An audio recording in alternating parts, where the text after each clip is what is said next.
Ha! I caught it. I was almost a second too late. Well, it still played for a second, but I wasn't gonna play. I was like, I think I have enough time, and then I was applying. I went to run into the bathroom to apply just a little bit of deodorant because I live by a pretty strong assertion that at this point, if I'm spending every day doing what I do now, I still need to act like a normal human being because it's healthier for my brain to do so. And I almost I almost took a little bit too long to put on some deodorant, but it's fine. I got it. I got it. I got it back. I was like, I think I have enough time. And I did have enough time. Because really, I just need to get better in the habit of being willing to be like, I'm going to turn off the song when I'm ready. It doesn't fucking matter. It doesn't matter presentation wise anymore. Anyways, but I digress. Welcome to the stream, everyone. I'm your host, Isaac MCCanary. I thought I was done.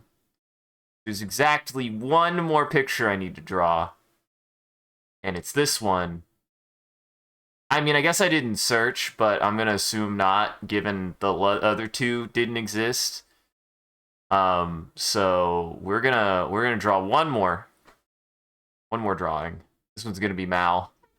This one's Melania. I need it for the video. The video is coming along nicely, just so everybody knows. The video is coming along nicely. It's very, very good. I'm very proud of it. It definitely is.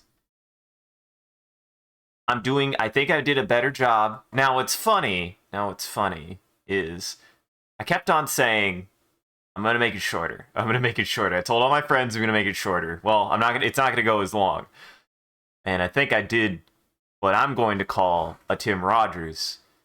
And instead of making it shorter, I will admit now it is actually twice as long as the original Artorias video. But I do think it is better paced.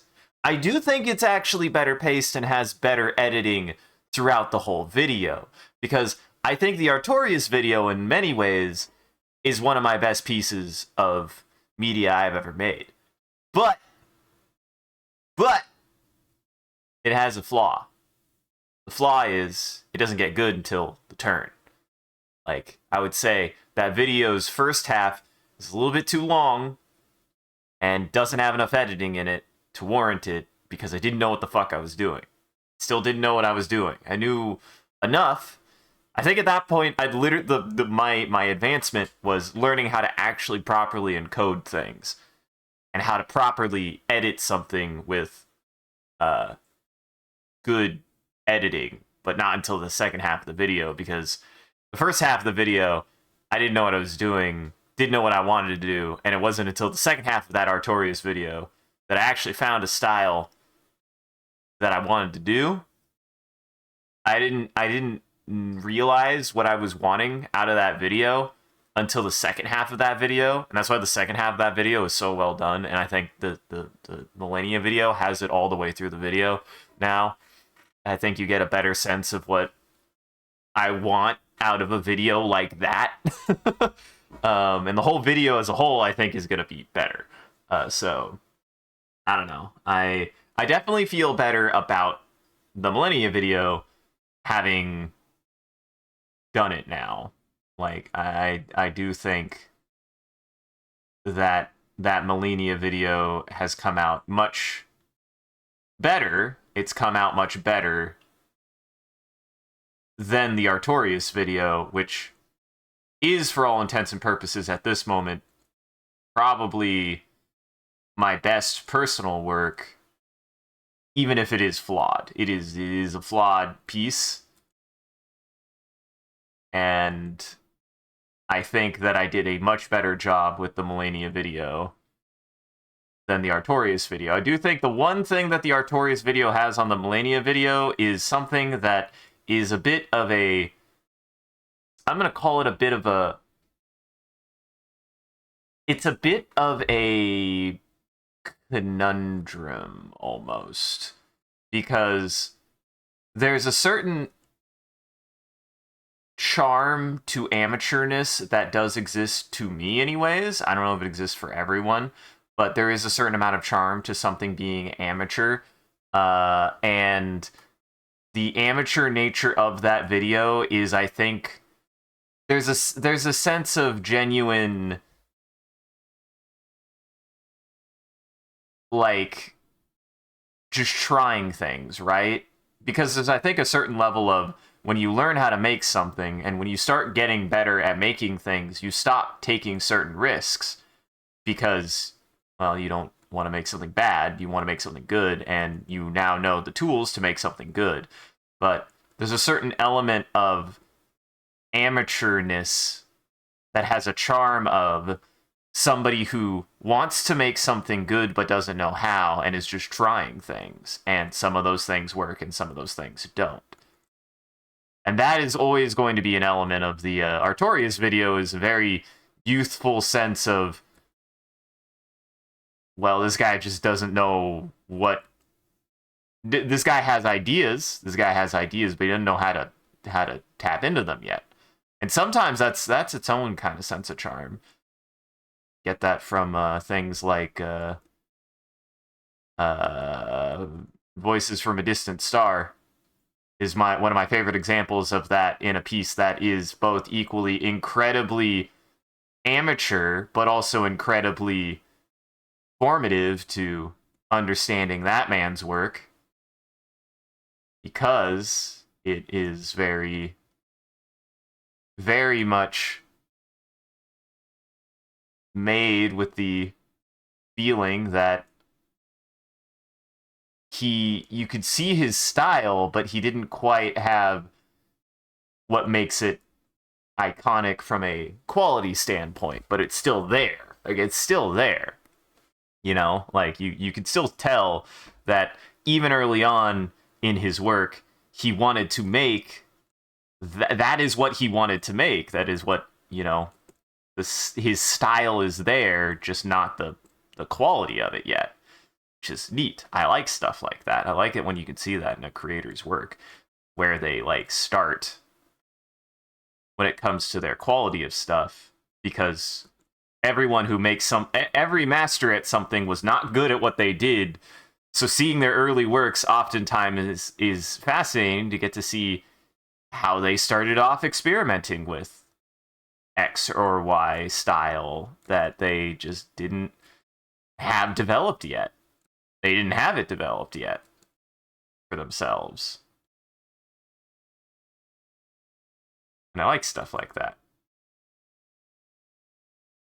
Oh, I should have made that a different color. Usually I make this a different color. Oops. Instead I made it black. I shouldn't have made it black.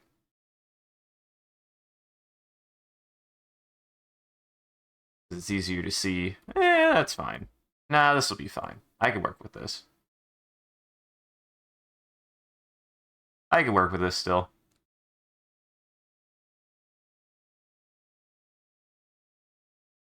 But it is coming along very, very nicely. I'm very excited to share it when it's finished.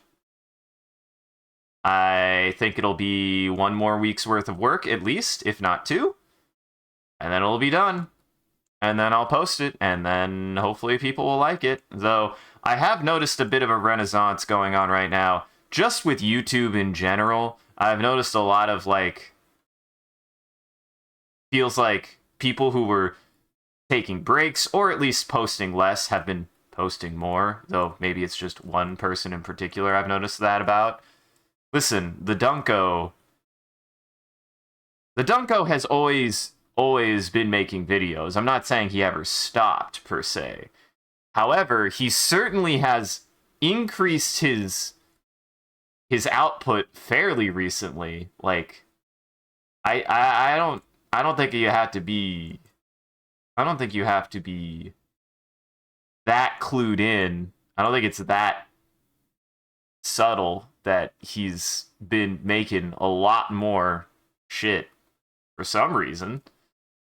I don't know if anybody knows. Is Donkey okay? Or is Donkey just in that good of a spot that he's flexing now?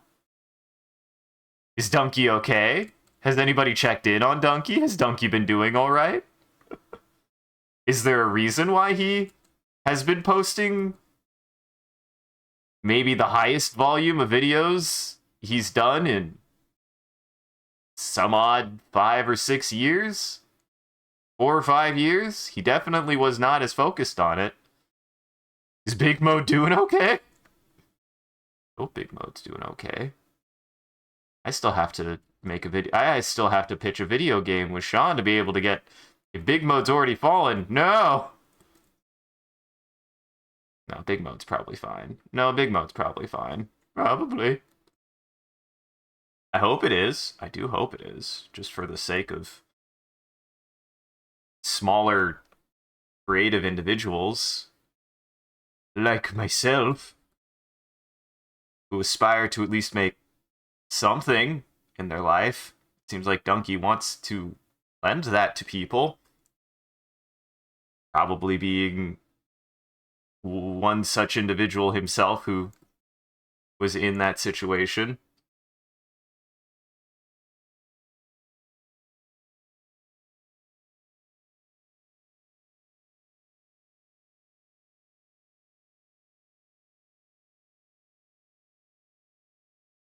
Now, I really want to...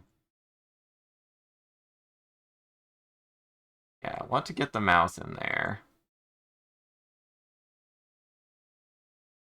Make it clear that she's yelling. So who knows? I don't know why he's making so much stuff. Dude, if Jenny Nicholson made a video out of nowhere, if Tim Rogers was to suddenly make a video out of nowhere, that man is his own box of secrets. His own whimsical box of secrets. For which I hope he is okay.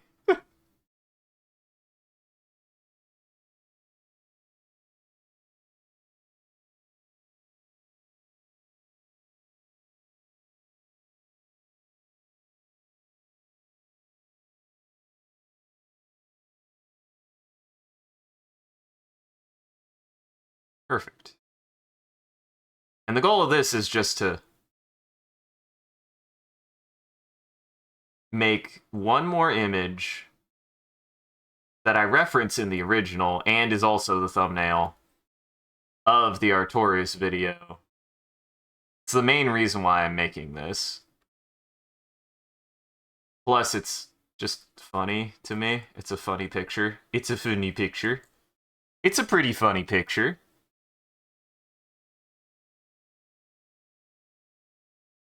I would say it's a pretty funny picture.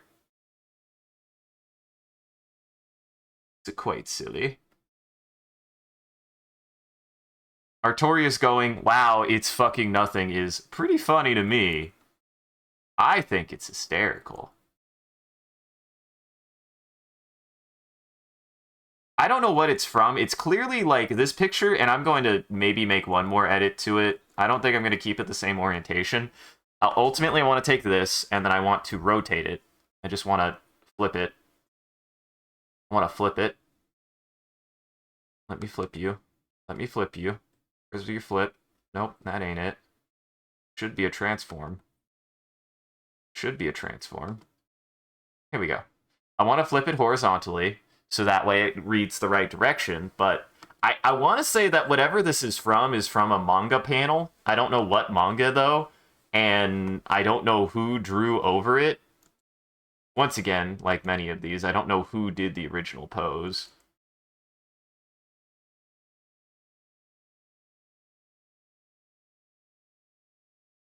But it's great. I love this pose. It's quite funny.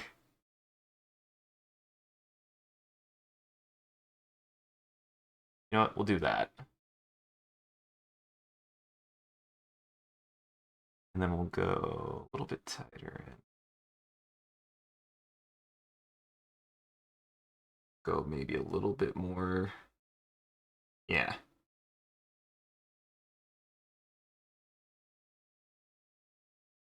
More like that, maybe. I need to zoom in on her head. Oh, it does come to a point. I can never... I don't know what it is about the hat sometimes. I never can tell if the hat comes to a point or not. I don't know why. Even though I've drawn... what's funny is I've now become kind of proficient at drawing Melania's head and hat. I've definitely gotten at least somewhat proficient at it. At least a little bit. Oh, I can't flip it now. Well, I can flip it. No, I can't flip it. Well, I can flip it. If I was to... So, I did a dumb. I'd have to redraw some of this. Guys, I'm a stoopy. Because look, if I was to flip it now, watch what would happen. Oh, you dummy. That's her left arm, not her right arm now, you stoopy. Oh, I see why Karina flips things now.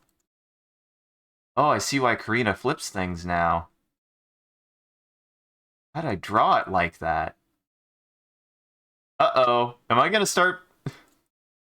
Well, I didn't think she didn't do it for no reason. I just didn't think it would be that good of a reason. Huh. Guys, I'm bad at art. Guys, it turns out, all along, I've been bad at art. Ah, jeez. I was bad at art the entire time.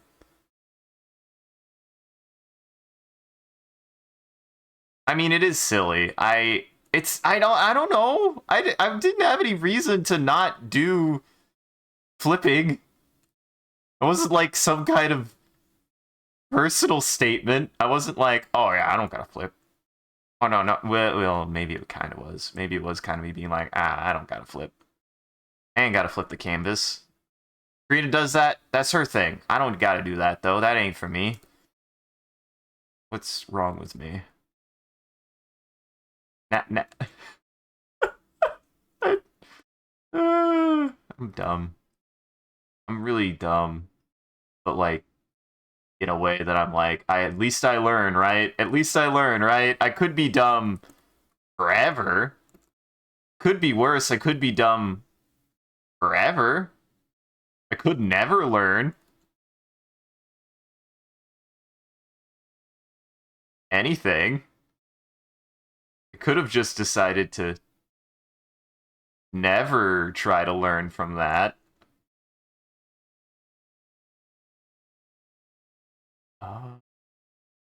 There we go. That's the shape of the head that I was looking for. That's the shape of the head I was looking for. I think I'll put it this way. I think when it comes to screen flipping, I'll probably mainly do it in the sketch, because that makes the most sense to me. Be able to switch back,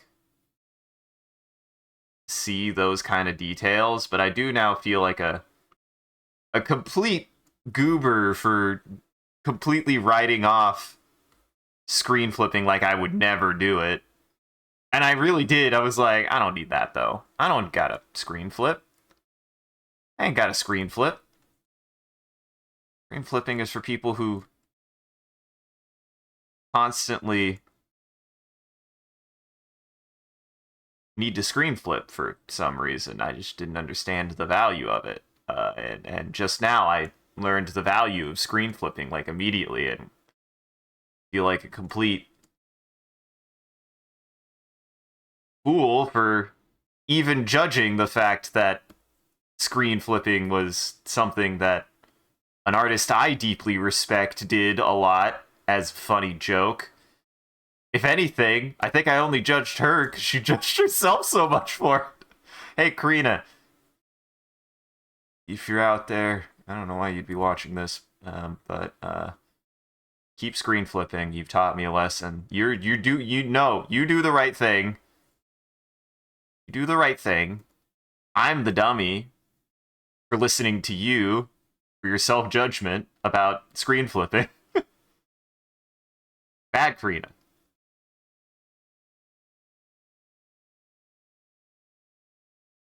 I was the dummy, not you. You're the artist. You're the talented artist, not me. I'm drawing equally, if not more, dumb shit on the internet. So I do feel like a goober. I feel like a goober though for that. I'm like, wow, I really did just have a moment there where I realized fully that no, there's a very good reason to screen flip. There's a very good reason to screen flip.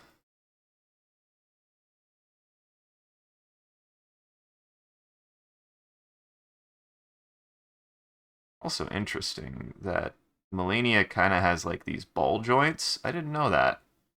I didn't really put that detail into her hand, so I'm gonna keep that in mind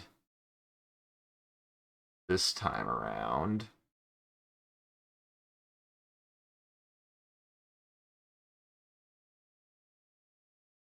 Cancel. Happened? I don't know what happened there.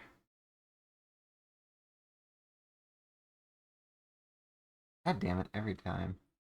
Cancel. What I want to do. To do that.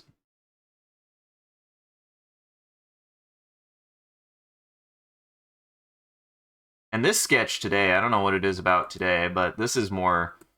This kind of sketchiness is harkening more to like how I traditionally sketch a little bit. I'm a lot more loose. I'm a lot more loose sometimes.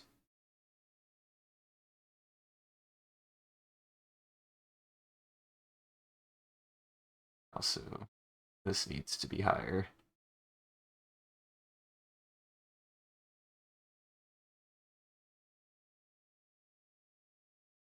Yeah. Something like that. Boy's gonna scream in the background. Boy's gonna scream in the background.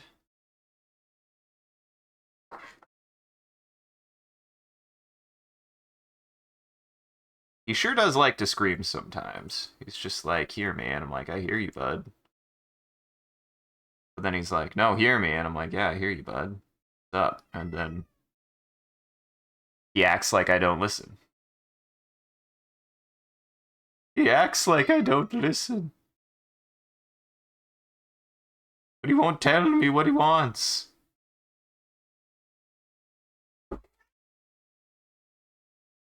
Yeah? Yeah? Okay, went up. Come on. There you are, buddy. Uber. He likes to scream at me, but he never likes to tell me what he wants. But he never tells me what he wants.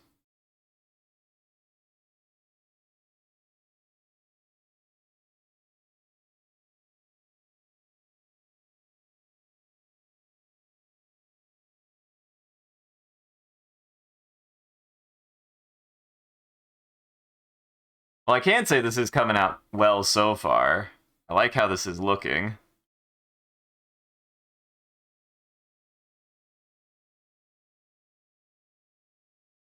Those are grapes. Trying to smell the grapes.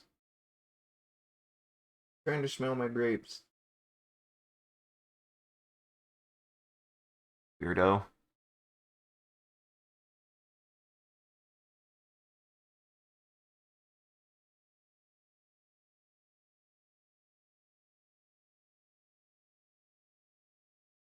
That?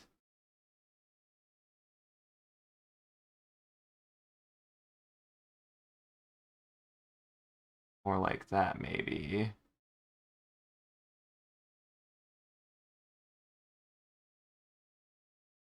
Put that there.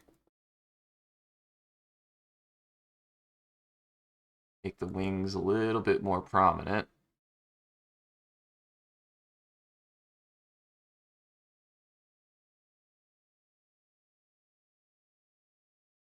That there.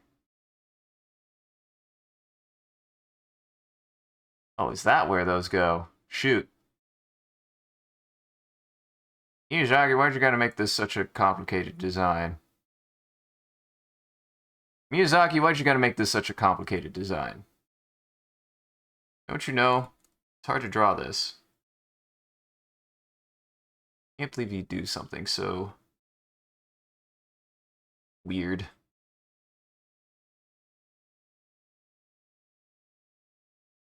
Think over that, like that. We're gonna do something like that. Start from here.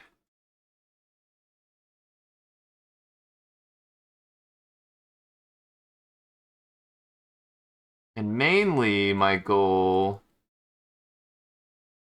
is just to kind of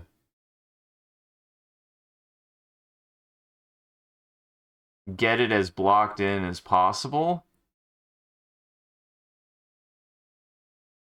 And start the line art here in a minute.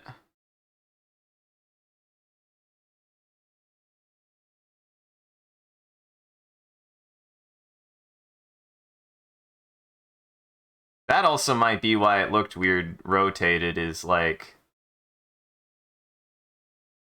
Oh yeah, that's weirdly in front. That should not be that way. Yeah, this needs to be more... behind.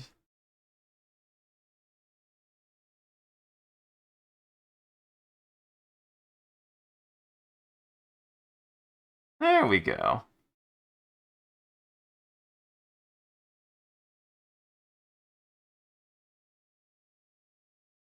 This needs to be weird more in front.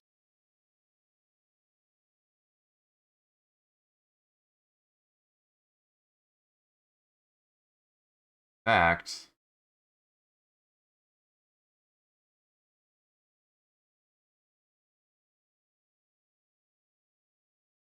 probably just need to do something more like that. Exaggerate it out a little bit so that way her body makes sense. Be more like this.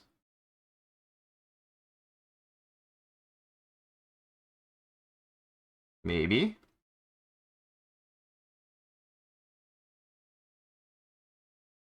That is a weird thing. Flipping has immediately impressed on me, is like being like, oh, shoot. Perspective is hard.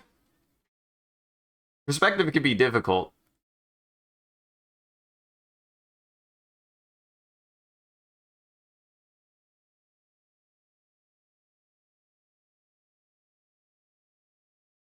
So maybe more like that. I think that's going to work better for what I'm doing.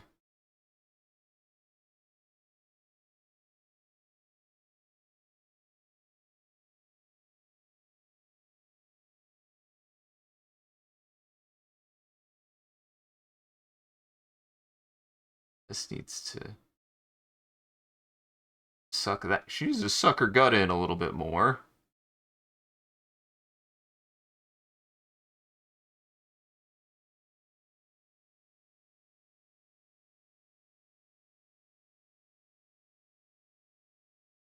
Yeah, something more like that. Draw the fingers.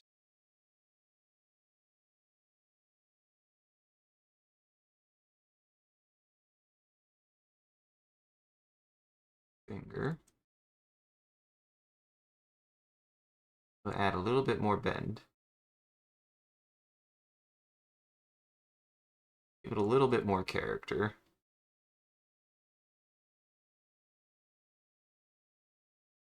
And then her normal human hands.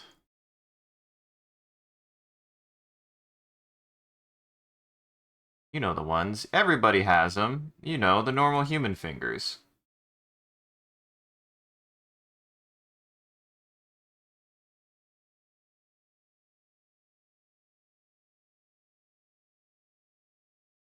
You know the ones. The normal human hands.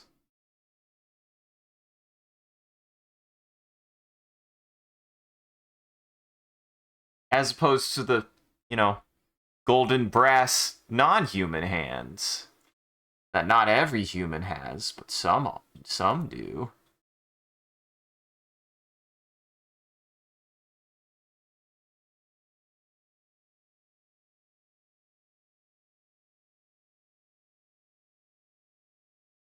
That there.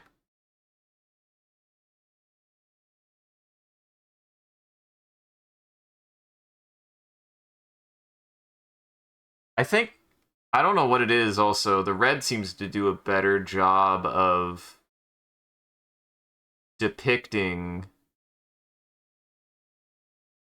where certain cutoffs are. I don't know why. Interesting. I don't know why that would affect anything even. I think that's pretty good for a starting sketch. I think I need to do a little bit more with these hands though. Just to make sure I got the right.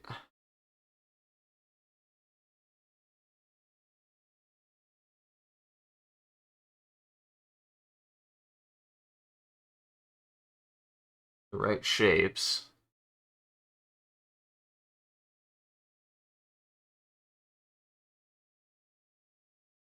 Archmer, Artorias, how do you figure out that thumb? How do you figure out this thumb?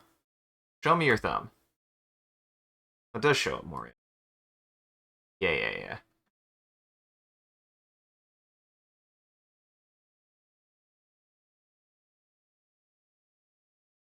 Put the thumb in.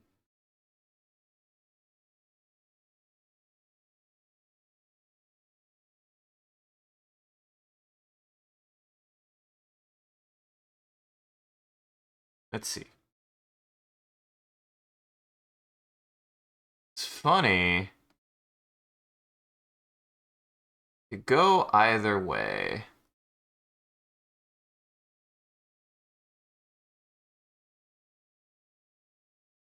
Honestly.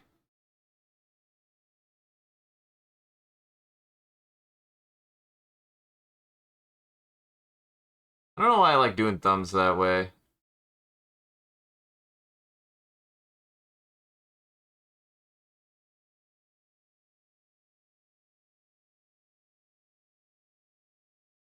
And I mean, this is overall more cartoony anyways, so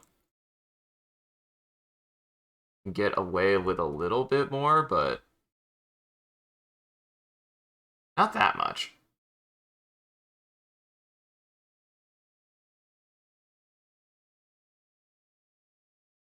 This is kind of an awkward position to begin with.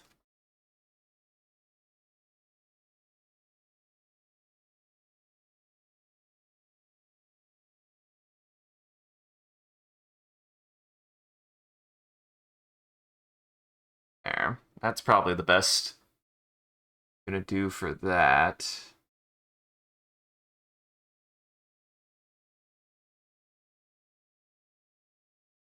That.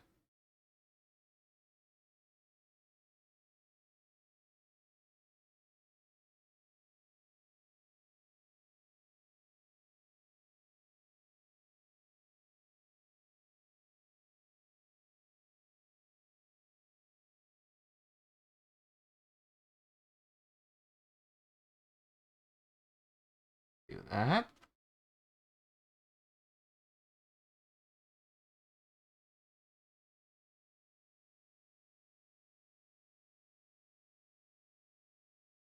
Ooh. Yeah.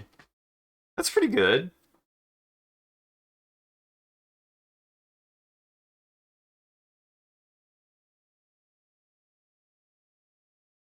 I think I got it. I think I got the.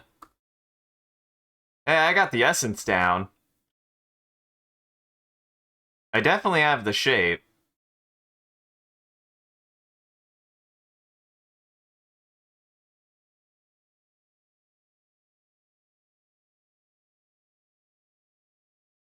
But I find it. How do they?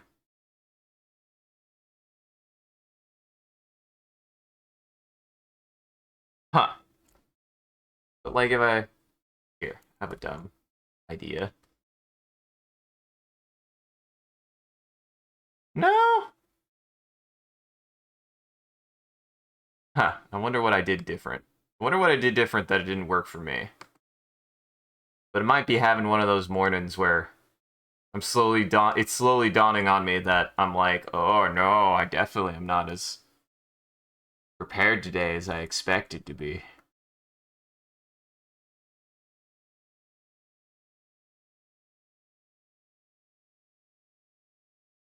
It is over to the left more. But if I flip it...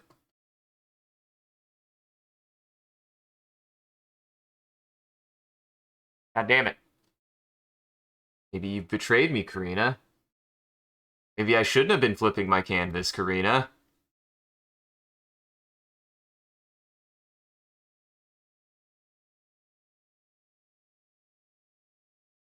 Hmm.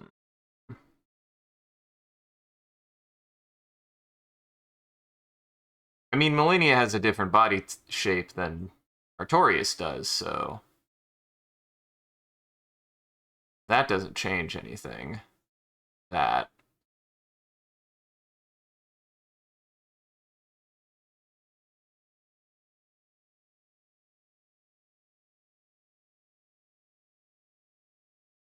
I mean, she's not exactly thin.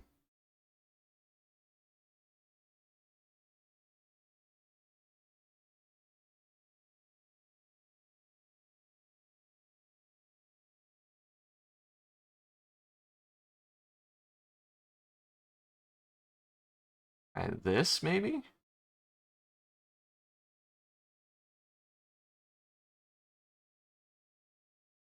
Try that, maybe?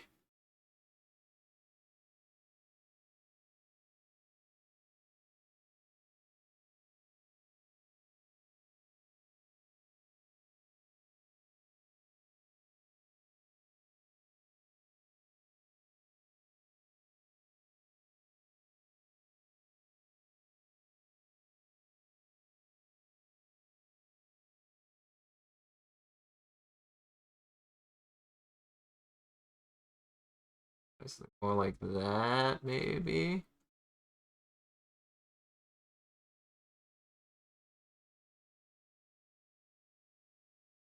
Struggling a little bit with the perspective on this one. Don't know why, but I am. Just like a little bit.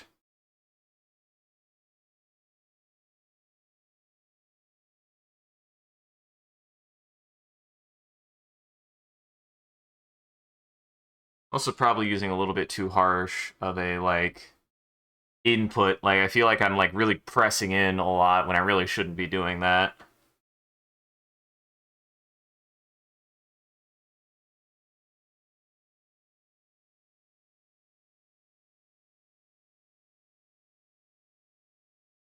I think that's a good enough sketch. I think that's a good enough sketch. Ah, my pen. Need to be careful where I put it, or else I throw it on the ground.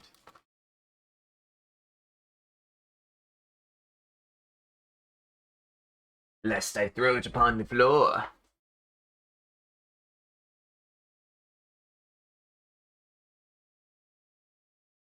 There we go.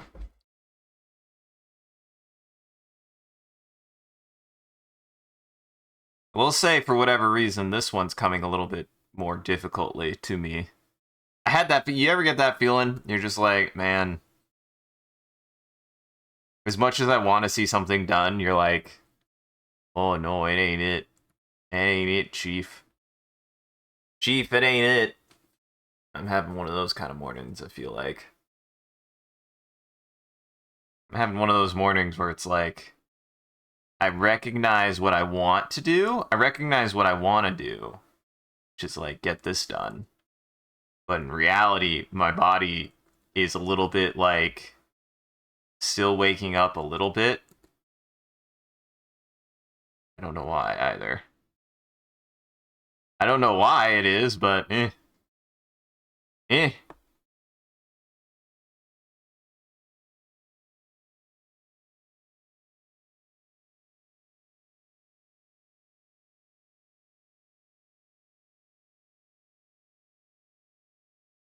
I put some hair like right here. Melania's got a lot of hair. She do.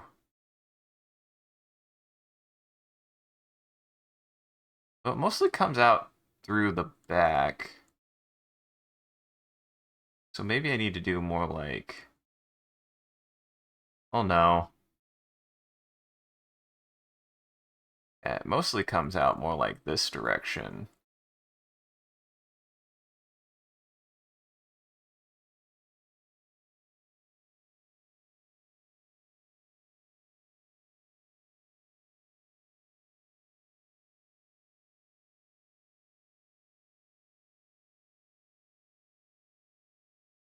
Maybe I will leave it there. Maybe I will leave it there. Yeah, fuck it. I need something there, and I can't think of what to put there right now. And I need something there.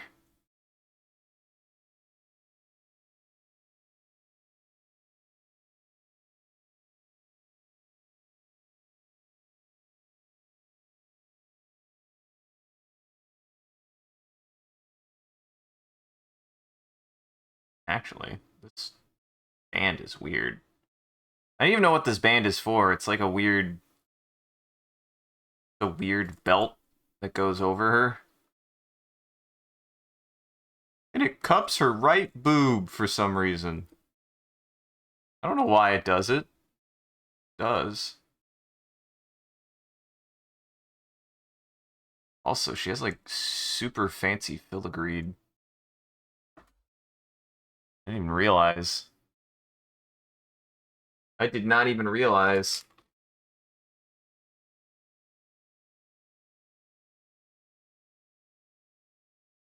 Here I was like, wow, even Melania got her boobs out, but actually for the first part of the fight, she don't have her boobs out. She really don't. She actually has a really fancy filigreed undershirt. I guess I was just being the asshole.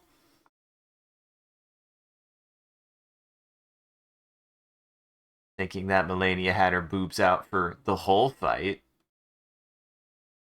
She doesn't actually. She doesn't even have her boobs out at all until the second portion of the fight where she just has all of her nothing out.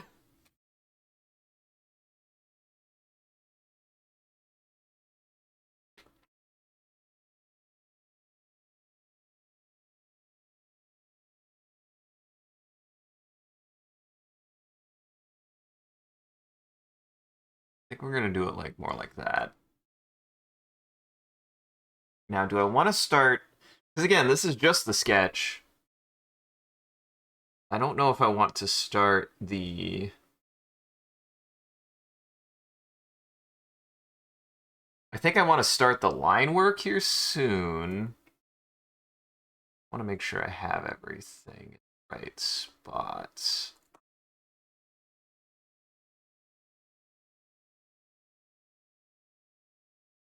Or I do. I think I do.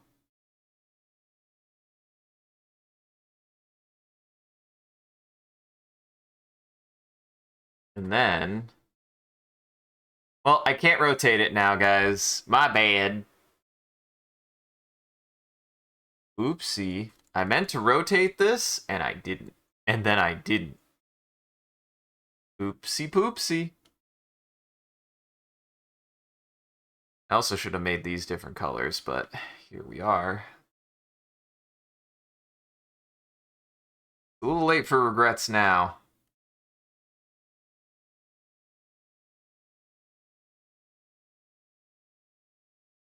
Like whoever drew this, they either did genuinely draw it on like a piece of like graphing or manga paper, or they just found a very good effect in whatever program they were using. Though this picture is old enough that it very well might have just been done.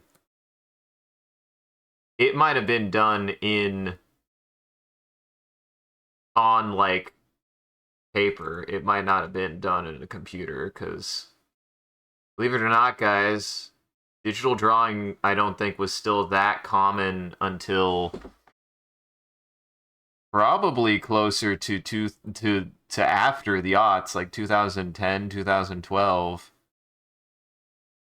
actually past 2015, I would say. I think most of this stuff was still hand-drawn, uploaded to the internet. Okay, now, I don't know what my pen's doing there. Hopefully today my repair parts come in. I did confirm, well, rather, I did reach out to the parts place, and they did reassure me that the parts were on their way, and that they should be, if nothing else, here today. Should be here today.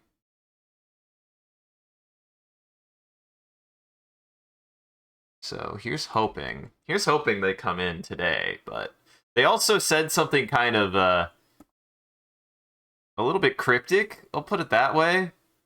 They were kind of like, it says that it's delivered, but none of the places say that there was a package.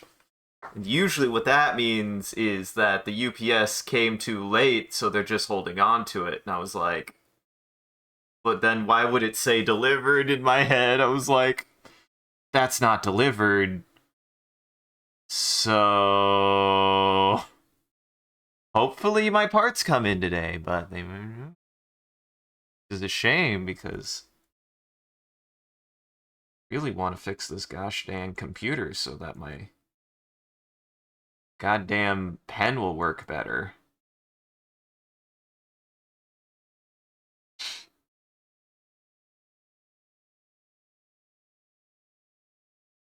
Ready for my pen to stop acting like bullshit. That'd be nice. It would be nice for my pen to stop being bullshit. It would be very, very nice.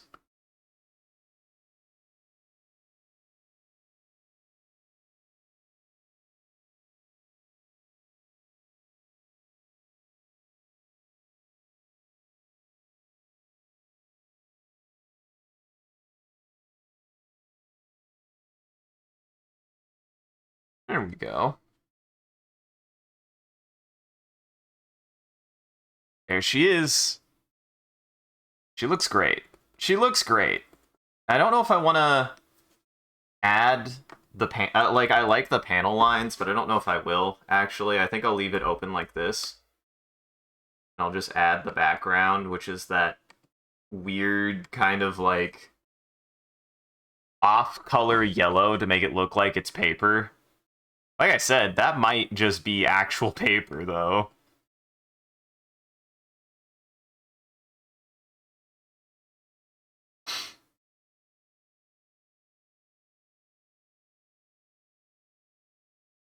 How yellow is it? I think it's even... Can I color pick this? Oh yeah, it was lighter. I can. And I probably should have. That's probably how I should have done that, but... Too late for regrets now. We'll do that, and then we'll even make it just... I don't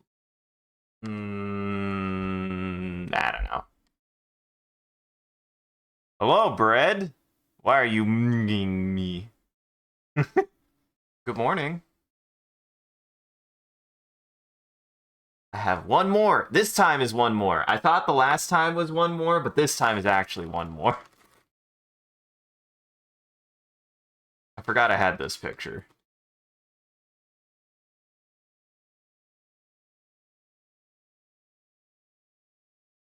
Eepy night. Eepy de beepy. And go sleepy. And go sleepy.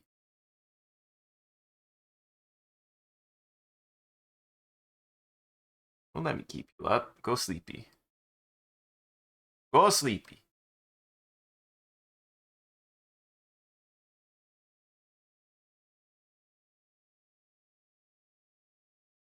I will not condone being held responsible for such.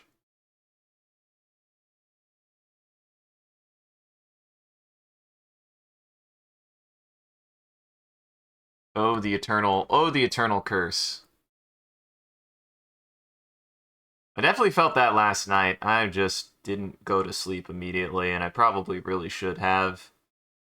I still kind of lied in bed a while. I am both getting, in the moment, some of the best sleep that I've had, and then constantly I'm getting disrupted by the myriad of creatures that keep on trying to snuggle with me in bed, and I appreciate it, but the dog and the cat wake me up every time they want to cuddle, and I'm like, oh, I'm trying to sleep. I appreciate it and I love you, but I want to sleep. Certainly makes it difficult.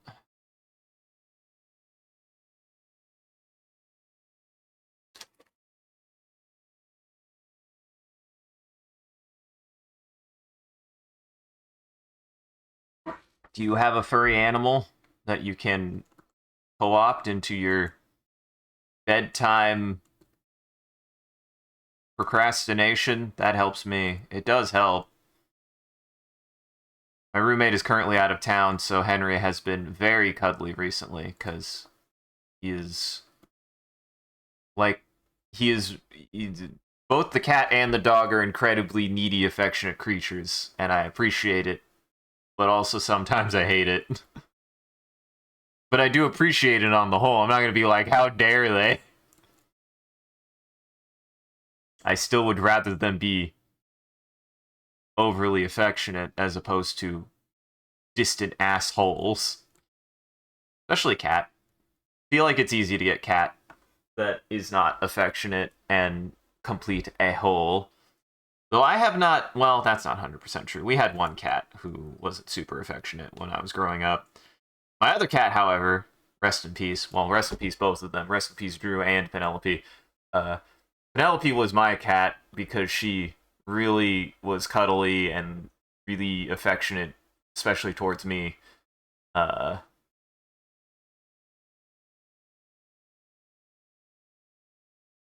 Ripperinos.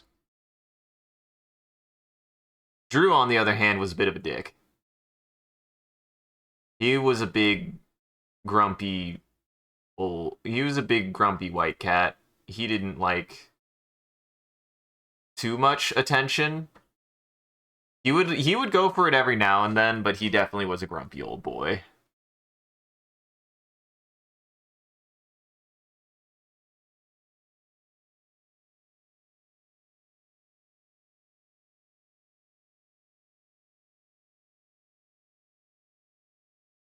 There. I think that does it for the sketch. I think now I do the line art, and I'm going to do a couple more things. Put some lines. Put some lines. And I'm just saying, if I could sleep right now, I probably would, honestly. Henry woke me up to let him outside. He got really... He's very silly. He gets very, like, excitable sometimes. And when he's just lying in bed, and he'll get, like, rascally if you rile him up. He gets all rascally. Very cute.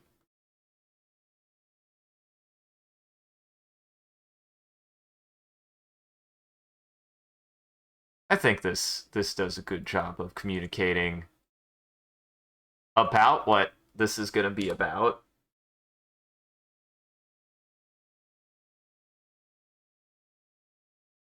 I think this communicates pretty much what's happening in this picture. I think I got all the details from Millennia down. In so much that I don't want to do more. I don't want to do more details.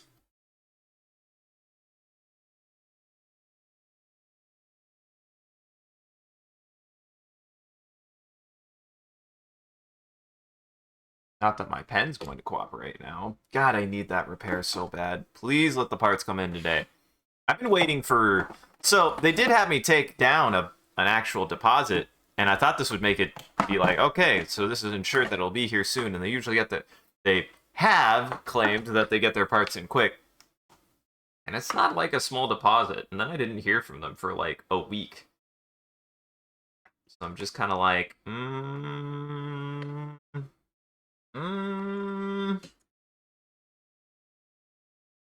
going on in that operation? What's going on in that operation? It wasn't like a small deposit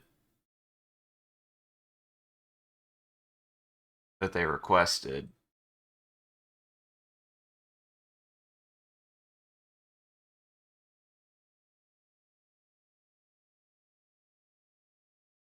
They didn't ask for a small amount of fungibility, insurance money.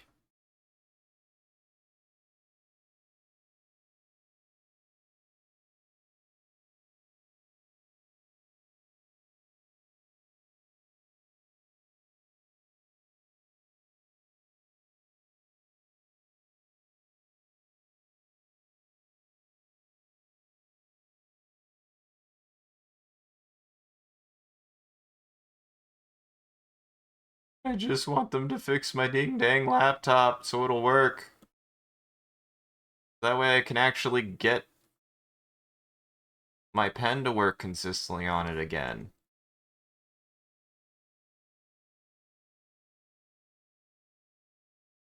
Much as I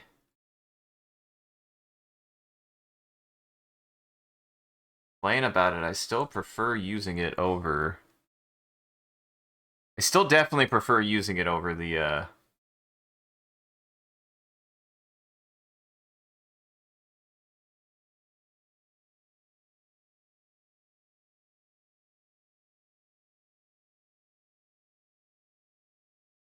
I prefer using it over my, why can't I think of what it would be called? Oh, my bamboo tablet, which I'm using now. So I'm noticing the bamboo tablet's not bad for sketching, at least, which I like. You like that.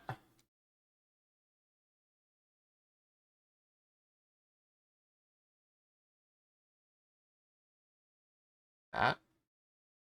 So that way that goes over.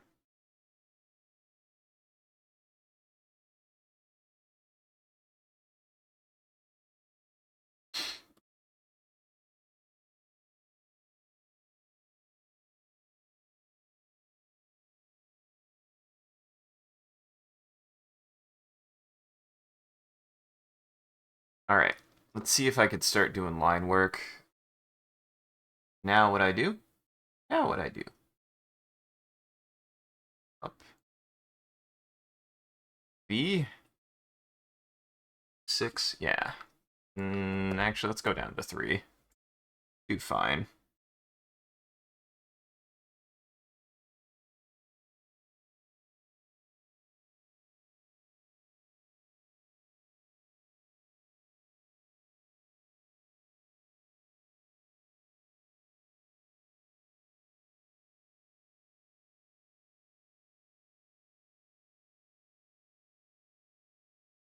Maybe I'll actually draw her arm all messed up. I don't know. That seems like so much work. Just draw her weird finger rings, which she has multiple.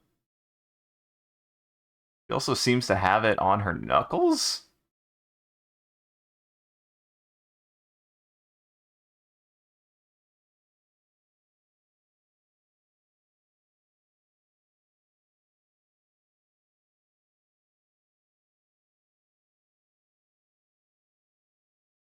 Weird.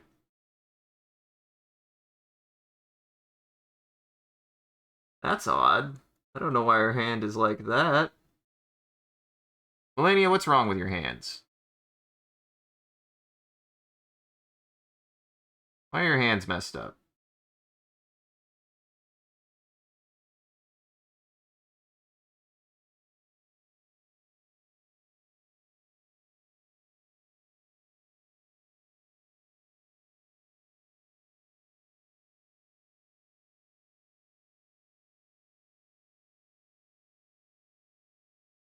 I want to make that bigger. Just want it to be a band. I just want it to be a band. There we go. There we go. That's more like it.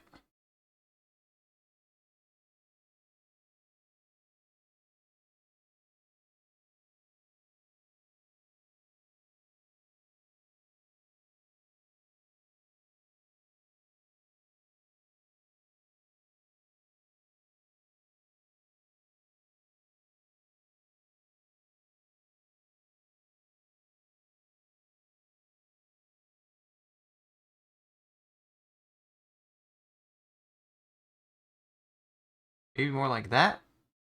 Try to add a little bit more character to the clothing.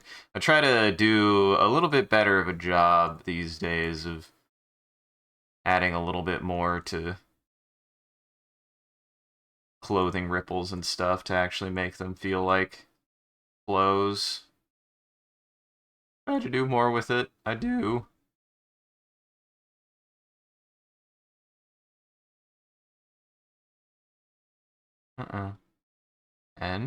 And cooperate with me. And cooperate with me, please.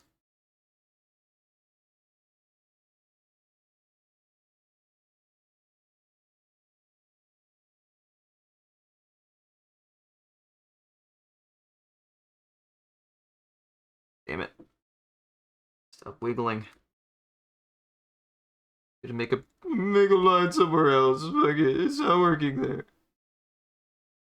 The line hurt my feelings.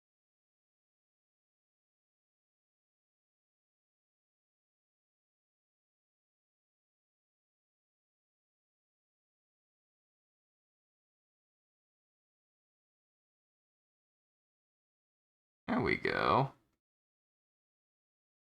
Definitely gotten much more confident with my stroke work. Which is good. Good sign. It's a good sign of my development as a burgeoning artiste.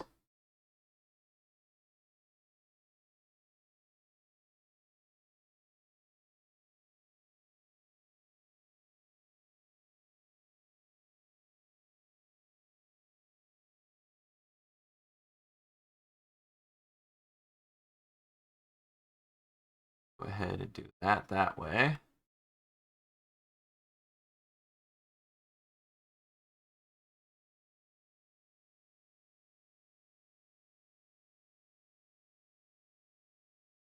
Put that there for now. Why not?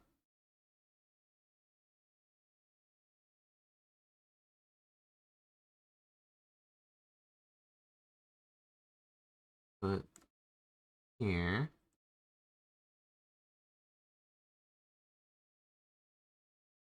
Get a bunch of these nice crip lines. Get the nice lines crip and crop.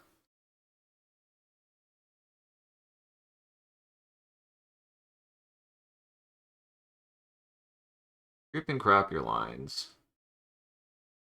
Always crip and crop your lines, folks. Nice and clean and looking. And looking. Just the statement, looking and looking.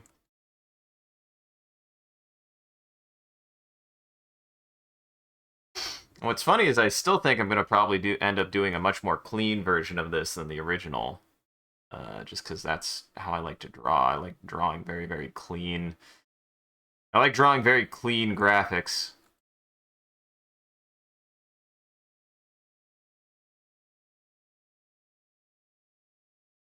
I like when a drawing is... Even though I have, like, a lot of sketchiness in my work, Even though I do a lot of sketchiness in my work, I actually really like very clean line work. Hello! Hi, sub. It's true. It is Melania. It's Melania doing a really stupid thing. As I am done now twice. Well, actually, no, once. Well, twice. I guess technically I would count the Mikla as the second. Even though that's not Melania. Thank you. Based off this image, this is an image I used in a video, and I needed it, and I need it for this video because I'm going to use it for the thumbnail, and I'm going to use it in the video. To which that Melania video is coming out really, really nicely. So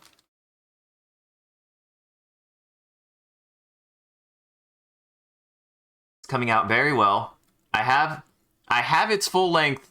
My editing kind of process goes as such. I start with clips first to get the full length of a video, and then I go back through the video and then do minor edits. So I've gotten the full course of the video finished. The full course of the video is done. Now I need to go back and add all of the bits, all of the silly bits, which is what I'm working on next. And I need, for one of the silly bits, I need this picture. And I also I'm going to use it for the thumbnail of the video. So, yeah. And that video I'm excited for because it is, I mentioned it, that it is a direct sequel to a video that I made years ago. And upon finishing its full length, I definitely feel confident that it is me being able to take my work forward, because for what it is one of my friends is claimed to be best works that I've made on that channel. And I think I've at least really stepped up the quality of it, because I still look at that video and I think that it has a bit of a lightning in a bottle situation for how messy it is in a lot of ways. I think that video gets really messy in some ways, and I've definitely done my best to try to improve and capture upon what made that video special, whilst cleaning up its pacing a lot. Because if there's one fault with it, it's its pacing. And that's not to say that I made it shorter. I've already talked about this. It's not shorter. The video is not going to be shorter. Though, to be fair, it just straight up has things in it that aren't even in that original video. And I do think that the runtime of the things that are direct homages are less. And that what makes it longer is actually new, substantial content that was not in that original video. Which is neat to be able to say.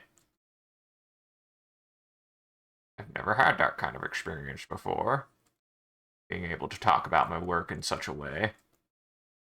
Guys, I'm getting old enough that I have so much work piled up that I can actually point to older pieces and be like, look at what I used to do, and now look what I do now. It just takes that much, guys. You just gotta be doing the same thing for that long.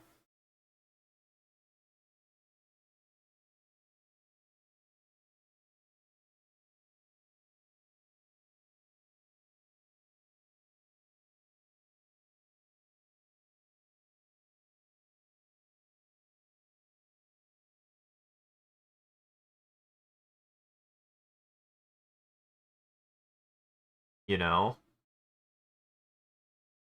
Practice might make perfect, but sometimes you just have to be, like, persistent enough to even have that kind of portfolio start just developing. Right? Like, you just gotta be willing to show that you're even making shit. And boy, have I been making shit.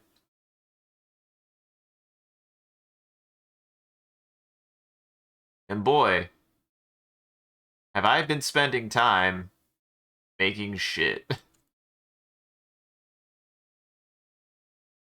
I mean, I talk down on it like it's a joke, but I do think very recently in particular I've been making mayhaps some of the best work I've ever done.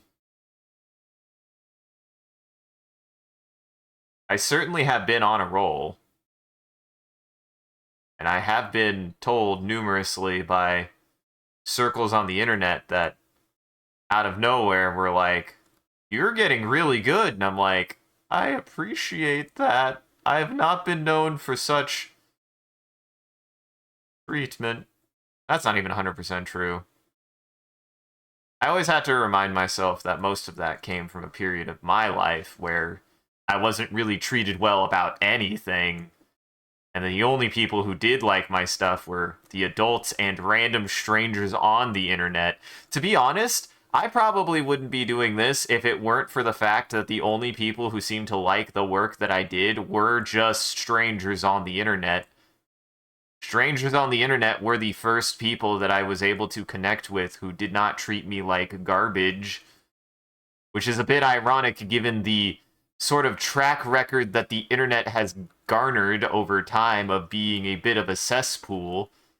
I remember a period of the internet that I had where if it was a cesspool, it wasn't that bad. And weirdly enough, accepting even. Maybe I just was lucky and went to the right sites. I don't know. First forum I ever frequented was the America's Army forum. That was the very first internet community I think I ever truly engrossed myself in. It's also the first internet community that I got exposed to porn with. So, I turned out great, I think.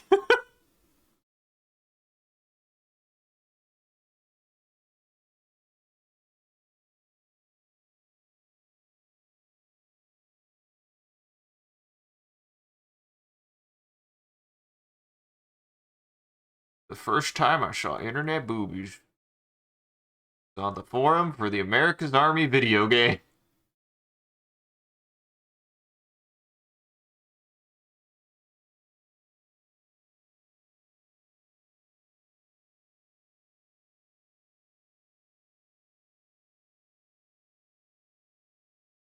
There we go. Yeah, that line work is looking good. Yeah, that line work is looking good. That cleaned it up a lot.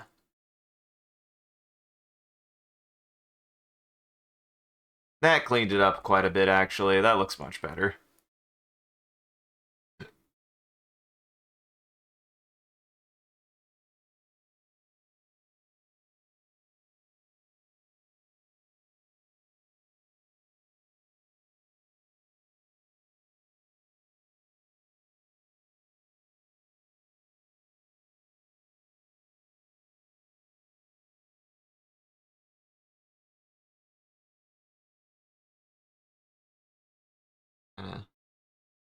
Add a little bit of detail work there. Need to keep drawing over. Hello, Creeper Cat. Good morning. I thought I was done, but apparently not. Apparently I have exactly one more dumbass meme I gotta draw. It's fine. Not complaining. I just didn't realize I wasn't done.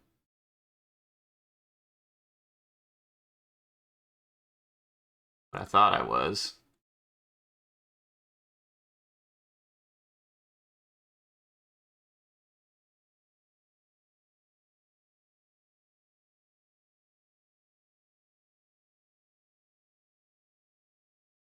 I thought I had done everything I had needed to do for my video, and yeah, it's good. I did have the temptation to be like Bush Lord, though, because sometimes all that Pokemon does for an evolution is add Lord to the name. I'm not saying that'd be a good name. I just saw that and was like, Bush Lord, and I was like, that's nothing.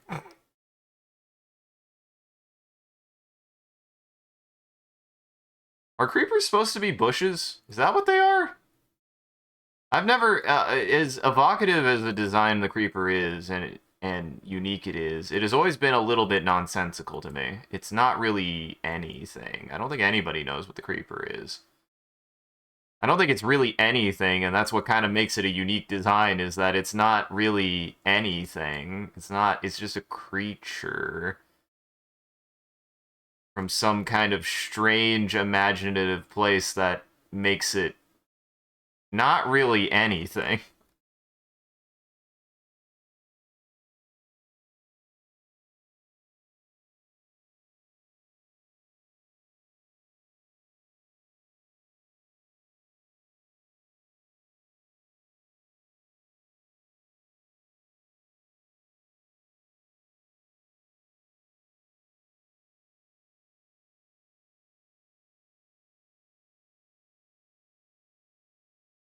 Ah.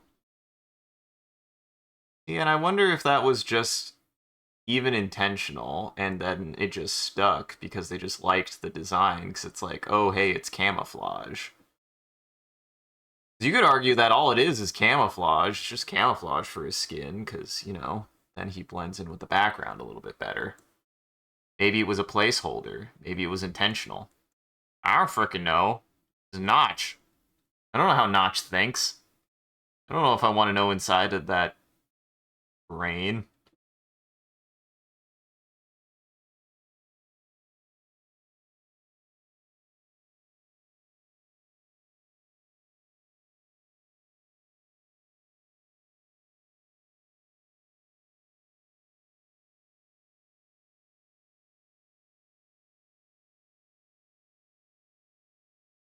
Trying to figure out how to draw sugarcane. Definitely study the plant. I saw what you posted, and sugarcane is big long stick. Could probably do something like this. Yeah, big long stick.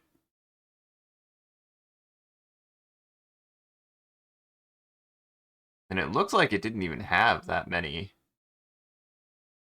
fronds at the top, but it just kind of fanned out like that, right?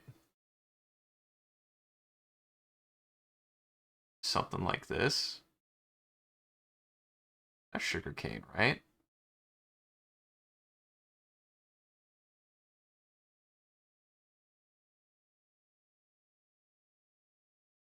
That's like sugarcane, kinda. Sugarcane, I didn't realize looks kind of spooky. It looks kind of creepy. It looks like an eldritch being.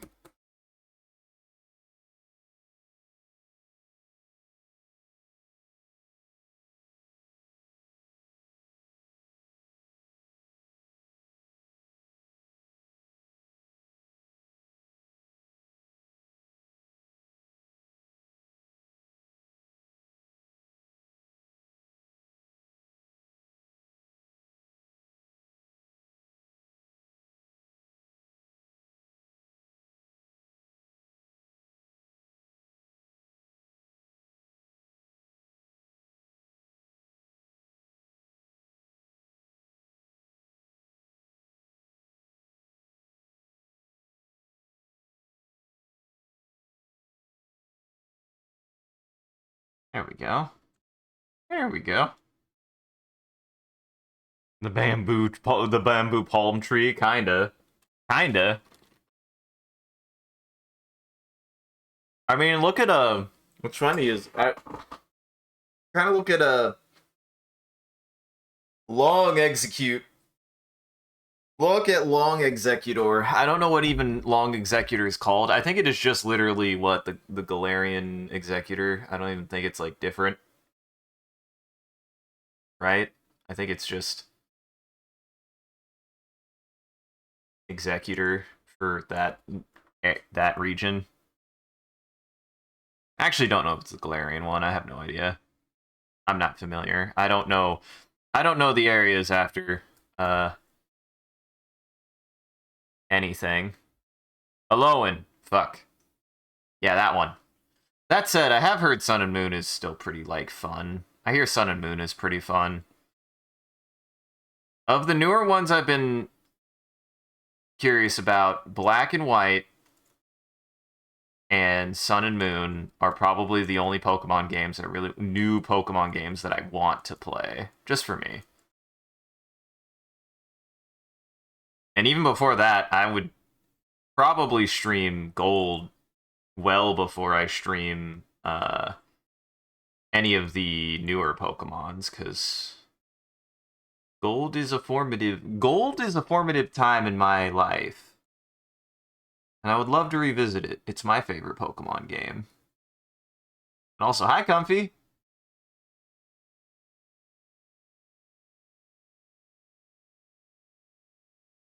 It's a special time of my development as a person and a child. It also has the story of how I was the bad brother, where I ended up being the bad brother who did the bad thing.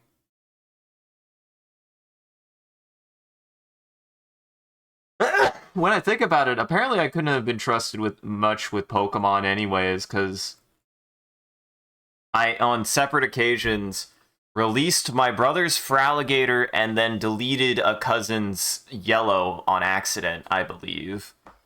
Though I don't think I saved, so it was probably fine.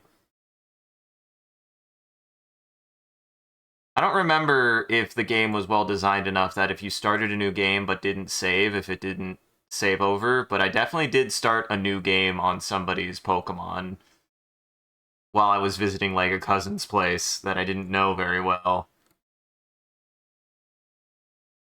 Can't remember if it was a cousin or a family friend.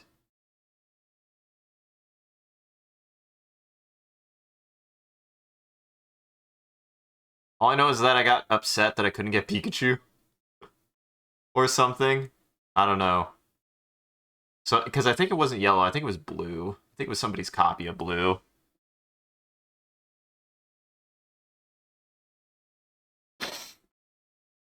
Yeah.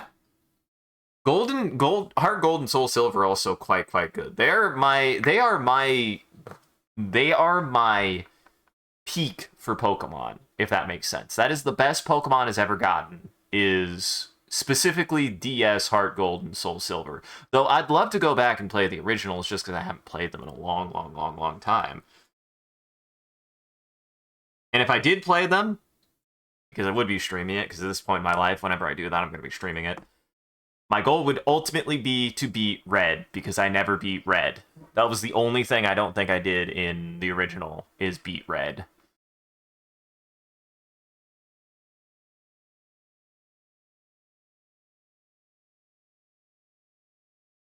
Sure. Do it. Uh-huh. Ooh. Ooh, yeah. See, that's the fun thing about Alolan, about the subspecies that they're introducing, which I do always like the idea of subspecies. I mean, I'm a Monster Hunter guy, so of course I would love any game that implements the concept of subspecies. Is you can take pre-established, you know, stuff and change it in ways that is fun and interesting and unique. Well, I like subspecies.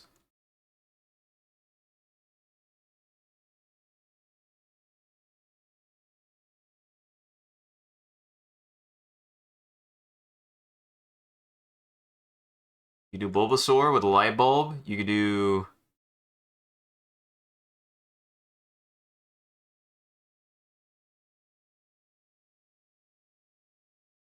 Charmander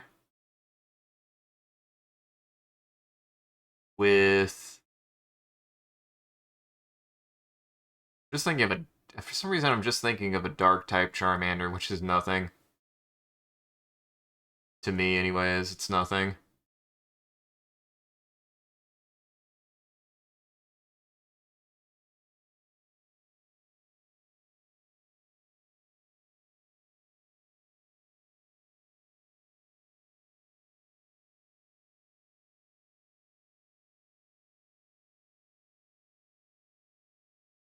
Go.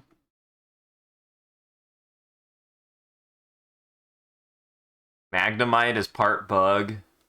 That's just a pile of bugs. That's just a pile of flies. I'm dealing with a pile of flies right now. That would be fun, though. He lights up when he attacks. Yeah, that'd be cool. I mean, like Bulbasaur.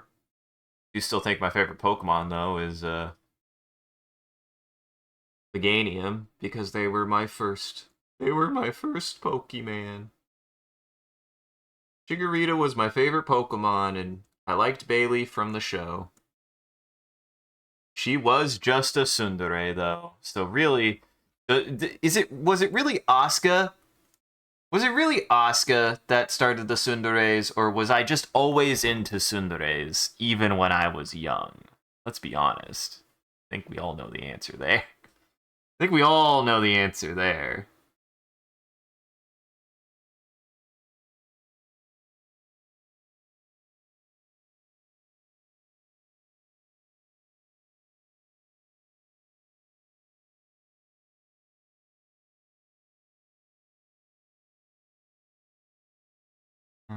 Come on, Ben.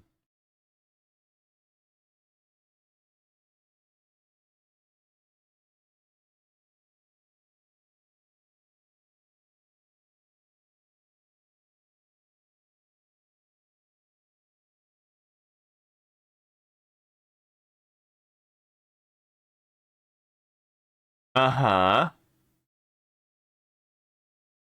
The onion turtle.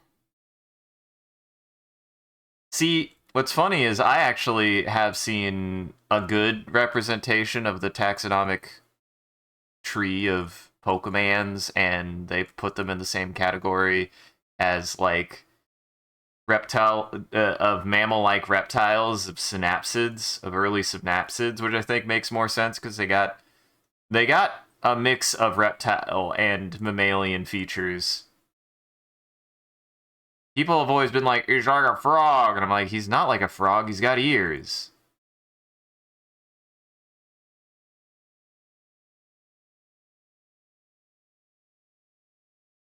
He's got mammalian ears.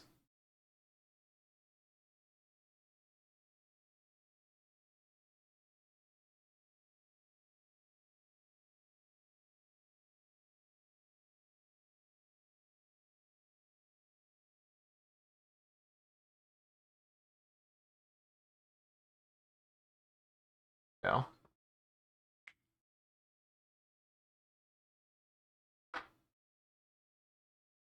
Yup. And when I have that in mind, I think he's like, listen, because I have to do this, I have to do one more drawing because the Artorias video uses this image. The Artorias video uses this image for the thumbnail, and I use it in the video. So now, this is the last one, I promise. This is the last drawing I do. Then I'm gonna do spooky art.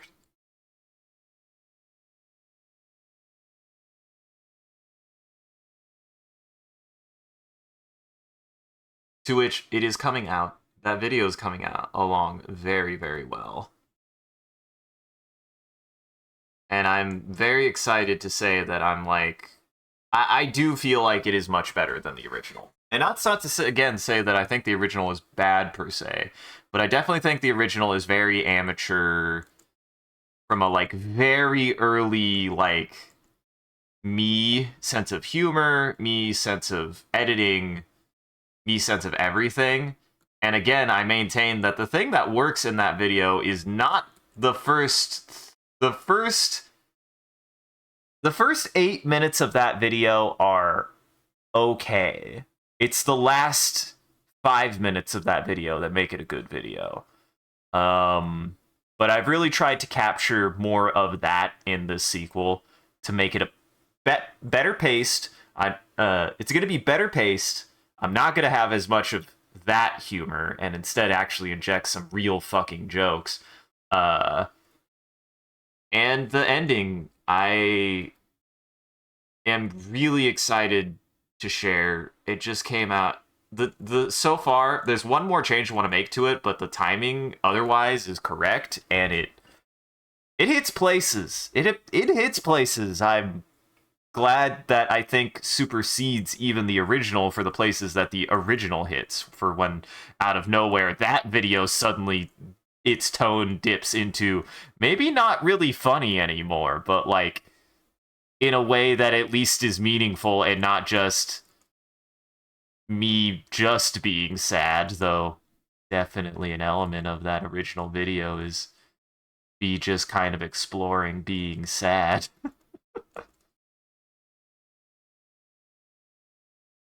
I'm excited. I think it's coming out really, really well.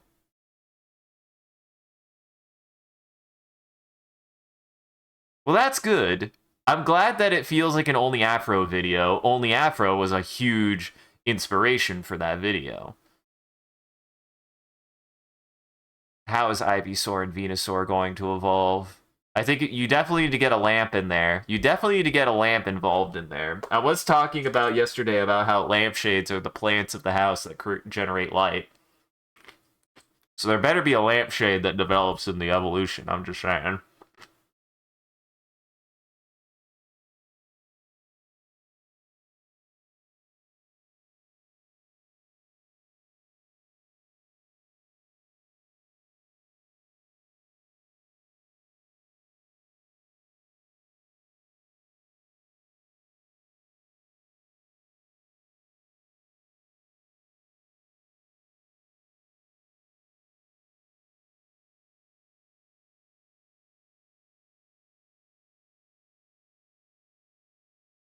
Fortunately, I don't know how her palm works, so I just have to wang it. Just gotta wang it.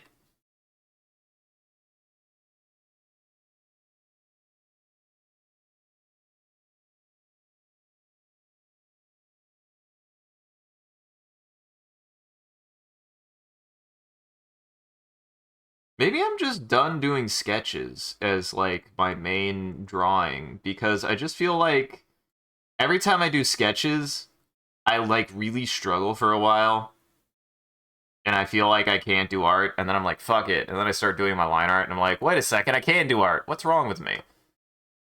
I think I'm just past the part of my life that I think that sketching is the good art that I do. And in reality, I actually think my worst art is my sketches. I think my sketches are my worst part of my process. My sketches suck.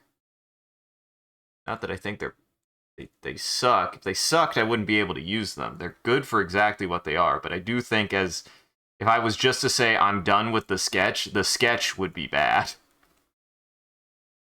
Which makes me sad, because I do feel like I see people make sketches, and I'm like, why is your sketch already art before you even have done the art? Maybe I'm just being hard on myself. I could just be being hard on myself. Probably just being hard on myself, but... Ow!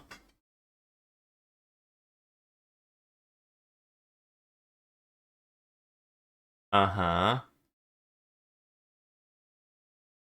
The Turn to Better Days thing in the Artorias video reminds you of the old Zero Lenny video, where he would put inspiring speeches on the hardest boss at the Broken Sword runs. Yeah? Yeah.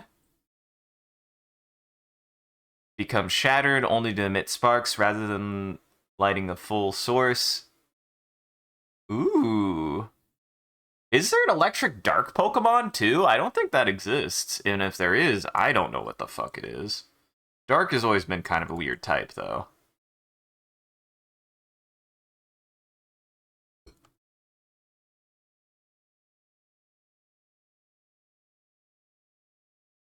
I'd actually like to see that as an idea of making subspecies of established starter Pokemon and making them wild.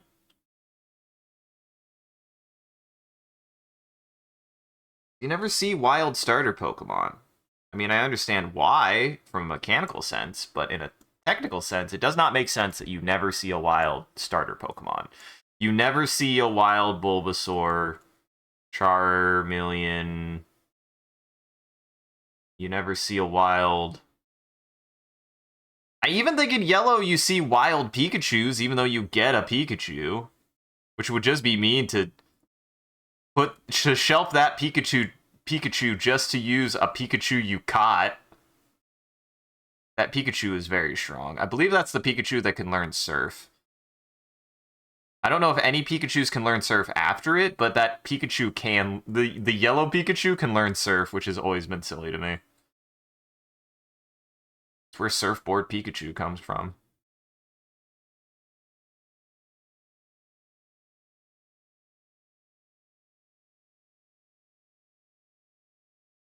More Pico. Huh. Never heard of it. Yeah.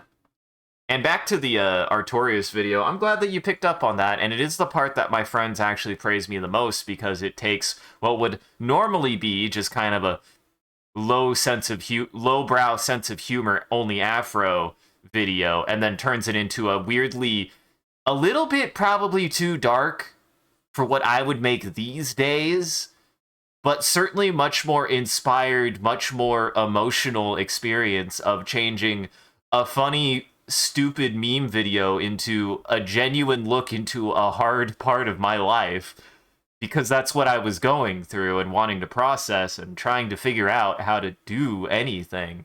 Because my self-deprecative humor, which has always been there, has always been a little bit charged by my somewhat depressive and a little bit lower energy mood, which is just what I was dealing with a large portion of my 20s, to create that Artorias video, which hits you with a sudden tonal shift that really exemplifies something that I feel inspired by when any piece of media can do it well. Which I'm not saying I did it well, but certainly was inspired to do, which is to tonally change from what is otherwise a pretty light-hearted sense of humor to just a much more serious, much more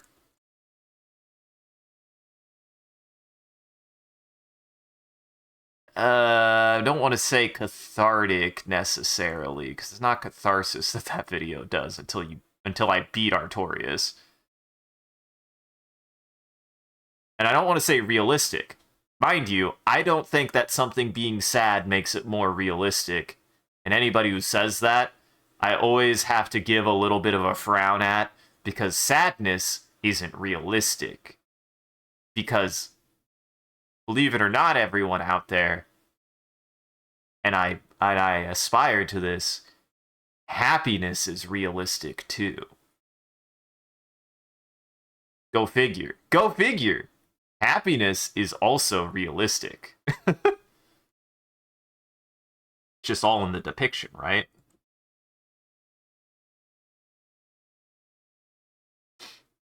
Something being sad does not make it more realistic. In fact, there are realistic depictions of happiness, believe it or not, guys. They exist. And there are unrealistic depictions of sadness. Looking at you, Attack on Titan. You're too much. That's not realistic. It's not.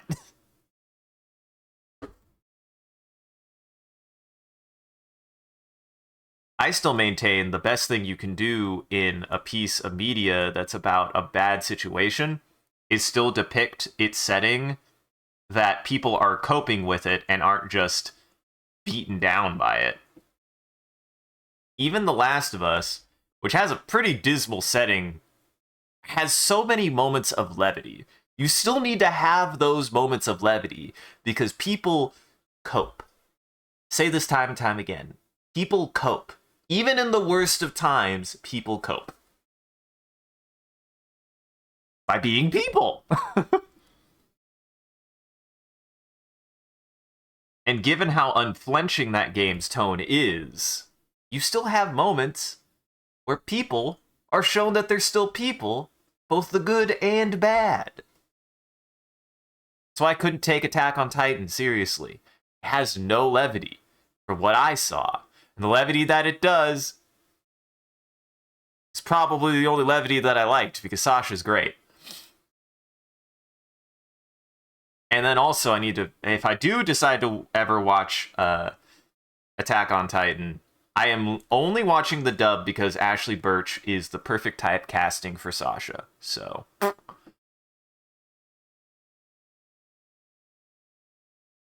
Uh-huh. That's fair.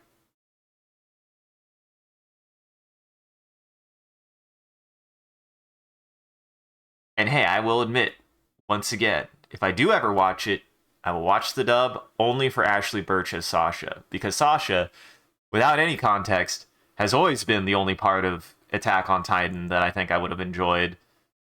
Because she's a goober. And they typecast the perfect goober. They did typecast the perfect goober for Sasha for everything I know about Sasha.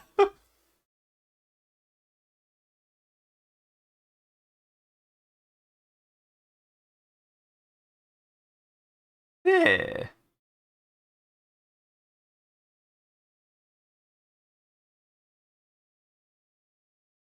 None off the top of my head.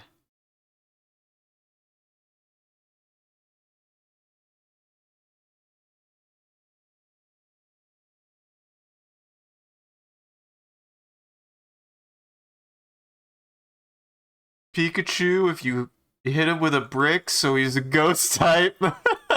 That's mean. I like Pikachu. I would never do that. I like Pikachu. I like Pikachu's design. Good design.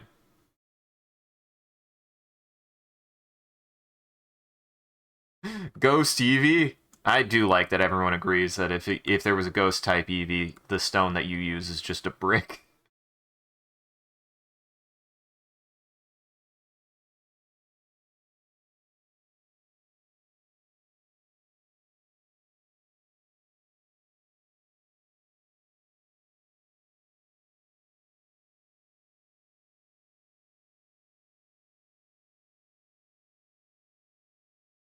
Or Firechu. I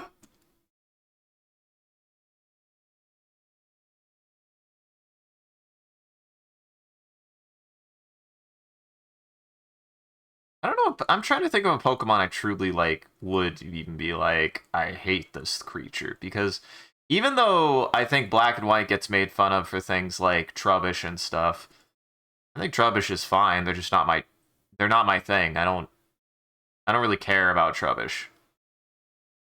Or the ice cream cone or the keys. I'm just like, yeah, that sure is a Pokemon. That it sure is Pokemon. That's really all my impression of those guys.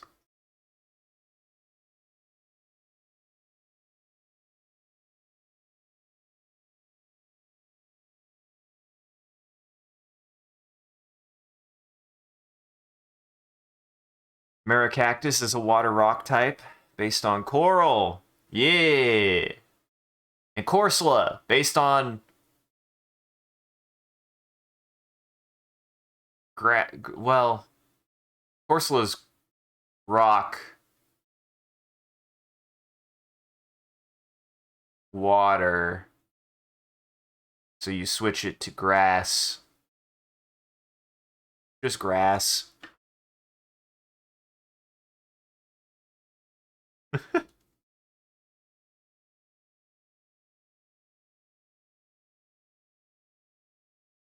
Garbodor is a little too much, but Trubbish got that sneaky little dude vibe. Yeah, he is. He at least has some like personality to him, and I could appreciate that.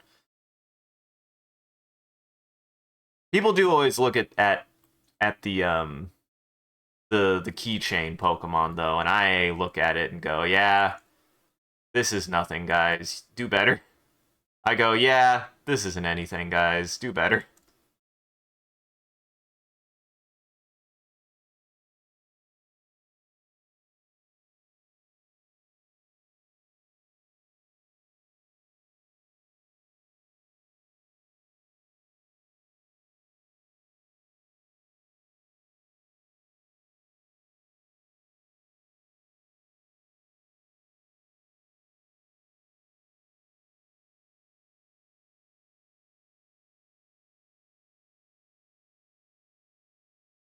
Smoliv. Smoliv. That's a fun Pokemon name.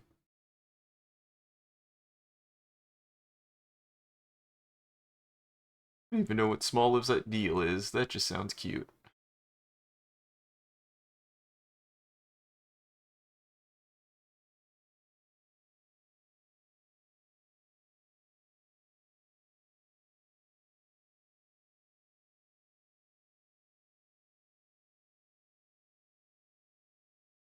Corsola based on a chestnut. Yeah!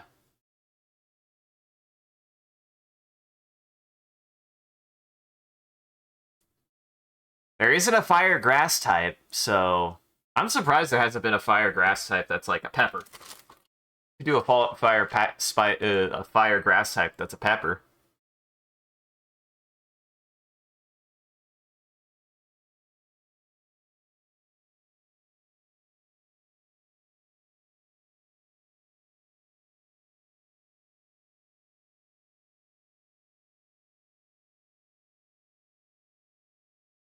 Well, damn. I wasn't sure if I was gonna get this done today, but apparently I am. As I like to gloat about, how did I get so fucking fast at this?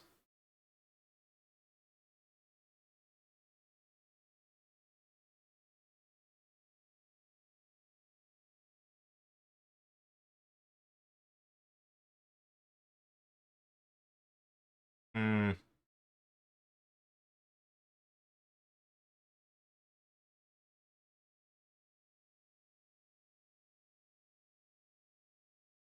Is it really gloating when I also am like, when did this fucking happen? When I don't understand how this happened?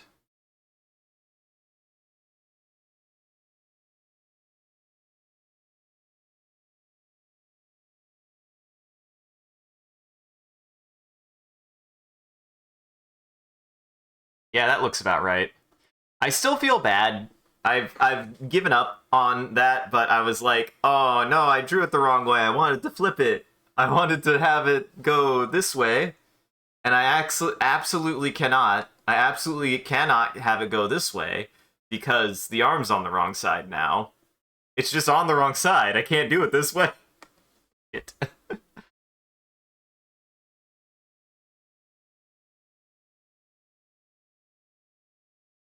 Well, too late for regrets, I guess. All right, pull up that picture.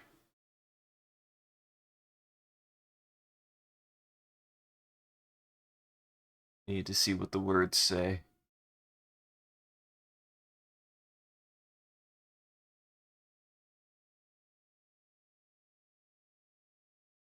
It's very silly. This feels like also like it was drawn and then the text was added digitally. So it was originally like in Japanese even, it feels like.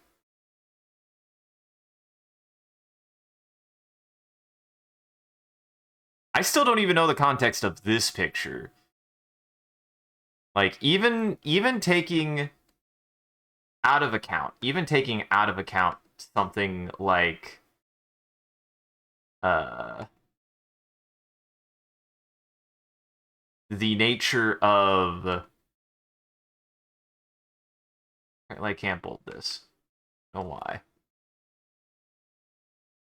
It's also is not the right text. It's not the right text. Oh, there, Arial. Probably what I wanted.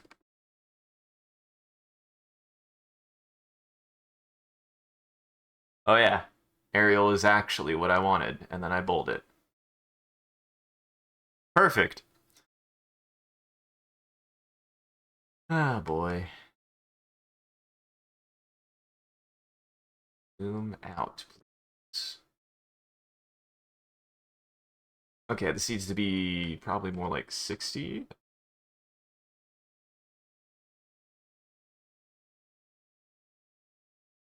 Yeah, that's like perfect. Hey, Shrimp! Ahoy, ahoy, ahoy! Hydrate Bot's also here too. Uh-huh. Lorem Ipsum is also my favorite Elden Ring boss. They're definitely a spellcaster.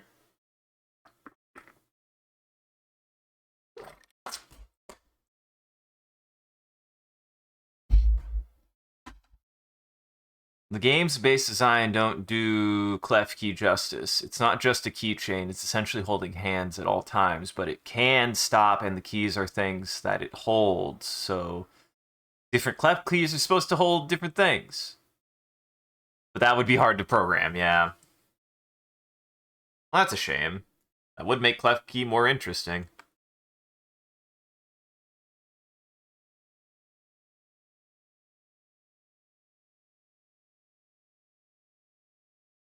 a very stupid thing I now have to do. Alright. There we go. No. Oh, Why did you?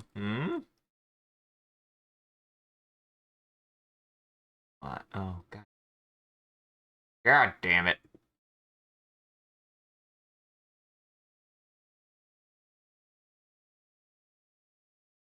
Why is it white? Why are you white? We'll take that out of context.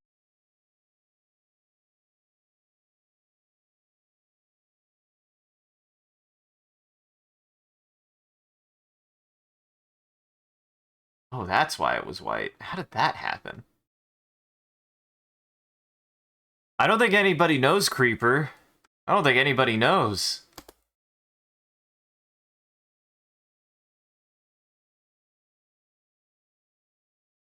That would explain why it keeps on getting changed.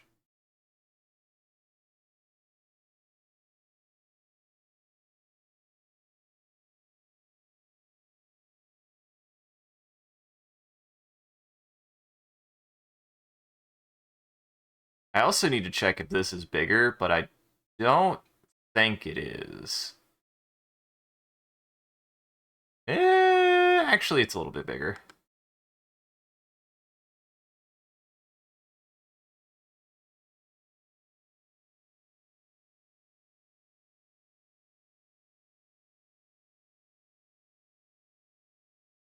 Yeah, that's perfect.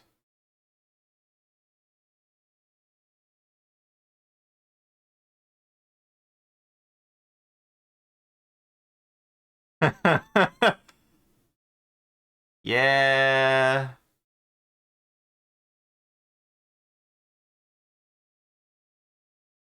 And this needs to be a little bit bigger. This probably needs to be 90. Look at how good I am at graphic design and just knowing. And just knowing. Actually, it might be 120. Either 100 or 120. 100.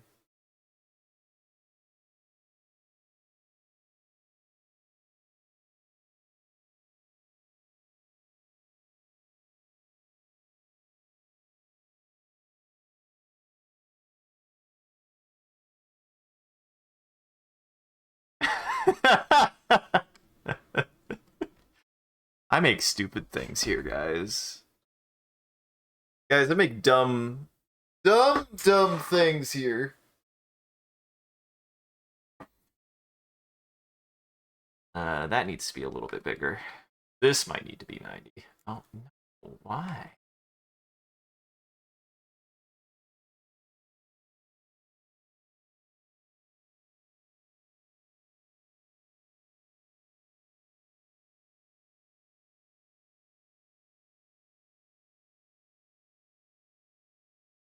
That's a good question.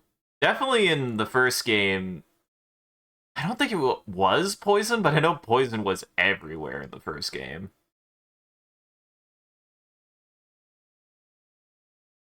Also, I'm just moving these because I want to put them there so that way that stops looking empty, and this will give you an idea of what it should look like. Oh, come on. Stop it. Move the thing. Move it. Move it.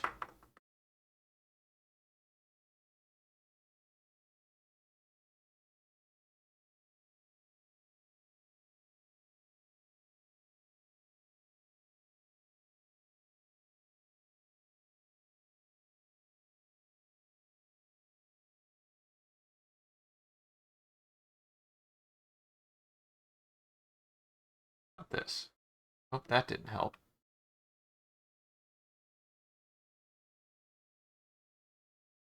I almost wish I could use arrow keys, but it don't work that way.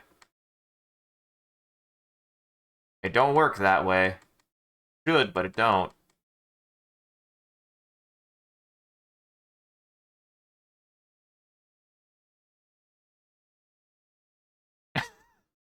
Yeah, that looks similar.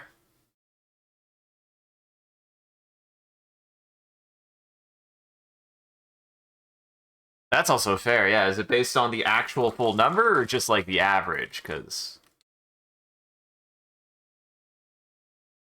it's probably grass? It's probably grass type. It's got to be grass type, right? Grass, or maybe how many fucking birds there are? Because that's the thing is, there's an argument to be made that in the original Pokemon, some of the types weren't supposed to be primary types, but rather just like subtypes, right? They were meant to just be paired with another type. Let's take flying for example. In fact, across all the games, is there a pure flying type Pokemon? Rayquaza? Nope, that's probably flying. That's probably not even flying. That's probably dragon, right? Like, I don't even know if it has flying.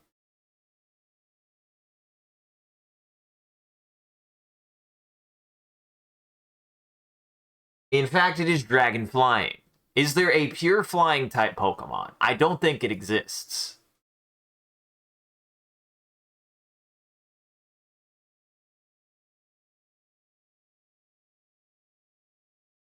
If they have blood. Plants don't have blood, unless it's like clearly an animal, but if it's like clearly a plant. Like Bulbasaur would have blood. Bulbasaur would have blood, but I don't think like I don't think that suddenly I'm blanking on the litter Oddish. I don't think Oddish would have blood. I don't think Execute or Executor would have blood. Even though you literally see one busted open with its yolk spilling out, which I've always been confused with whether or not they're supposed to be literal eggs or coconuts.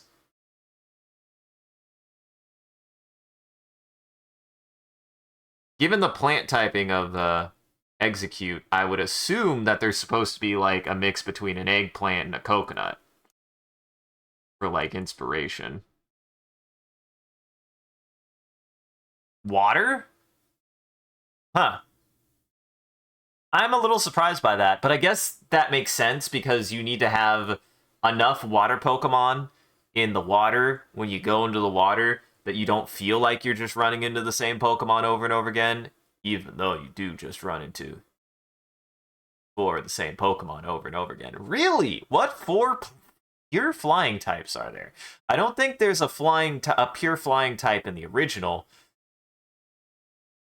And two of them are from the same one, but still. Huh.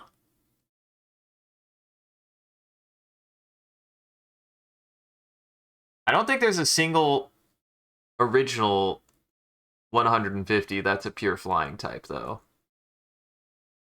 I can't think of one. Both of the birds are normal birds. When I say both, I mean Spearow and Pidgey.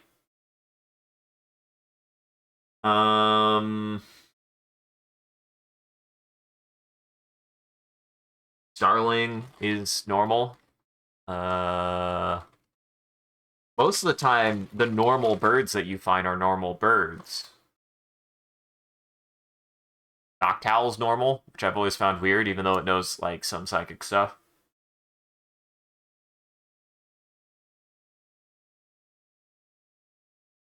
Now, I didn't know that each grain of sand has its own soul.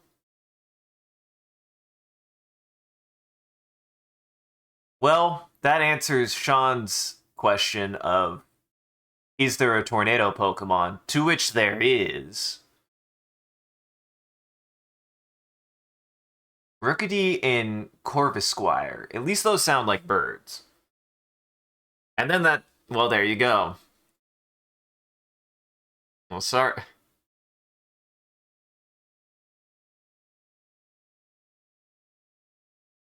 Yeah.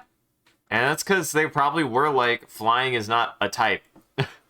Flying is not a primary type. The fact that they got away, the fact that poison also almost wasn't, but did actually have, what, 2 pure poison Pokemon in the original? 3 poison Pokemon. There's a lot of poison Pokemon in the original. Let's be honest. They liked poison both by itself and paired with things.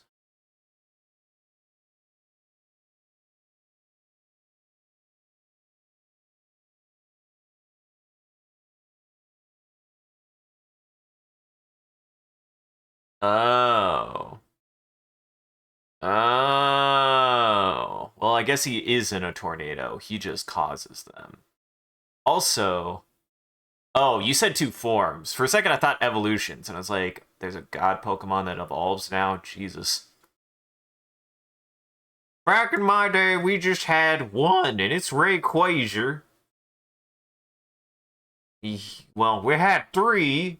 It was Rayquaza, Kyogre, and Groudon. Groudon.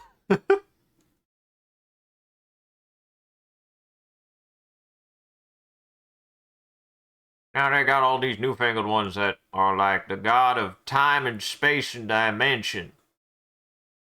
Think I got time to pay attention to that shit, Pokemon?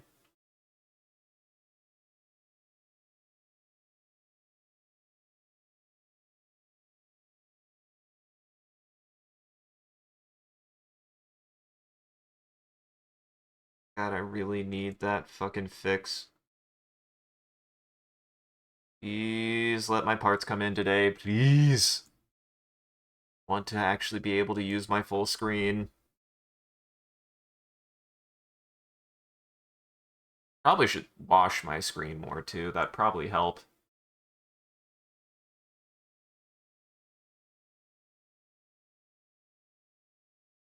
I mean, there's so many already. You already have enough. There is at least one. What's funny is the Pokemon games have gone from actual terrorism to eco-terrorism, which is hilarious to me.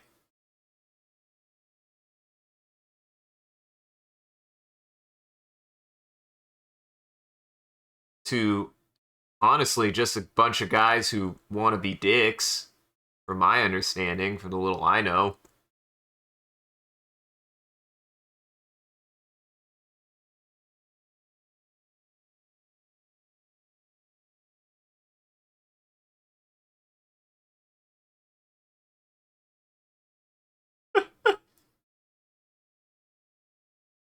I do think this came out really, really good. The only things I need to add.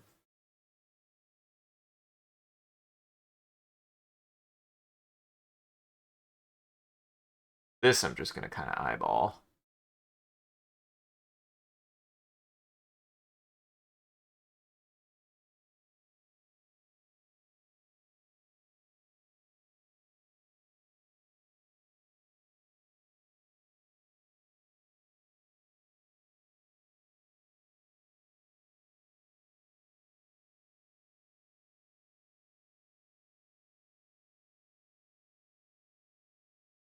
Look, you can't say that I steal my work anymore. I actually make my own work now. Look, I'm a professional.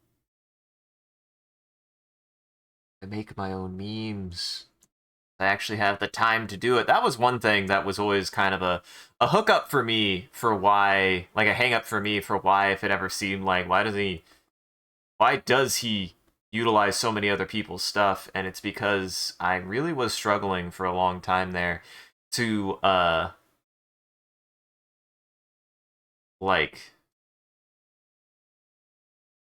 really be able to find the time to work on all that stuff.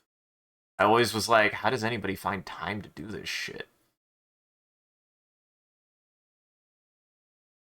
Big, big.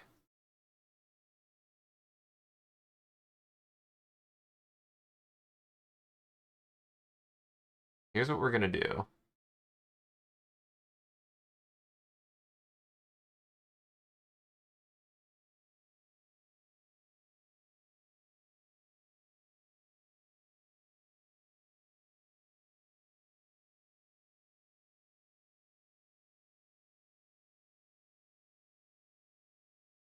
This almost makes more sense with her.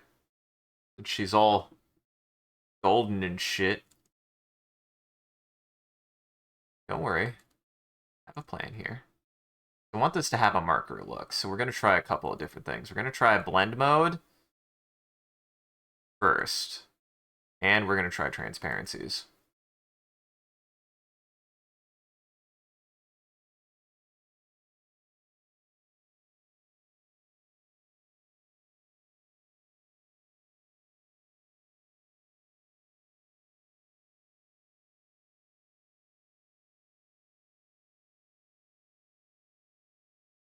There you go. It's just that easy.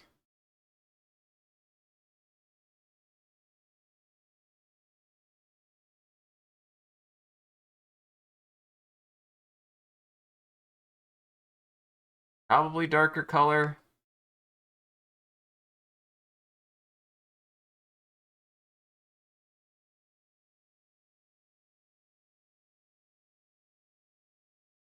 So I'm looking for a marker effect. Yeah. Do darker color. Yeah, that looks like a marker. That's perfect.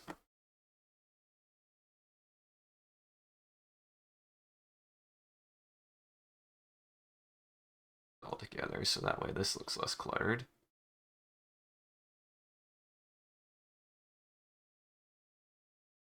Uh-huh. Yeah, Trubbish is cute. I've come around to Trubbish. Trubbish is a good boy. He's a little goblin. He's a little trash goblin. I like me a good trash goblin. I would be lying if I didn't like me a good trash goblin.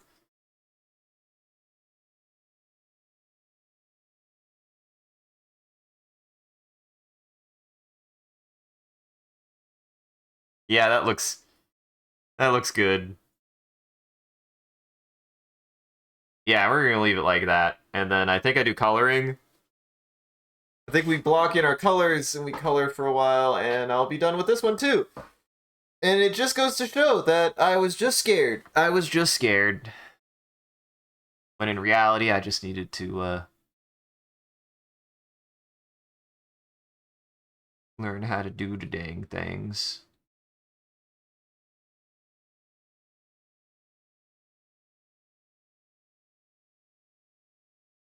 Because in reality, it didn't even take me that long to do this. It didn't take me that long to do this. It took me 2 hours. That's not long. 2 hours is not a long time. Granted, I have 2 hours to work on it, which was kind of my problem, is 2 hours became a luxury pretty quick. 2 hours has been a luxury in my life for a large portion of my life, I feel like. 2 hours is a lot of time when you don't have that time.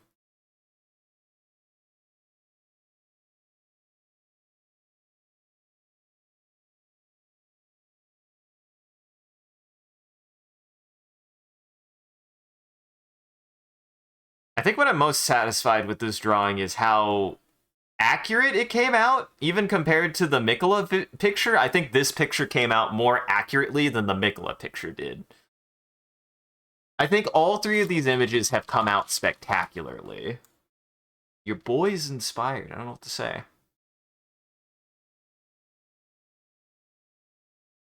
Ooh. You should make a ghost type, too. That feels like a ghost thing. Is there really not a dark ghost Pokemon? I'd be surprised if there wasn't a dark ghost Pokemon. I won't lie. There feels like there should be. You know, it's like practically asking for it. Duskull isn't... Is it dark? Duskull might be. I like Duskull. He's just like a Poe from Zelda.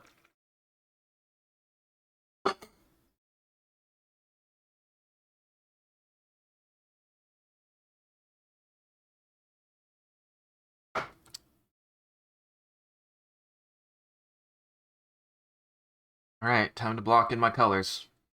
Here we go.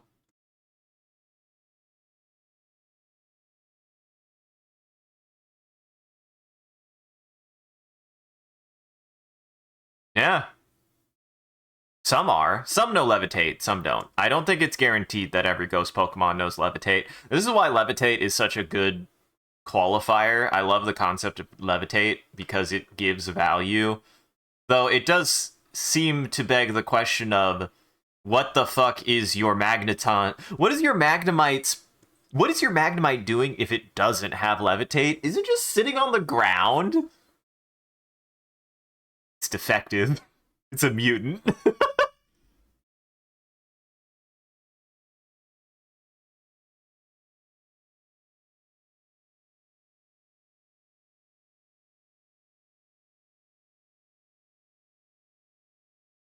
Listen, that's a joke.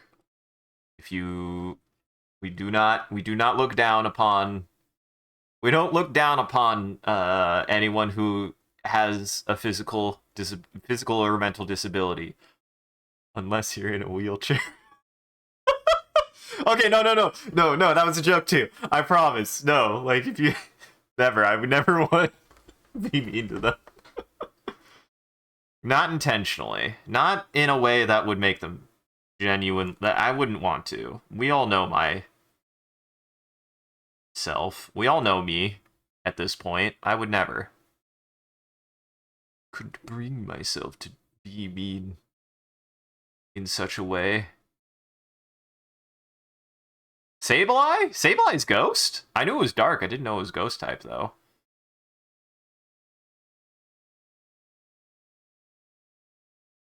Did it not? I thought it gained levitate after the second generation when they started, or third generation when it started implementing that, because that's why I was like, oh, good.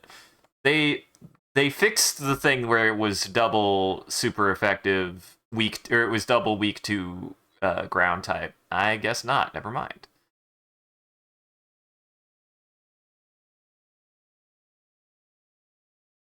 What does it know? Because that's bad then. I swore it had levitate. It was like the thing that made Magnemite worth using after second gen. Since ground types ate its lunch.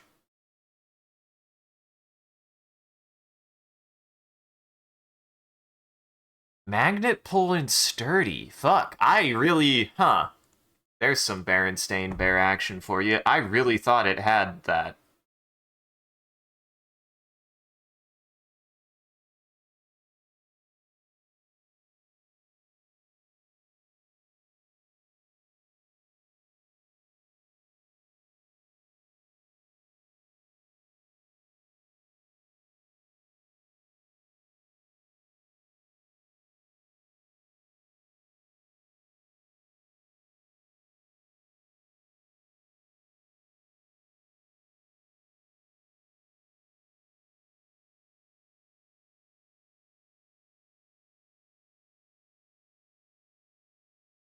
Huh. Interesting. There's not an electric Pokemon that has levitate? I really thought there was. My bad. What Pokemon have levitate? There was one that I was like, oh, that's really good, because it essentially took ground resistance and then made it resistant to ground, even though it was weak to ground. And that's thus made it, like, actually really good, and I can't remember what it is now. Because it would have natively been weak to ground, but levitate made it immune to ground.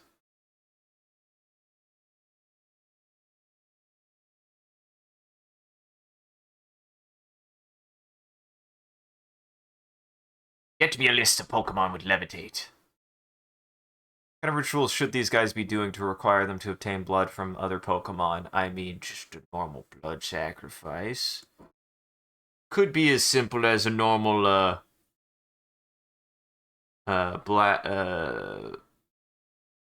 pirates situation where they just have to take a little bit of blood. And then when it doesn't work, they have to take all of the blood.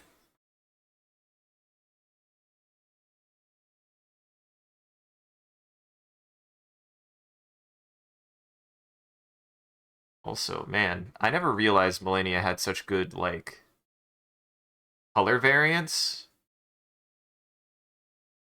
Like, in that her shirt, like her dress, is actually in the same color value as her arm, but her arm is made out of metal. But really, they're not different colors. They're just different values of the same color. Did not know that. That's good. That's good color design. That's good color theory.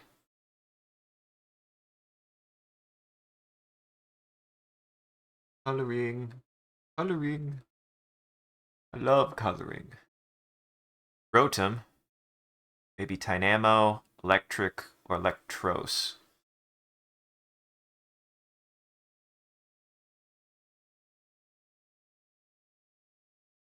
Hmm. Aren't electros? Isn't that a water type? I would say it was at least third, if not fourth gen. That made me go, oh, that's silly.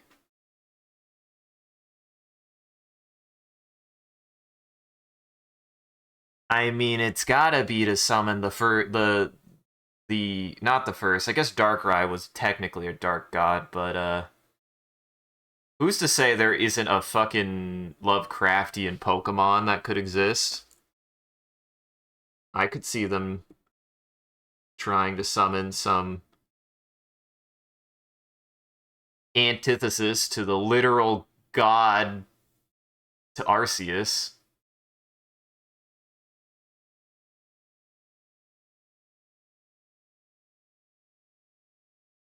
And if anything, if yesterday was anything to go by, they're clearly Mormon. You're electric. But most people think it's electric water. Isn't that the eel? Yeah, because it's got eel in the name. What gen is he? I don't know. Was he Gen 4? He might have been after my time. Yep, he was Gen 5. Nope. Weird that he is pure electric, though. I was not expecting that.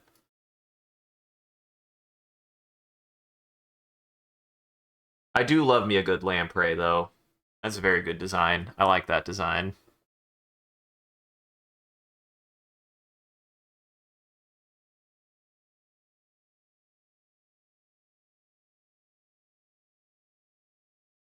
Just gonna do that. What color over it?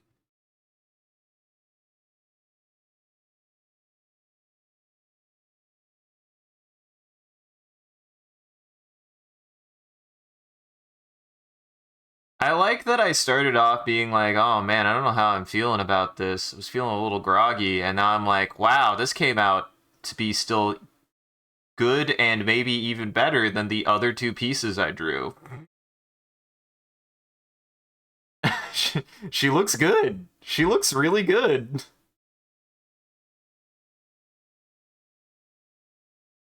I'm unstoppable, guys. I've listened to that song. Don't worry. I understand. I can't be that vain. Lest I decide to try to take over the world through my own ambitions, which I don't think I would do.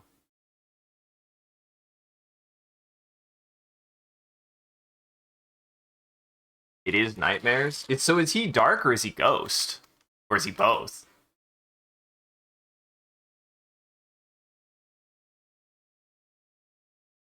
Guys, I'll be quite honest. I don't think I like the concept of god Pokemon because it implies that gods are not only tangible in that sense, even in that setting, but you can also capture them and utilize them to play funny little monster fights if you wanted.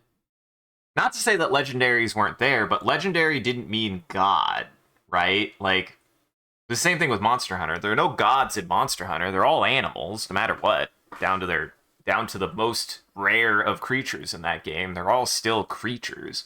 Um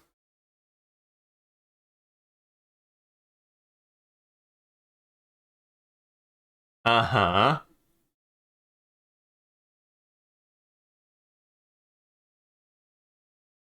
Yeah, I think I really nailed it too with this one of getting that almost like that vibe from that Artorias picture a little bit better, but cleaning it up a lot. Because I don't know, I just like clean art. I just like clean art. I just like when the art is clean.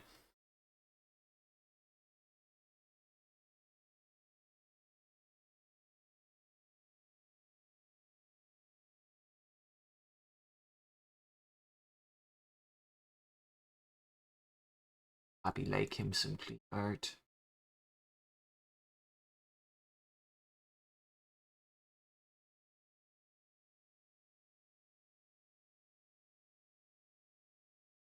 And unless in editing I find out I need to make another picture, which I don't think I will, this should be the last Elden Ring drawing I do for a bit.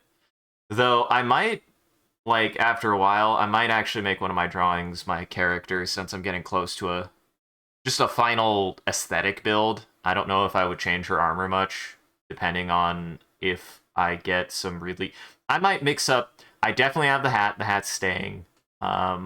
And then it just depends on what armors I get from the DLC. That would inform the decision that I make for what her final design will be. Or I might just make a drawing of her as a testament to the design I got having beaten Millennia, since that's now feels at least iconic to me, of that look of my build, but with Millennia's hat now. Because I'm Millennia now. I'm Millennia now, game. I've earned it.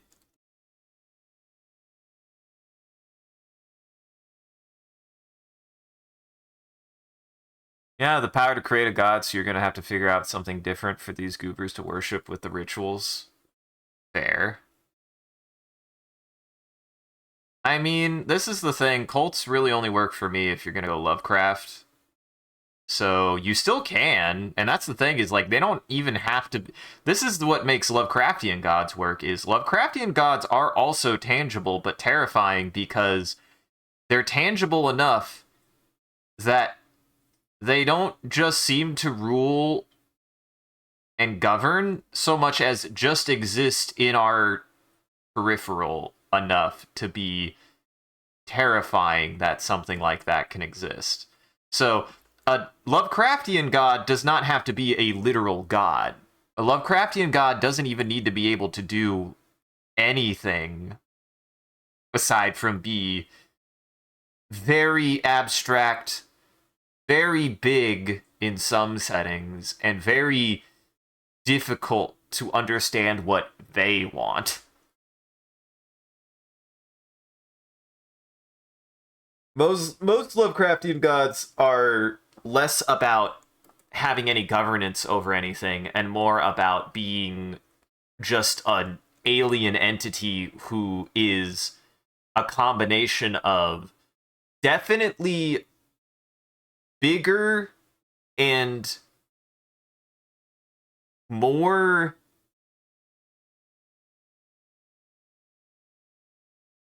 like imposing from a standpoint that we in relative comparance are small, insignificant, or somehow less less equipped to deal with them. But the creatures themselves are not outright omnipotent. They're just a combination of knowable, but only enough that we can discern that they are terrifying. We don't know what they want. We don't know what they can... We don't know what they're capable of. That's what it is. A big part is we don't know what they're capable of, and it's never made clear if they have any kind of omnipotent omnipotent capabilities.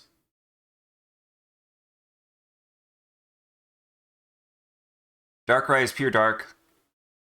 Okay. Its counterpart is Cresselia, which is pure psychic. Isn't that just the, like, little deer creature? Is that what that one is, I think? Deer sheep creature thing? That thing is psychic? Or am I thinking of something else? Because I think that thing is grass. Nope, yep, that's not what I was thinking of at all. That was not what I was thinking of at all.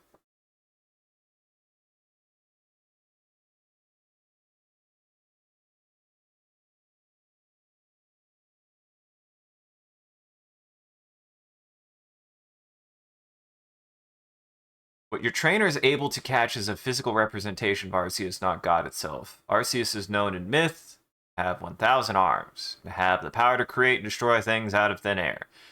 It's also seen in legends of Arceus as being made of light, and only much later shows a physical form. This tells me that Arceus Pokemon might be a gift from the real universe force that's created the universe.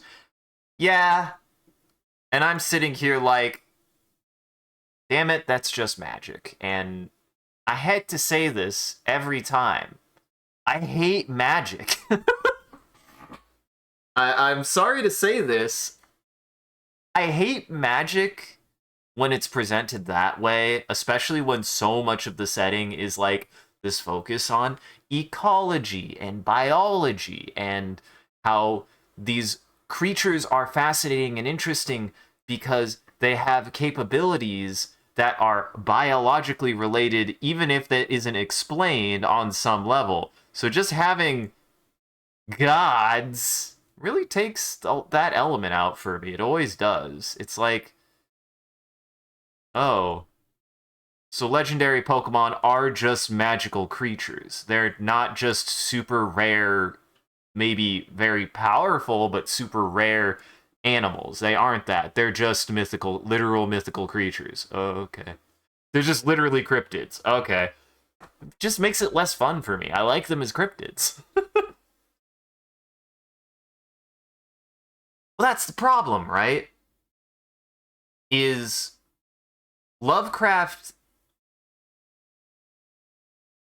at least for me, um, doesn't always do magic. Not really. If anything, he does a lot of more science fiction with even his creature design. In that literally some of his creatures are scary because they're sentient in a way that's a very like very meticulous, very tactile way, right? Like they think and they feel and they have thoughts even if they aren't human. And then they can manipulate their environment in an intelligent way, which is scary. But they don't look like a human, they don't act like a human, yet they have just as much control over the environment as we do. That's scary. That's terrifying. Um,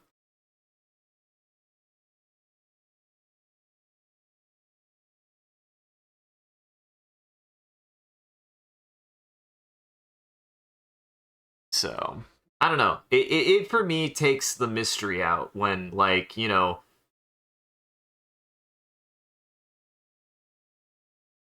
Mew was the closest to that, right? Because like Mewtwo was a failed experiment to clone Mew, and that was in the canon of original Pokemon. But for me, what like makes Mew and Mewtwo not just gods is the fact that like Mew is at least treated with an air of like mystery and isn't outright called a god. Again, they're just called maybe like the origin of life or some kind of living being that is a progenitor of some kind or is just some entity that nobody really knows. That's the thing. Nobody knows about it. But you see Arceus and they're just like, it's God. As far as I know. As far as I know, maybe I'm wrong on that. Maybe they do treat it that way. But every time I hear that Arceus is just the Pokemon settings God, I'm just like, so not only is God real, you can catch him. Though you pointed out that obviously, no, that it's more like God bestowing on you, the pokiest man of Pokemon catchers, the instrument of God, let's be honest. Which is still pretty fucking hokey and just magic at that point.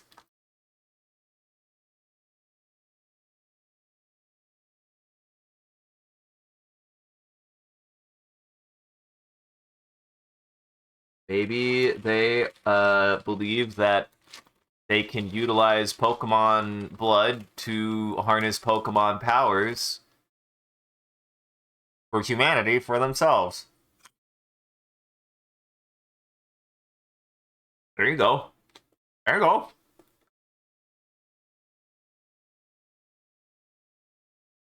Mm-hmm. But that still kind of brings it back to a biological origin, right? And that's what I like about Mew is like again, you can play with that. You can play with that and not just have to lean straight magic to be like, it's magic, baby. You can have things in your setting that feel biological or logical without being explained and without just being magic. Mystery is good. Mystery is good and hard to capture. It's part of what makes Pokemon, at least for me, made Pokemon so tantalizing as somebody growing up who loved creature design and monster design and stuff like that, is this real sense that Pokemon was inhabited, the world of Pokemon was inhabited by animals that just so happened to have powers, right? They developed their powers through millions of years of evolution on their own, and that as animals developed these as responses to their environment to live, like animals work, and aren't just magic creatures. That's why I appreciate, even if superficially there's an established like the description of a Pokemon isn't, at best, it oftentimes is actually like an explanation of how that Pokemon lives in its environment, not what that Pokemon does best mechanically. Like, their description is purely flavor text, and I've always liked that. They talk about how Pokemon hunt and how they use their abilities to hunt, i.e., how animals develop abilities in nature through evolution, learn skills of hunting and foraging through their own biological advancements, some of which even include harnessing powers.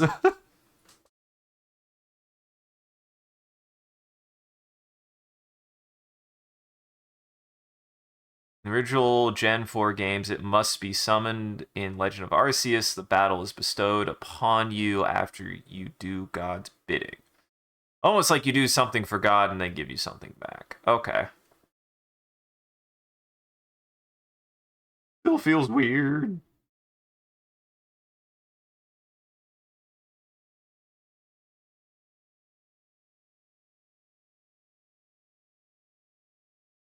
But then again, I guess you could be like, well, what about the legendary dogs?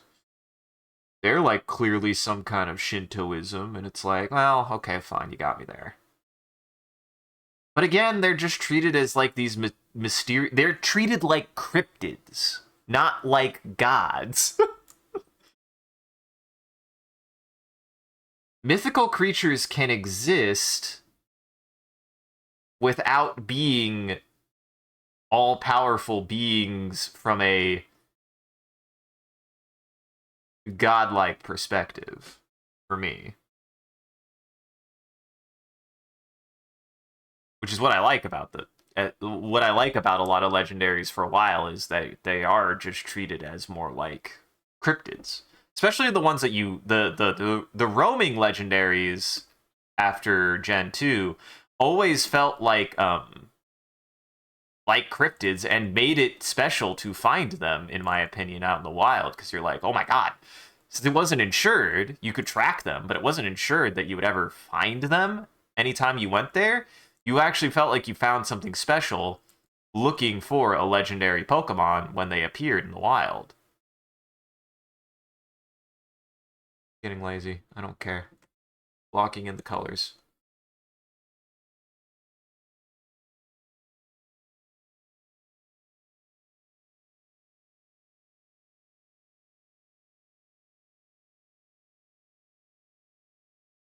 But I could just be talking as an old balls who grew up with 2nd and 3rd gen, and 4th gen for that matter. 4th gen was the last one I played.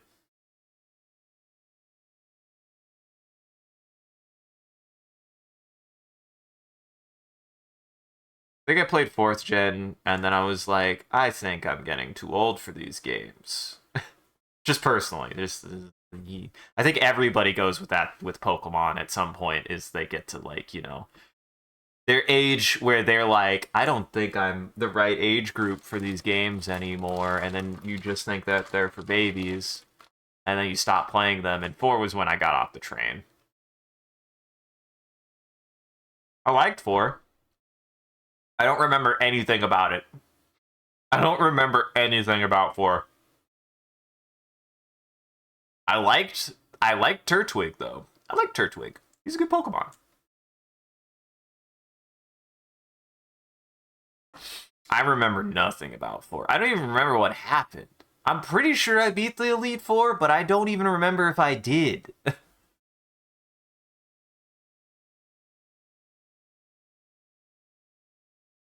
Well, that's only if a plant bleeds, but I guess you could argue that when you cut an aloe plant open, is it not bleeding? Which I would say, you sick fuck.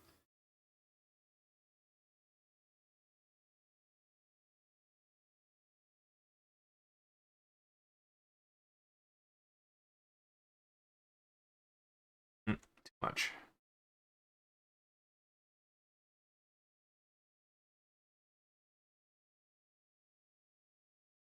Too much sand. That's better.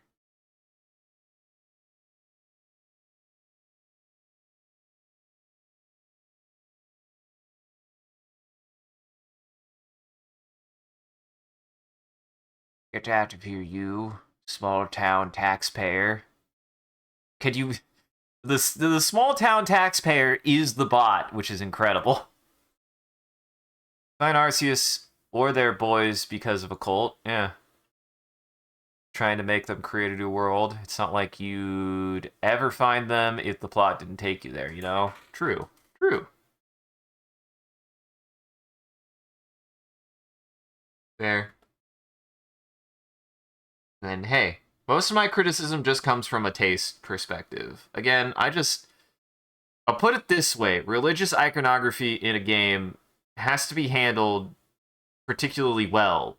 So when it's suddenly injected out of nowhere, by the way, that's also what gets me, is when it's suddenly there, it just feels weird to me. I'm just like, why are we talking about God?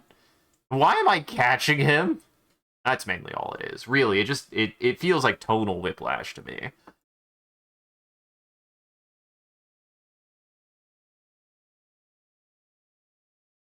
Though there's probably, the classic argument that Pokemon has always had stuff like that. I just wasn't paying attention. I mean, there is some. I'm not saying there's a lack of any religious iconography in any bit of Pokemon. I mean, you have the literal shrines, the literal multiple shrines, and the literal multiple shrine worshippers that exist in all of those games. Bellsprout Tower exists, but that's more like a monk tower.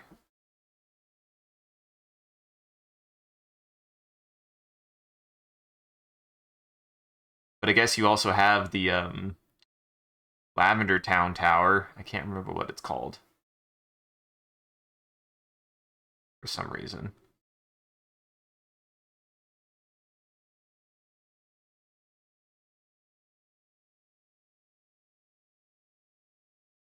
Cool idea could be that the type of blood they are carrying allows them to use certain moves. Yeah. I still maintain, well, I guess unless you consider there is like a blood for plants, I just can't remember what it's called. And I mean, bugs have a different kind of blood. They got a hemolymph. Weird.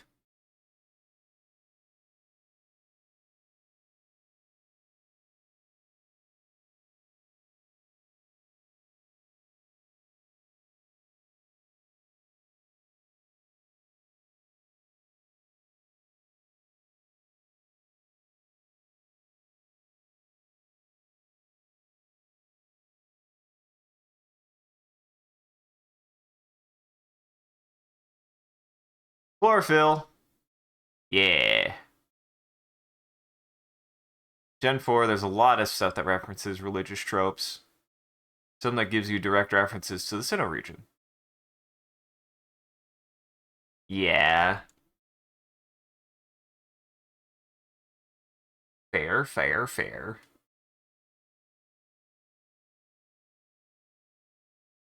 And when I say out of nowhere, again, what RC? Yeah, is that a fourth? I thought that was a 5th gen thing. I guess it is a 4th gen thing, isn't it?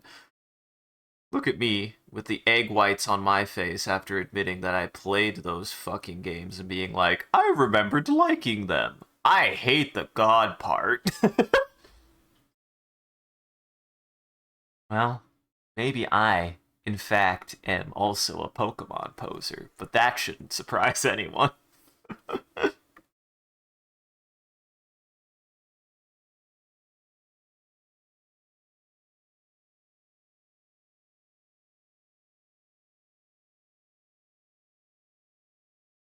Certainly 4 was the least invested I got into the games. That's for dang sure.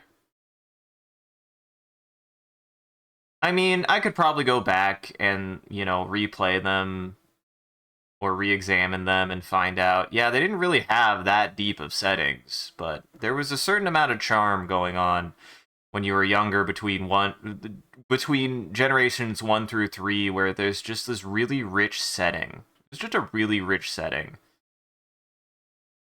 It felt very lived in too, right? Not just by people, but by Pokemon, and that's what really, really sells the setting for me, is that, you know, just a very lived in setting.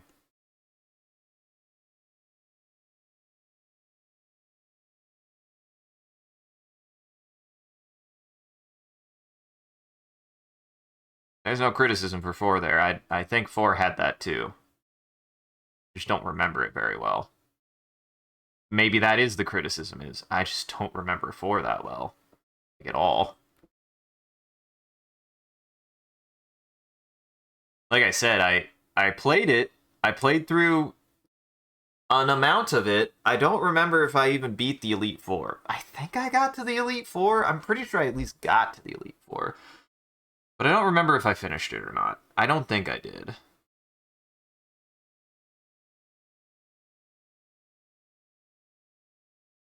Which was funny because I remembered playing for and then being like kind of like both the popularity of Pokemon and amongst my peers and it was never really there and that I was kind of falling out with it. And then as soon as like, Gen 5 came out, everybody was talking about it and I was like, I don't care about Pokemon anymore. And like people were bringing Pokemon to high school and shit. And I was like, what is this shit? What the fuck, man? Where were you people when I was playing Pokemon my whole fucking life up to this point? So I missed the cultural zeitgeist on Gen 5 and then didn't want to participate in it because suddenly it was vogue and popular again. And I was like, ugh, no. Whatever. Which is a shame because everything I hear about 5, I would really like 5.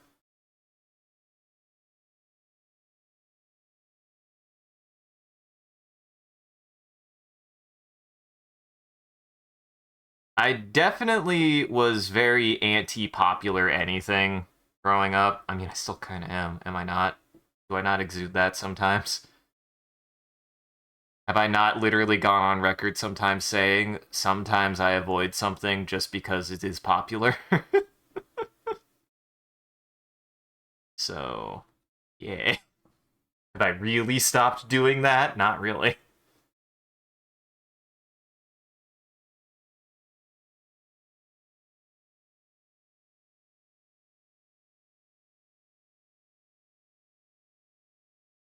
1 o'clock. Yeah, block in the colors, then I start some shading. Call it. Give me my meat stick.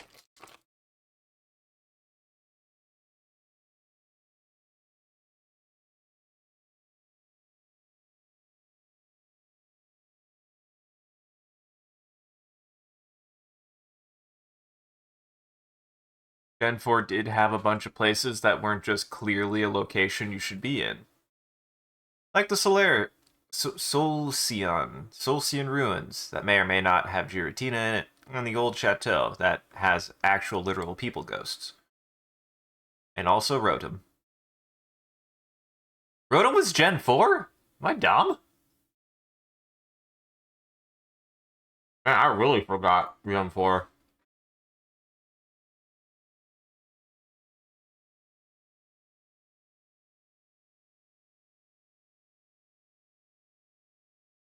That was Generation 4? Hey, it knows levitate. See, I knew there were electric Pokemon that knew levitate. I knew there were electric Pokemon that... Oh, it is Gen 4. What the hell? How do I not remember this creature? Apparently, I just was not paying attention in Gen 4. Maybe I never even made it. I did not... I swore that was after Gen 4. I was like, I don't know what the fuck Rotom is. Look at me, full of shit. I really was not paying attention.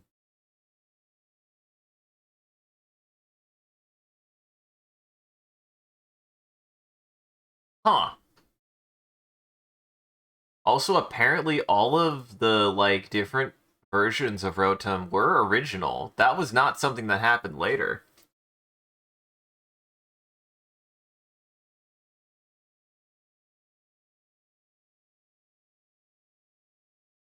Yeah. That is nice.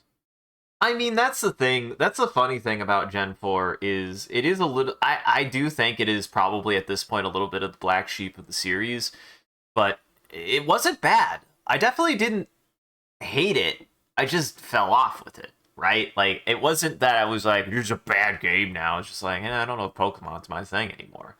But I didn't think it was bad. I definitely didn't think it was bad. In before you, like, go back and clip how much I ranted about how Arceus is dumb. Yeah, I still think Arceus is kind of dumb, but at least I respect it now. At least I respect 4 now.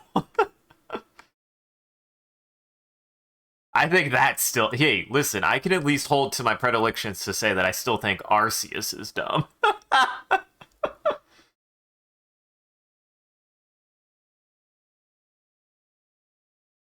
Ow. I'm sorry. I do think Arceus is dumb, but that won't change. I don't like him. He's not an ant. He's not a creature. I only like creatures.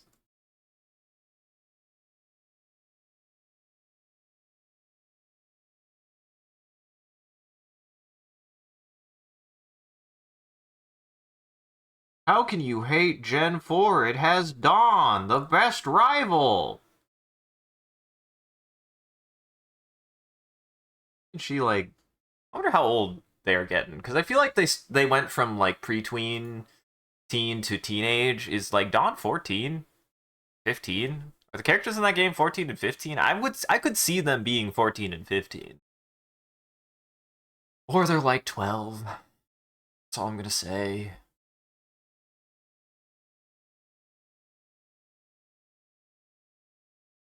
Oh.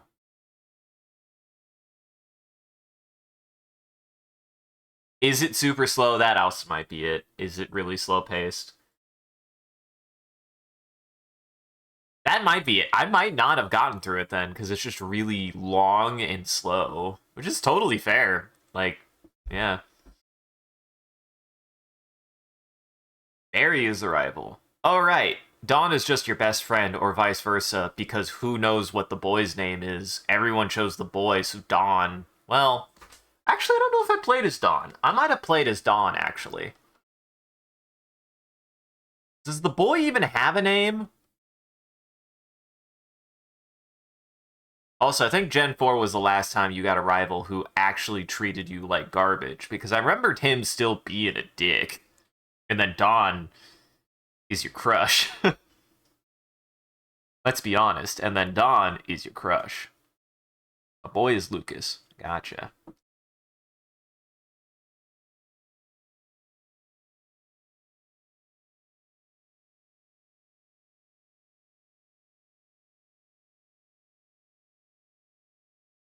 Lucas from Earthbound?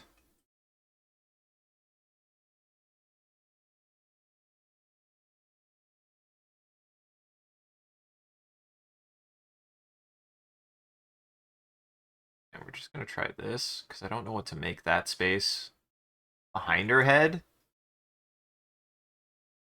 Well, that's not the color I wanted. It...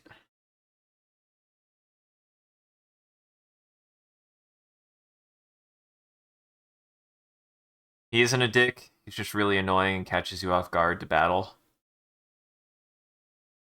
Oh. Cowards. Bring back a complete cretin. Bring back a complete asshole. That's what I want out of my Pokemon games. I want Gary. I want Gary again. Gary is so fucking funny how much he just rubs Ash's face into the dirt for no reason. It's always so funny too. With his troop, with his freaking entourage. It's so fucking funny. Whatever happened to Gary? If Ash retired, what happened to Gary? Did Gary retire well before Ash did? Gary gave up, like, back in Gen 3, I think.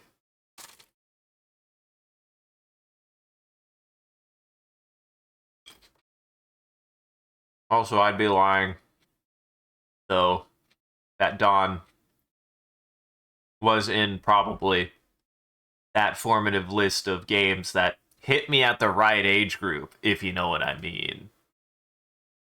Didn't really... I liked May. I think I liked May, but she didn't really...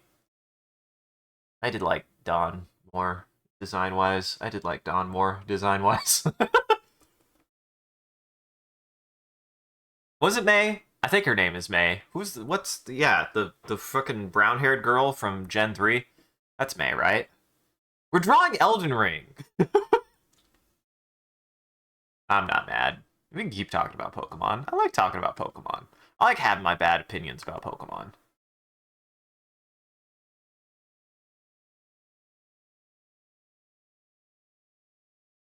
It's quite slow-paced at the start. We're playing Diamond and Pearl. Have to go backwards without Fly because a gym is closed. Yeah, I remember that. I remember that too. I just remember it being a little bit too big. And yeah, May is Gen 3, I thought so. And then after that, I don't know any of the girls' names. I know May, Dawn, and Crystal. Those are the Pokemon girls I grew up with. Those are the only ones. The only ones. I promise. Just because I don't know their names doesn't mean I haven't seen them. I'm just saying.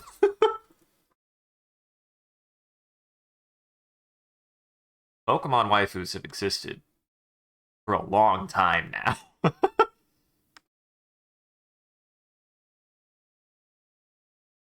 Oh, and Misty. And of course, Misty.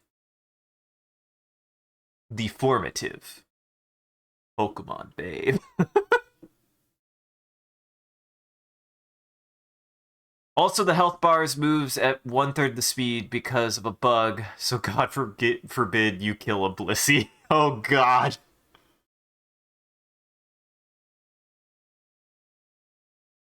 Blissey has the highest base HP in any of the games, I believe, which somehow still out succeeds Whale Lord, a literal 100-ton whale.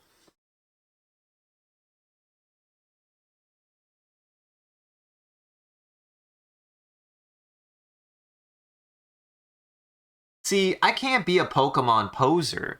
I'm just a Pokemon poser for every Pokemon after Gen 3.5. I say 3.5 because, again, I think I know enough about Gen 4 to be able to say, yeah, I played it. It's the only one I didn't finish that I played. Maybe I did. I can't remember. Maybe I did get into post game and then I fell off. Maybe I did beat the Elite Four. I just don't remember. Oh yeah, dude, I love that about Blue. I love that Blue takes Giovanni's place. It's so cool. It's such a good set piece. It's such a good fan service thing. This is why second gen is the best.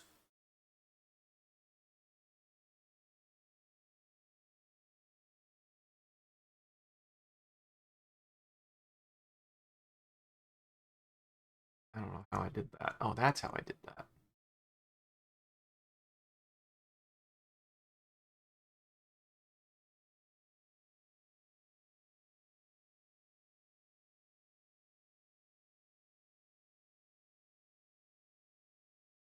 I should have clicked that.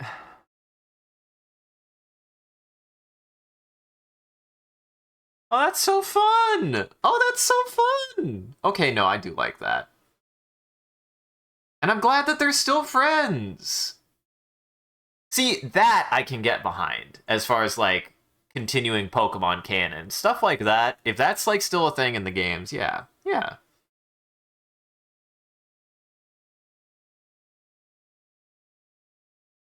That's also another part of it is I think like the generational gap between Gen 5 after like Gen 4 there did feel like there was a little bit of like I'm not going to say it's outright erasure, but I am going to say the term Pokemon erasure because I don't know what else to say and I didn't have anything else to say. And it wasn't that they were erasing the past games, but it definitely felt like they were trying to move on from them. Like moving on. So it's like, those games are old. We don't gotta talk about those no more. So I'm glad that they bring Blue and Red back up as fan service and do it in a kind of like charming way. Again, if there's any compliment to be said about the Pokemon setting, is it's a very lived-in world, and the people that live in it live in it. And honestly, having like, you know, your grandpa's Pokemon, you know, in a newer game that shows that they grew up too is kind of like a respectful way to be like we know our original fans are grown up now and appreciate their dedication to what we thought was just a dumb game for babies, honestly. And that's not supposed to be an insult. Like that's cool that they did that. Like, you know, them recognizing that adult Pokemon players are also still a part of the demographic as much as the children are.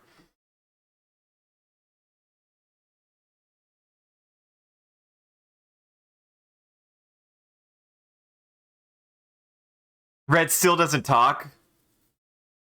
That's fun.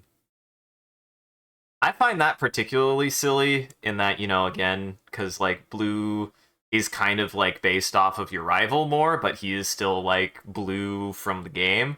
Um, do they just call the are their names still just Red and Blue? Because that'd be funny too.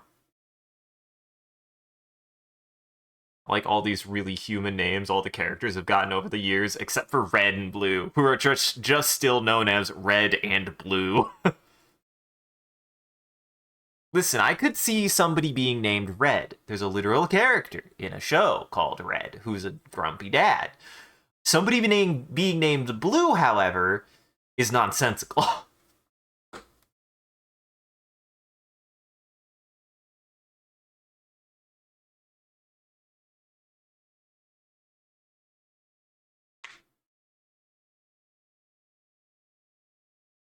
Also, I might try something.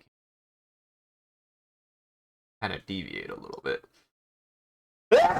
Oh god, I'm sorry for screaming.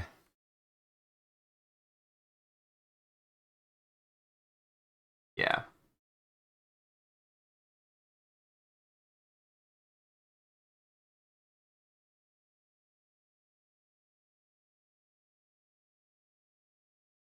I don't know if I want it that thick, though, is the thing. I'm gonna go down to 15, though.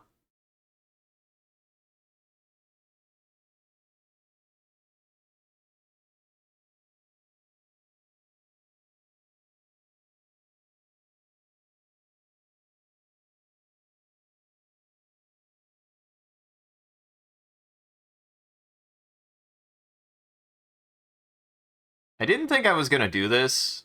I wasn't sure, but it does add to the effect. God damn it. Stop it. Please. Stop it. Stop. Go away. I hate this thing. There you go. It's like a quick eraser, but I don't like it. I'd rather just pull out the eraser.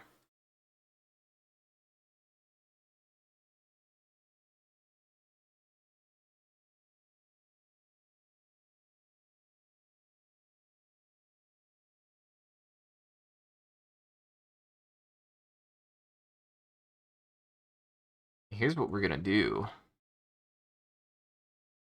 That bit right?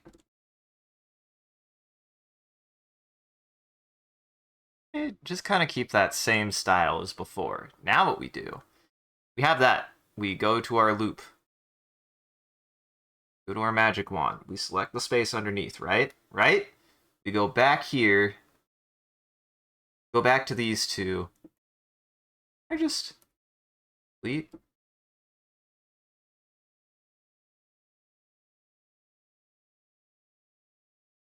Then we do the same for the top.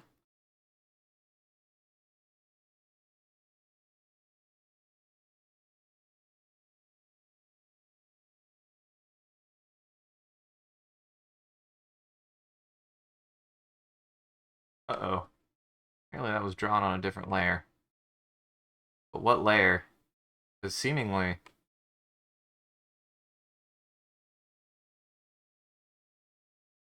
Where is that?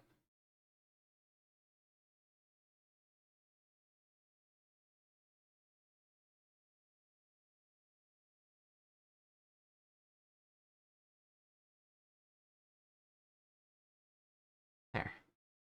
That and that. That's the layer it was on.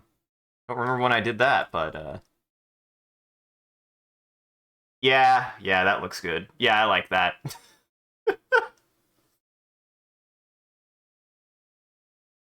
I should have added that last, but...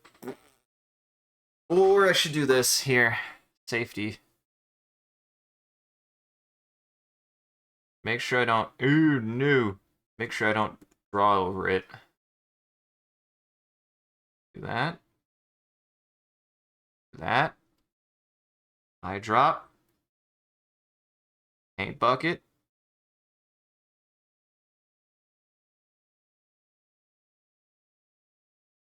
There. Then, draw anything under it. It shouldn't affect anything. Shouldn't affect anything. Though that's probably what I should have done, but...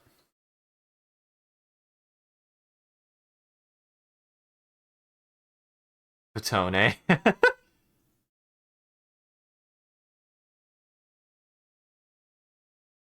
Uh-huh. Natural Harmonia Gropius. That's not a person's name in Pokemon. I refuse. That can't be a person's name from Pokemon. I refuse. I won't allow it. I disallow it.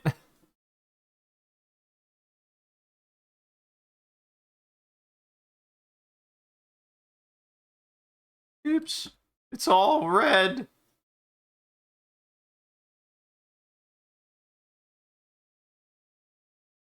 What I need to do is actually add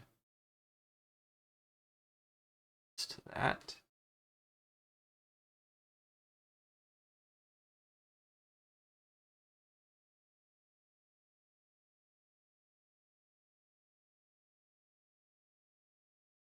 The main antagonist. Well, at least they gave him a good evil name as being, as far as ridiculous evil names go.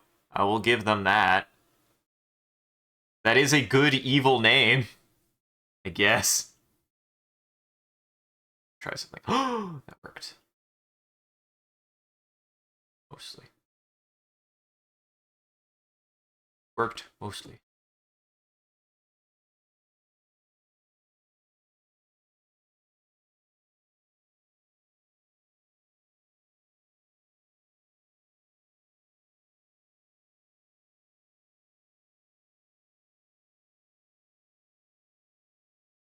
Go with a lighter color for this.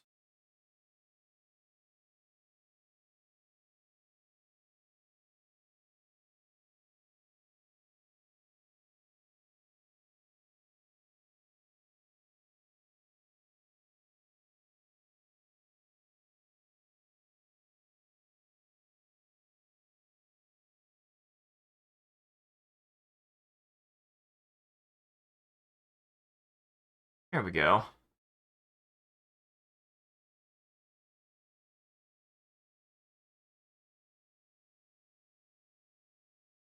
I like the colors. I like the colors. Now I have to do the shading. Which, honestly, I like this two-tone shading technique I've started doing, so...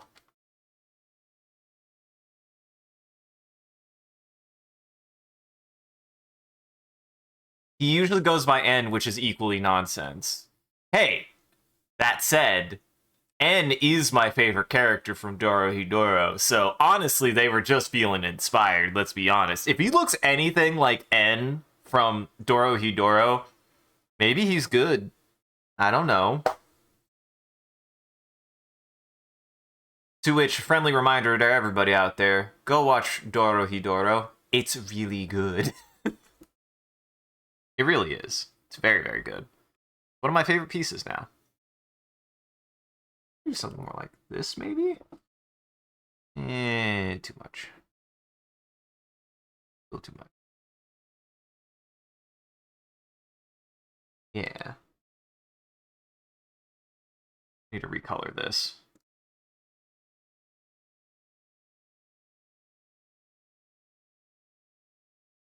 That's right, ladies and gentlemen. I'm getting lazy because I'm an artist now, and I can just do this.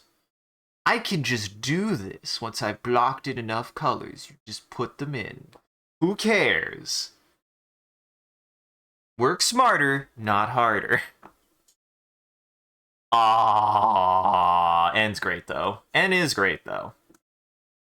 Just a friendly reminder, if you haven't seen it, definitely everybody here should watch Dorohedoro. It's great. It's fantastic. It's very well done. One of my favorites.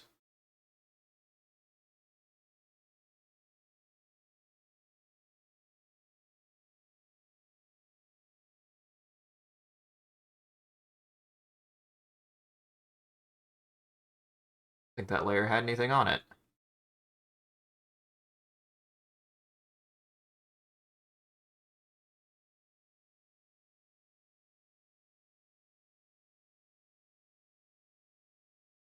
Okay, good. It worked.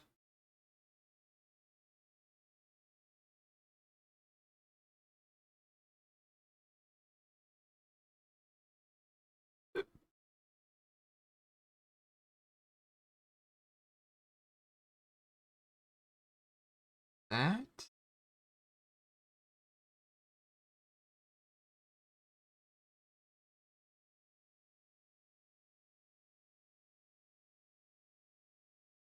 I love this shading style. I don't know why I've I've liked shading. I've always liked shading. Like my stammer there. Shading is something I've always enjoyed doing, but I've always found it a little bit too tedious at times. So this like style that I've really settled on, feels really good. It feels really, really good to do. Very satisfying to see it just work.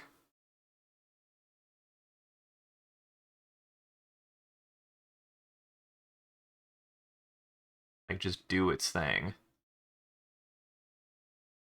And then I've just gotten much better, I think, at really being able to internalize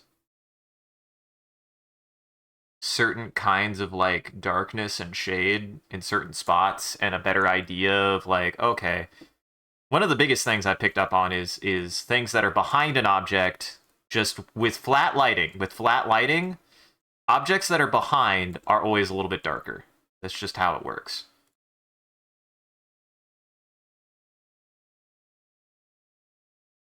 I think I've always kind of done that. And then I've gotten much more into like rim lighting and stuff. It's been fun. I like rim lighting a lot too.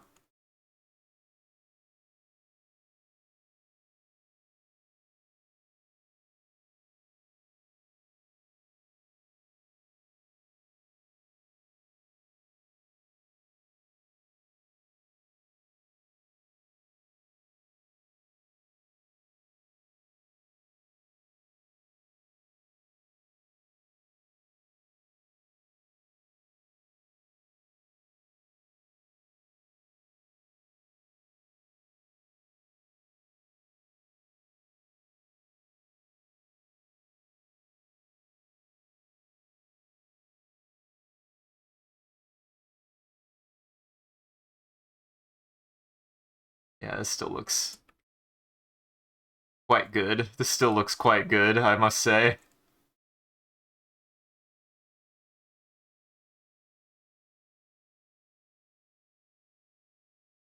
Adding a little shadow there is quite nice.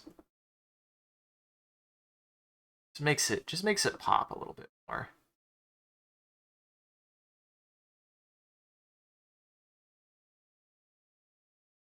Also, shadows cast consistently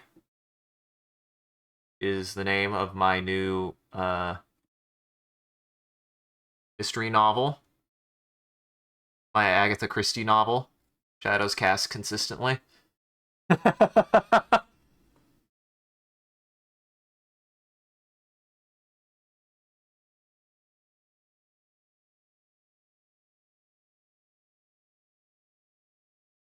You learned the other day about the character on screen this time. During Waterfowl Dance, there's 2 hitboxes, the air blades and the sword itself, both starting and ending at different intervals, so if you only dodge one, you're likely to get hit by the other, die and stabbed and die. Yeah. And that's something that I picked up on, too, is very much that attack is also meant to, if you do not dodge a very certain way, that I at least found after a while, it is pretty much just like made to roll catch you. It is made to roll catch you. Which, you know, given my predilections, even though I like Waterfowl Dance, I still hate on principle roll catching. Still hate it. Still not gonna like it.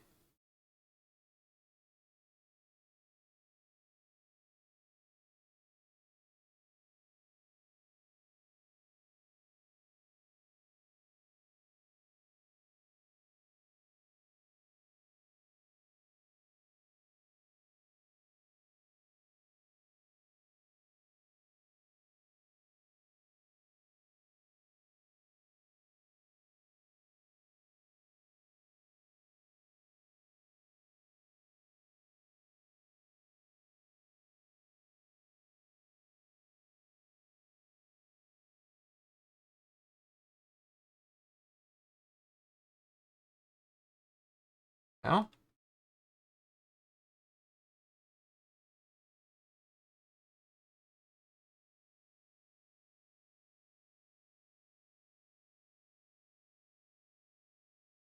Actually, kind of an interesting spot I put myself in with this. Guys, is this just what I'm gonna do from now on? Am I just drawing memes? I'm not gonna say no, I just... I meant for so much more. I will happily, like, listen. Absolutely, I'd put references to things that I like and references to our own dumb shit that we get up to and, you know, this stuff in my more complete works in the future. Damn well I would. Why wouldn't I? Paying homage to the things that inspire you is almost a requirement as an artist, I think. When you can do something that you can finally mark as lightly successful, why would you not literally think? Why would you not do the action of thanking those that gave you the inspiration to make something successful? As a sort of like baton pass to say thank you for handing me the baton. And by that, more like thank you for allowing me to harness the power of the baton. I needed it.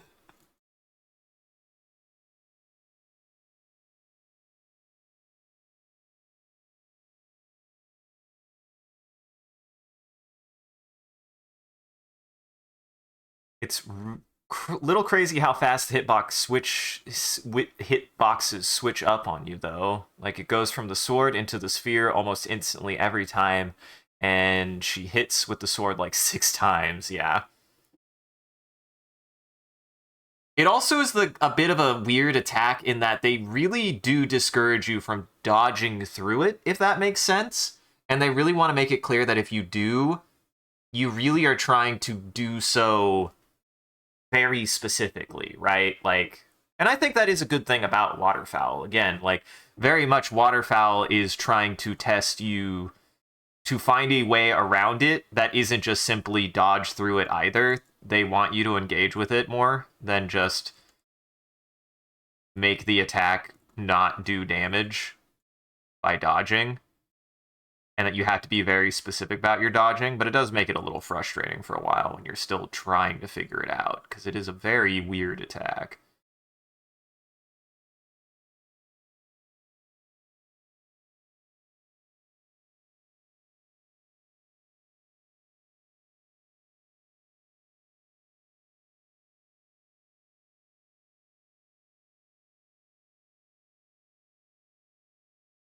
Also, I think part of the reason why I like the shading style so much is I can be a little bit messier with it and it will still look good because it will just shade other parts. So it's like, oh, okay, that just works. It's a little bit forgiving in a certain way for that.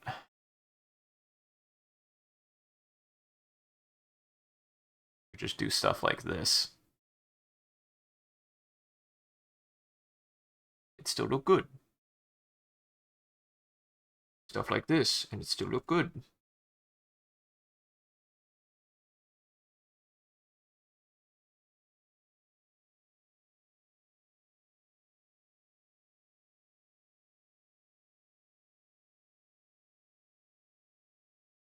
Okay, now that one was my computer, not the pen.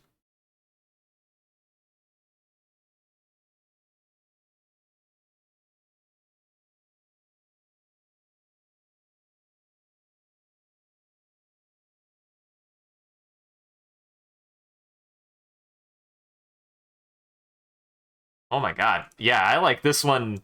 I like this one almost more than the other two images. And here I was like, oh, this sketch looks so bad. Guys, I've learned something with my brain. The sketch always looks bad. That's the point. Of course the sketch looks bad. It's the sketch. It's the sketch. Of course the sketch looks bad. What's wrong with me? The sketch has to look bad to a certain extent.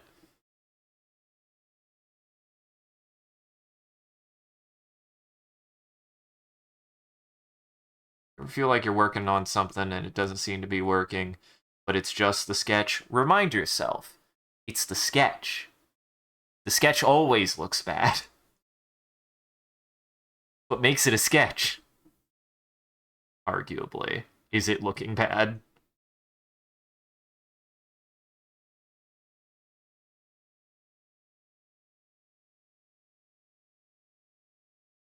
Gonna go in there.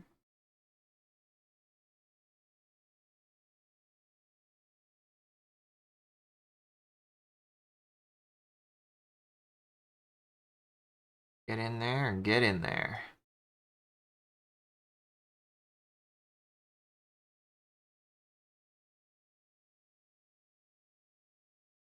Thank you. Thank you, Comfy. Welcome to my renaissance where I finally get good at everything that I do. I've needed it. This is the part of my career where I miss them so, and I hope they are doing well, but Sloth, you are correct all along. I can get good at the things that I do if I ever have an opportunity to sit down and actually focus on them. And for once, I feel like that is not only that wasn't always true, but that now more than ever, I can actually make good on that statement for once in my gosh dang life.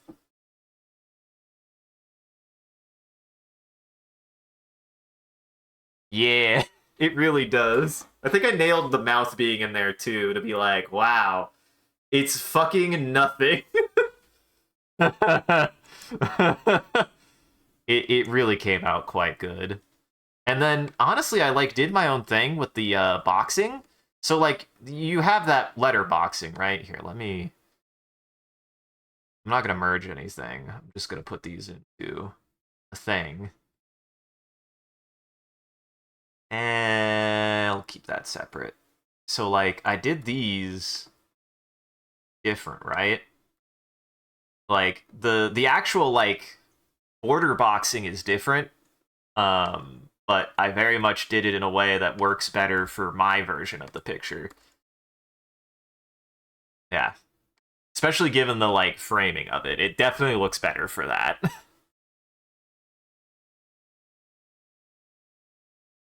Exactly. See, this one is maybe the least you just traced it I think I've done out of my works. And it looks really good. Holy shit.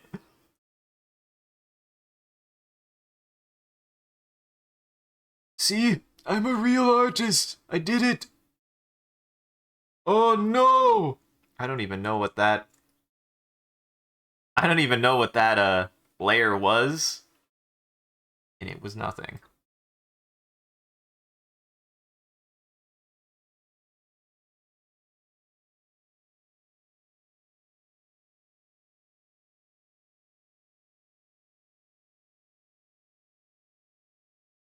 Welcome to the MCCanary Gets Good at Art arc.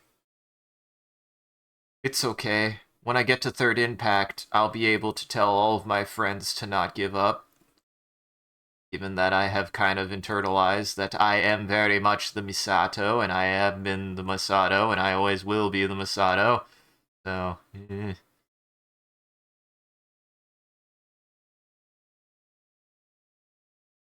Again, Sean showed me uh Evangelion back in like near the end of college for me. It was the first time that I saw Eva.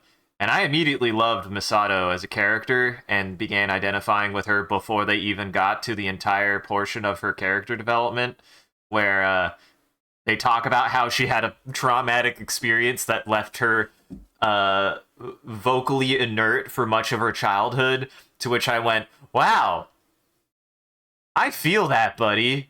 To follow up with, as soon as she got to college, she wouldn't shut her mouth, which very much was the same kind of character arc I had in college too. Believe it or not, guys, I used to be way more reserved, like genuinely, due to human interaction paralysis. That's because, again, I must, without sugarcoating it, I was very much not treated well in high school by a lot of people, including my peers. I don't know if everybody goes through this, but I certainly had a period where it wasn't that I never wanted to talk, it's nobody wanted me to talk. And I internalized that, and it sucks. So if you're out there and you feel that way, and you're still young, fight it. It's not you. It's not you, and you deserve to have your voice heard. You deserve to have your voice heard. You deserve to be around people who want to listen to you. Like, genuinely. If you are out there and feel that way, like, you know, you deserve to have people who enjoy the sound of your voice. If you like talking. Now, if you genuinely don't like talking, then that's different. Like, duh. But, like, I always liked talking. I always liked being a talkative person. I just was told from a pretty young age by both my peers and even my elders in some occasions, though actually a little bit less rare, to stop talking. So, there you go.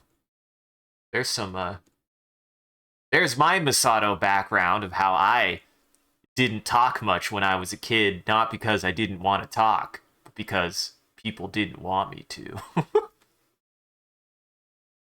No, no, Comfy, no. Oh, and thank you, Comfy. I'm glad that my art doesn't look traced, because I think I wrestled with that a lot. Exactly.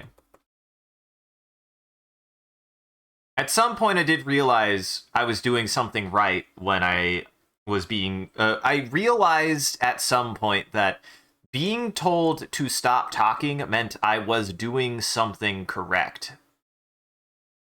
Like, I internalized that at some point. I don't know when, I don't even know why, but it just like clicked in my head around college time. Near the end of high school to college, I realized people telling me to stop talking was a good thing, weirdly enough. Like, I was able to flip it and be like, oh, they literally are saying that because they dislike me, not because I'm saying anything bad, if that makes sense. You know, I realized after a certain point that people were just being jerks. And it had nothing to do with the fact that I was saying anything wrong.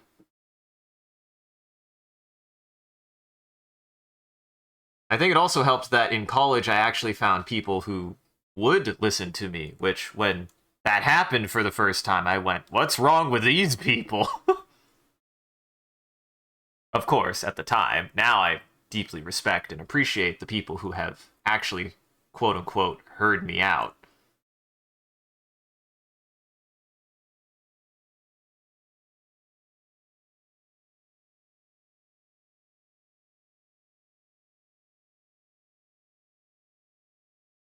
This is a very good picture. This is a very good picture. Oh my god, it's dawning on me. I really like this picture, guys. We're gonna actually do something. I'm gonna add a little bit of vignetting.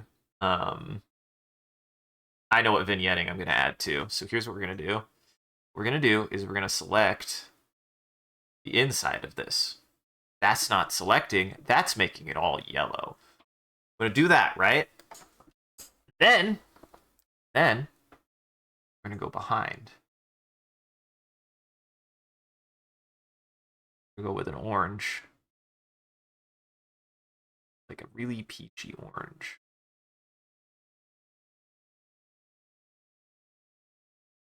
I'll use this in a while. That's not supposed to. Oh, that's why. Got rid of my vignette. Need that.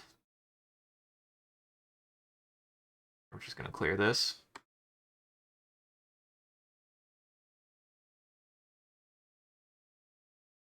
Glad that didn't mess anything up. Yeah, we're just gonna...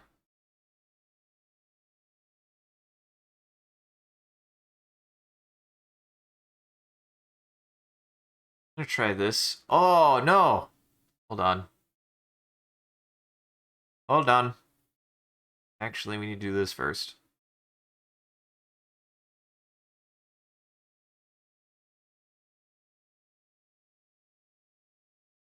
Doo-doo-doo. Control D.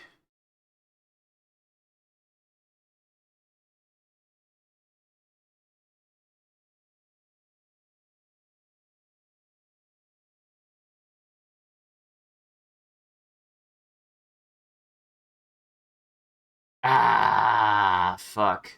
Something's open. That's a damn shame. I was gonna try to cheat that, but it didn't work. It didn't work.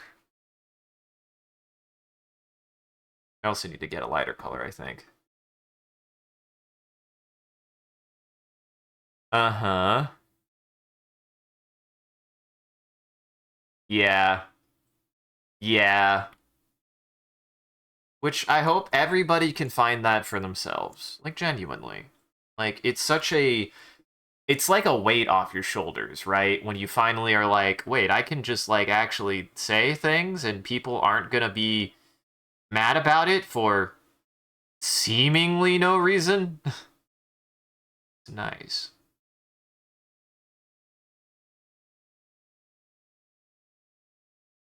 Oh, that's what's happening. Frick. Ah, beans. That's why that's happening. Because I could probably do this here. Hold on. Yeah, that one works. I know what I need to do. That will save me time. Ah, shit.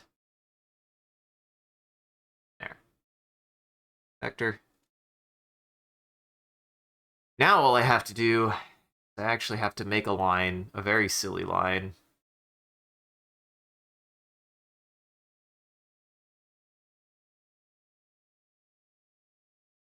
Doesn't matter. It doesn't matter that much.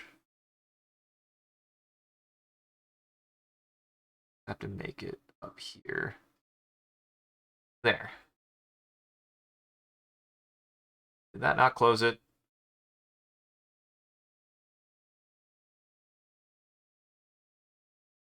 There. That should close it. There we go. That's what I was doing wrong. Whoopsie.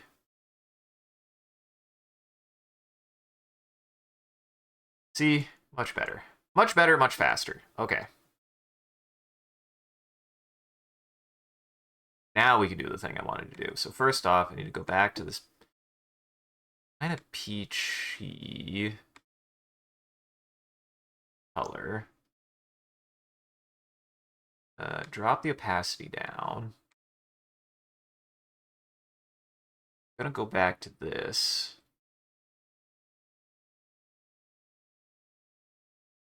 Gonna forget to do what I was going to do.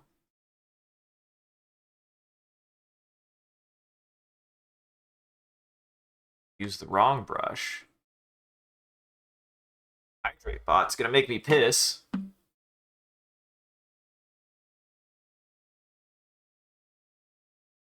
Hell yeah. Hell yeah, Comfy. To which flip side, this is genuinely a place for anybody who feels that way. Unless you're saying something, of course, like outright deplorable. You just want to be a silly guy, like, of course. Everybody's a silly guy here. Everybody's allowed to be a silly guy here.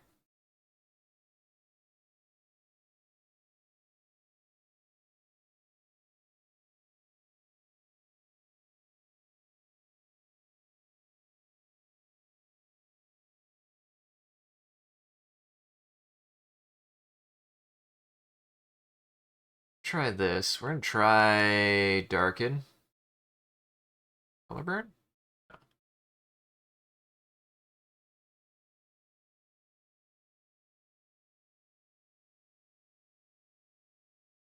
Yeah, none of those are gonna do anything. Not dark enough behind. Not enough action going on behind.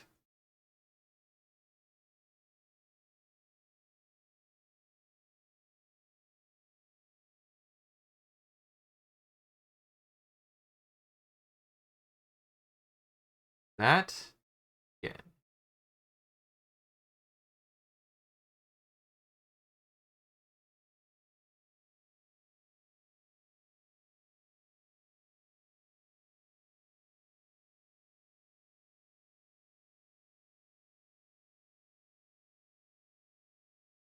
Now we see. This comes.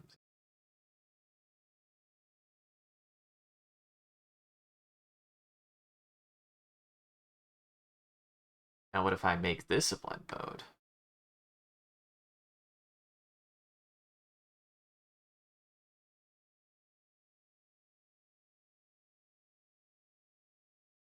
Here burn.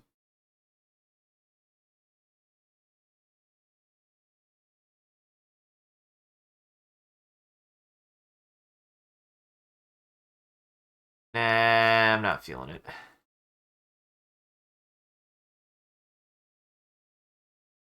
Velocity. Ooh. What do we think? No? Yeah, no?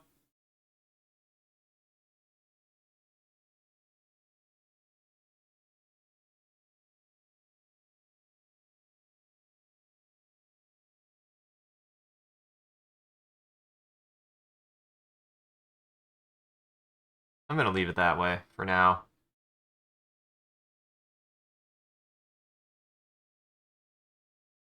Yeah, I'm gonna leave it that way for now. I think that looks good. It's supposed to be kind of a simpler, kind of panely comic thing anyways, so. Back to getting in those shadows. Back to blocking in those shadows.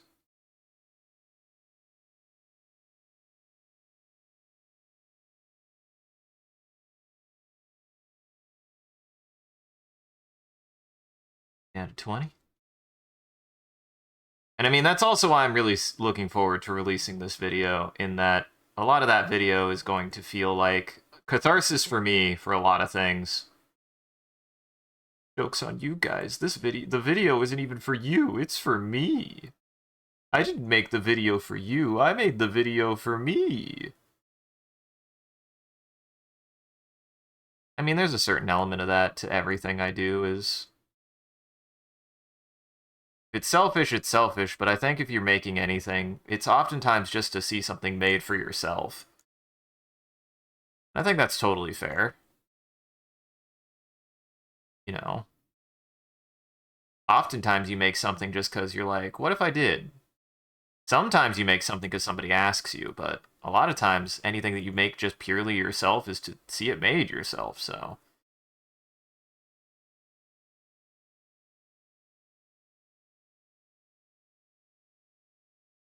I think that's totally fair. Valid.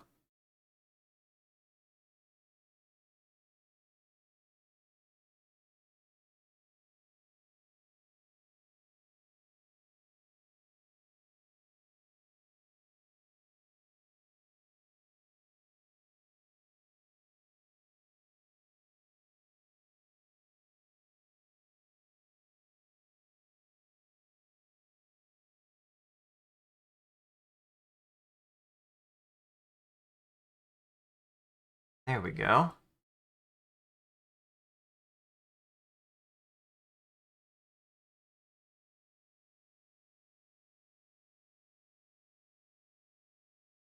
There we go.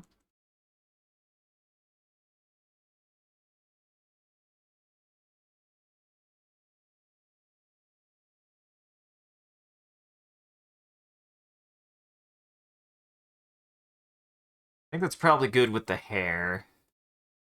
Couple more details I want to put on that, and then I have a second shade layer that I'm going to start here soon.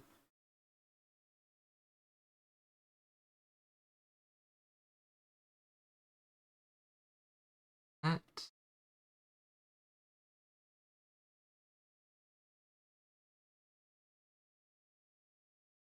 And my clothing shading has gotten much better too, I think. Like a lot better. A whole hell of a lot better.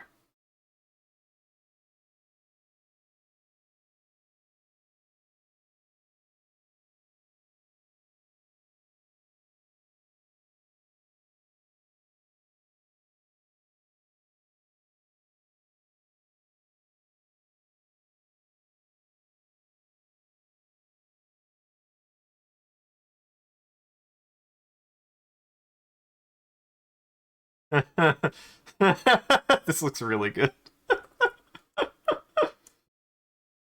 This looks really, really good, actually. Holy shit. So happy. So happy I could do this. Let's just be honest. Let me just be honest. So if I don't, I'm not always honest. Like, I'm just glad I could be doing this, man. I'm glad. Being able to do this is something that matters to me. Glad I can keep doing it. And I'm glad that I have friends who keep wanting to do this with me, and glad that I have people who want to keep watching me do it. It's exciting.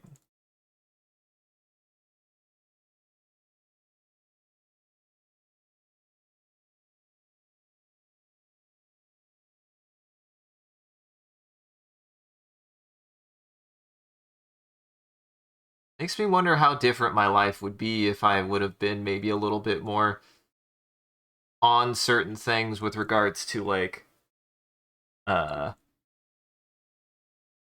my more paleontological side, but who knows? Maybe I would be a paleontologist by now, digging up bones in the middle of the Nevada. But I still probably, if I have any of the interests that I did before, like if I still was largely the same person with the same interests, I probably would still be doing drawings and playing video games, so who's to say I wouldn't at least still be doing that?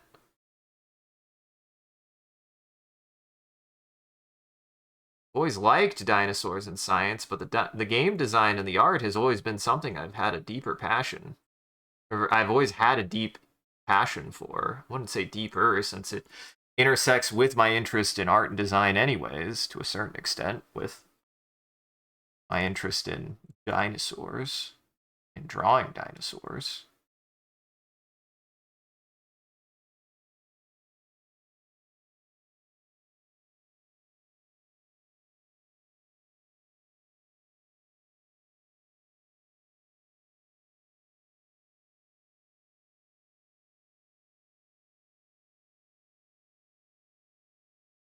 There we go.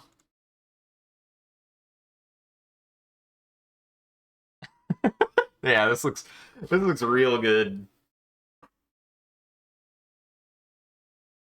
What's funny is the gold streaks coming off even make sense for Melania. They even make sense for Melania. It's really good.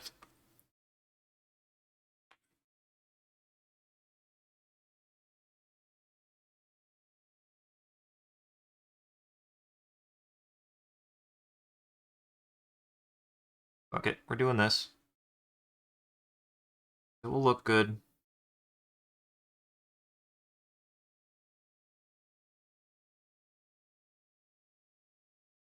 And once again, how did I go from what at first I felt was like kind of a very meh composition to maybe now the best composition out of all three of them? Holy shit, I really wasn't expecting this to pop off like this. It really wasn't. I was struggling. I was struggling at the start. Maybe that should also go to show. You struggle a little bit. Sometimes you struggle a little bit, and that's okay. That's okay. Much like the Melania fight, sometimes you just struggle for a second, trying to figure stuff out.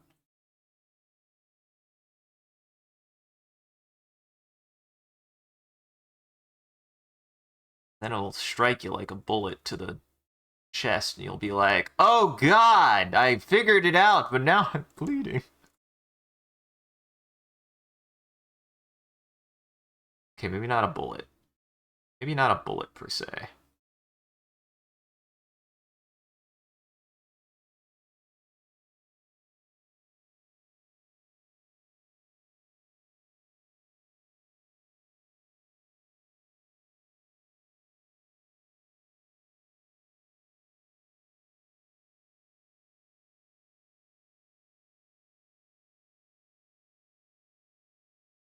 There we go.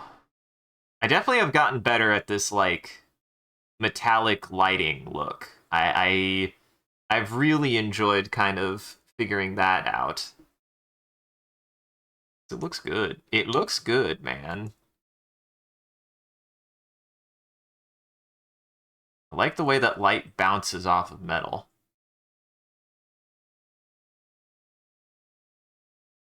This makes everything pop a little bit more. That's what I would describe it as. It's definitely the light bouncing. Now that was the pen bouncing. That wasn't the light. That was my pen deciding it wanted to bounce for some reason.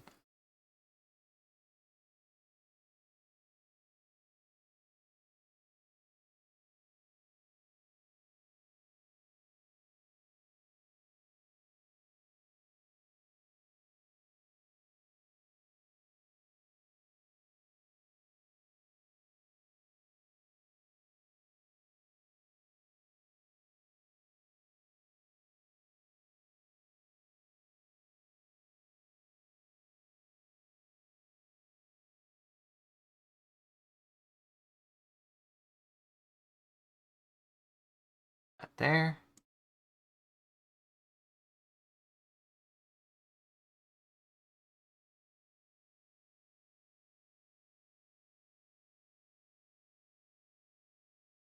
That there. That there.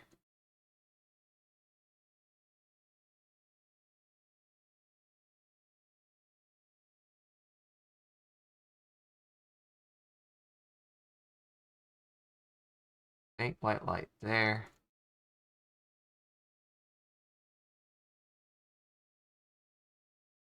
You definitely get a much better sense that, like, her arm is shiny. Her arm is shiny. I like that. I like that effect. It's a good effect, and it looks good.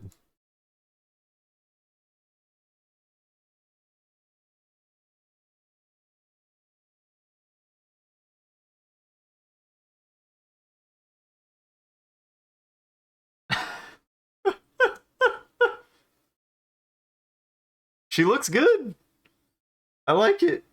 I don't know if I want to do the weird checkering. I get it that that's like a pretty important part of her character design, and I'm not here to like be like, oh no, I just don't want to draw her skin like that. It looks hard and it looks like it'll look weird, and I don't know how to make it look good in this sense.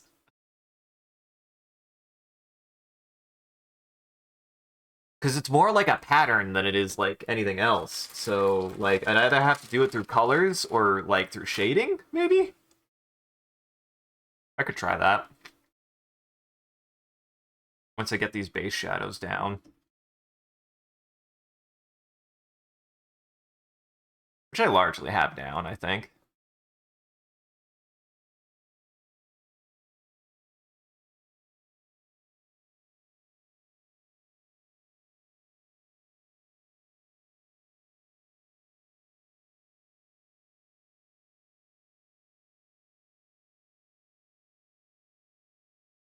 There, put that there.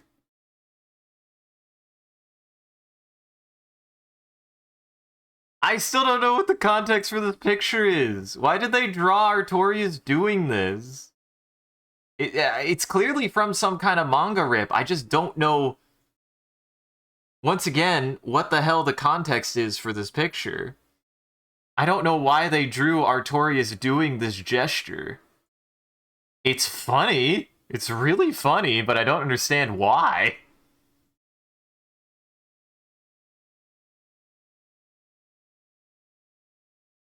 Just go on Know Your Meme and find out, honestly.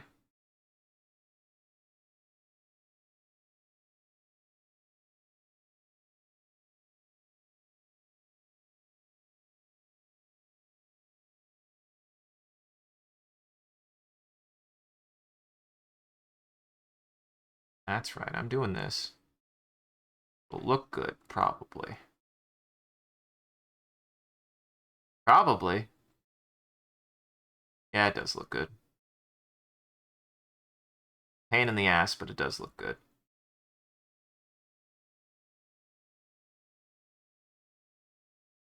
You get closer.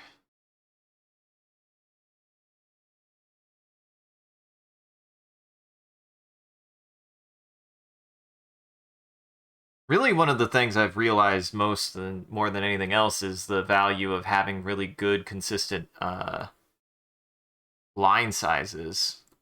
Like, keeping a consistent brush stroke size can be good.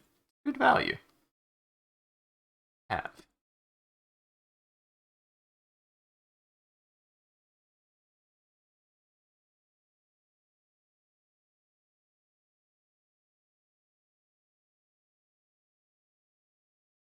Ah, wait, which? The Artorias picture or the whatever this manga edit is from? So I assume it's not like inherently associated with Artorias. It's definitely Artorias painted onto something else. I would assume. I would presume, I guess.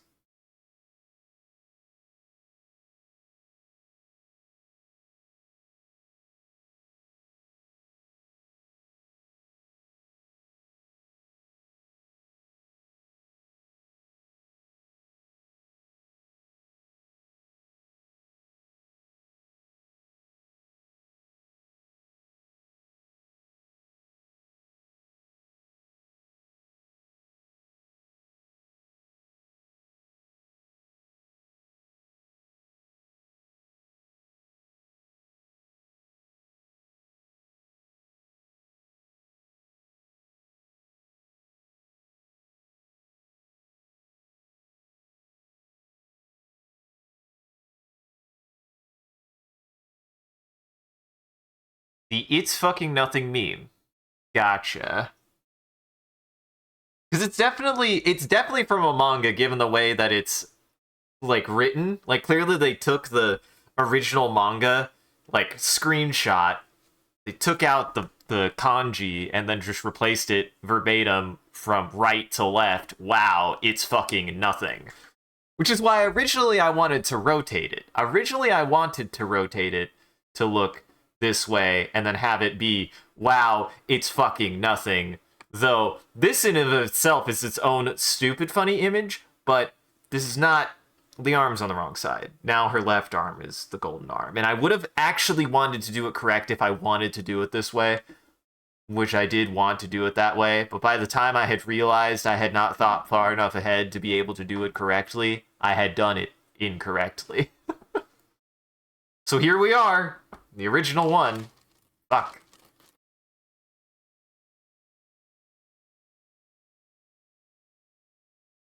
Though it is funny to read it left to right. Nothing. It's fucking wow is also really funny to read it that way, and I've always read it that way too, because I'm stupid. Nothing. It's fucking wow is pretty funny.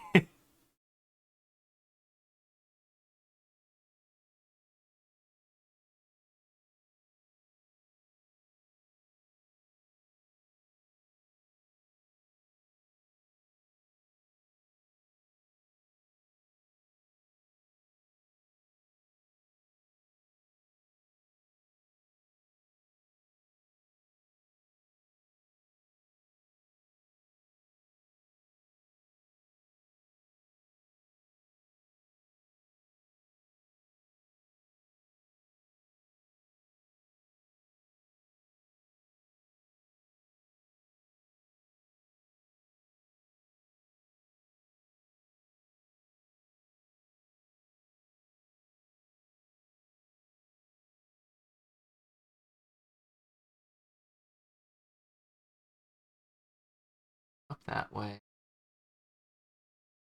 That way. Way.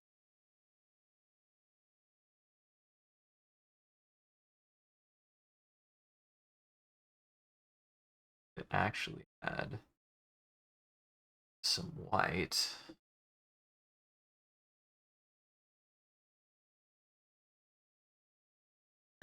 Can't find the Artorias pic on Google. Do you have a link to it somewhere or just the image file? Let me introduce you, my friends. Good. Upload. Let me introduce you. Yes. I will post a link here momentarily. Whoop. Whoop. Copy link. Paste the link. There you go. There it is. There it is. There's the one. And I don't even know where I got it. I got it from, bullshit on the internet. Like, I don't fucking know where I got that. Kid, ever do anything really stupid, but you don't realize it's really stupid until it's way too late to take it back? Well, if some old dude walks into your bar and tells you he's a Jedi in pursuit of a dangerous criminal, don't laugh at him. That's how I got my cyber eye. They were also dressed up like Deadpool and were missing an arm or two.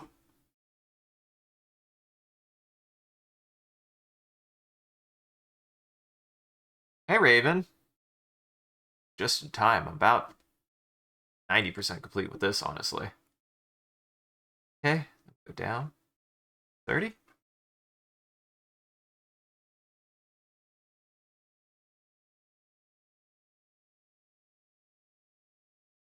15?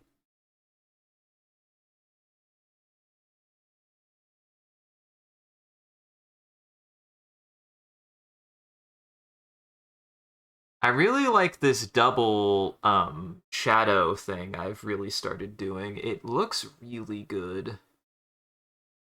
And I think this one I'm going to be a lot cleaner with. in that I'm not gonna be as over the top with it like I have been.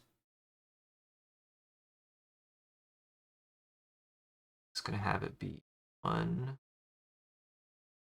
consistent size.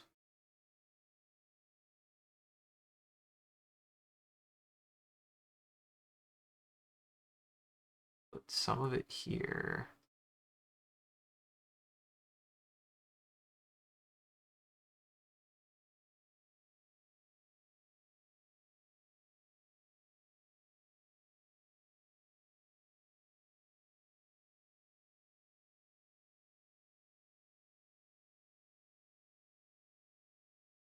Yeah, I really like how that's coming out. Junior, don't matter how he's dressed. Don't just don't laugh. It'll start a chain of events that cannot be stopped. And pretty soon, you're shopping for a new eye, and your ancient ass can't match the colors right. Hey, heterochromia is cool though, so honestly, maybe he wanted that to happen. Heterochromia is cool. My book.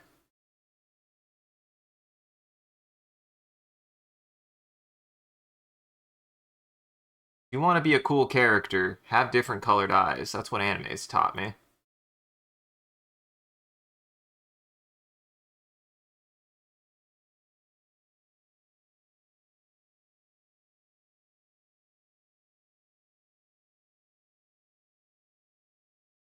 You know what? I love this dumb. I love this as a dumb detail enough that I'm gonna do this. That's right. This gets a shadow. And then this gets a shadow.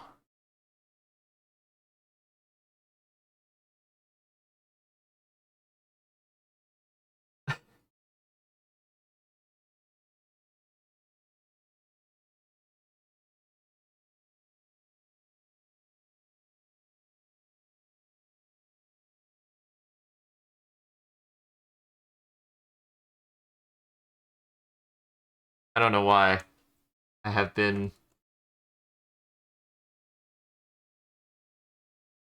encouraged to do this, but I'll do it.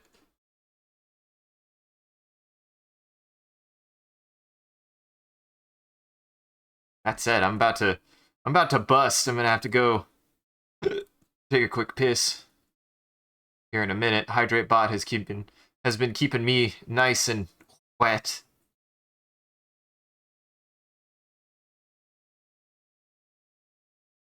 David Bowie's was due to an injury, not genetic. Bowie's what? David Bowie's what? David Bowie's what? We'll never know. David Bowie is my what? Dude, if I turned out to be related to David Bowie, that'd be rad. And also, why hasn't he called me?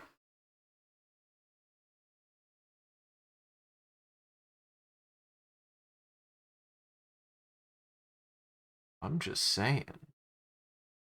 He's a cool dude. Wait. Oh, Bowie's dead. Fuck! Ah. I did not know he had I did not know he had heterochromia. Well, I did know he had mismatched colored eyes that weren't due to heterochromia. I didn't even know he had mismatched eyes.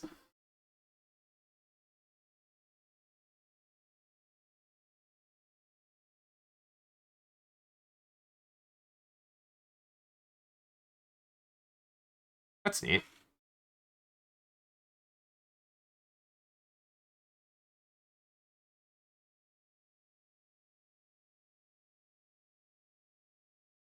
A fun fact I did not know.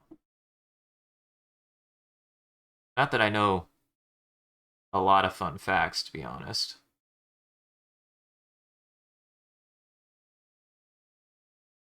I'm not usually the fun fact haver.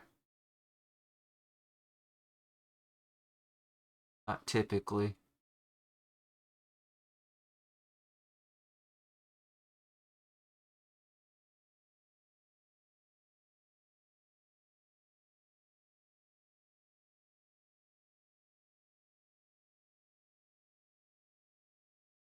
There we go.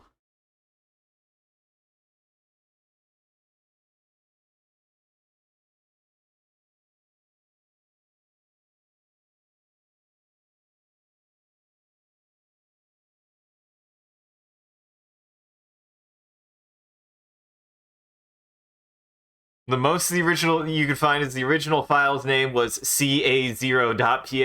Yep, that's the one I posted even. I got the original file, and it's been on my computer for almost a decade now, I think. Like, I got that back in 2000 and probably... Let me see. I could probably ascertain the date. Hold on. How old is this file?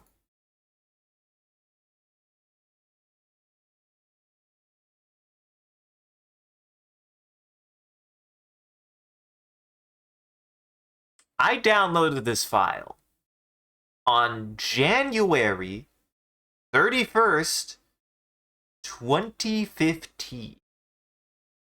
The 9-year-old picture, fellas. About to be 10 years old.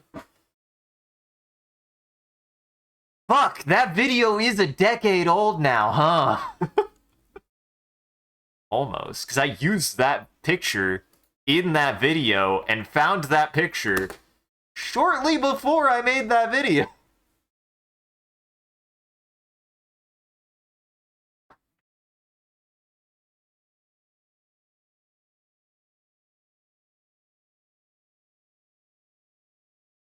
Doop, doop, doop, doop.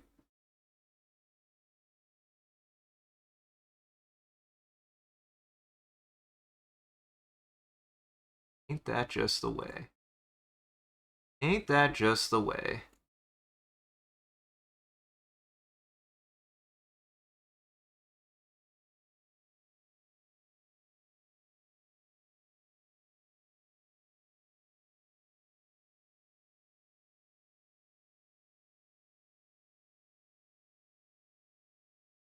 Right. Yep. I also got this one done pretty quick. So here's what we're going to do. I'm going to go take a quick piss, and then we're going to finish this off, and I'll be done with this one today, which is perfect. That means I don't have to wait. I was worried. I was like, maybe this will take me a while. And no, clearly not. I still got it done pretty fucking fast, honestly. Being able to get these drawings done in one sitting is, like, perfect. It also allows me to do the perfect amount of, like, work, if that makes sense. Like, I do enough that I get it done. And for these, because they're just dumb memes, like, the quality of it is just enough that it, like, still looks good, but it isn't perfect. I don't want it to be perfect. I definitely want it to be a sloppy mess. So I'll be right back. I've got to reduce the amount of piss I've been storing in my body.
His reduction surgery was successful.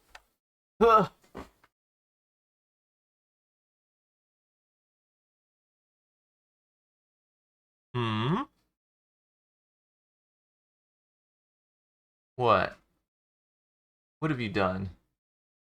What have you done? Oh, is that the... Was it originally Russian? Cyrillic.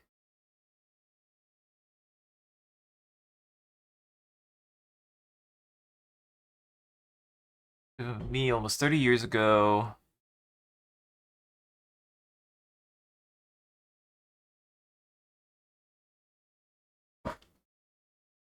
Huh. So is this like a joke about how that text is fucking nothing? Like, huh. Interesting.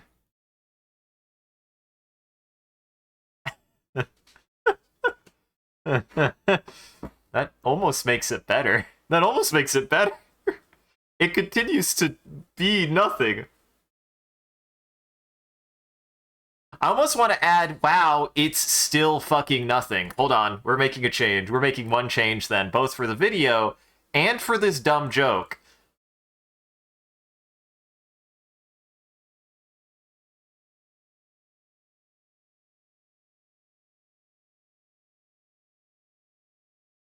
Here's what we're gonna do. Nope. This. This. We'll do this. Hate that I have to do it this way. Want to move you.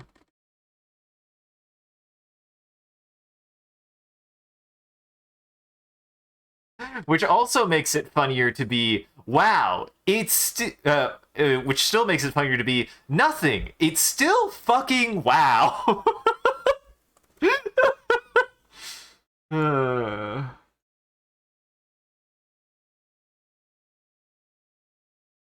Do that.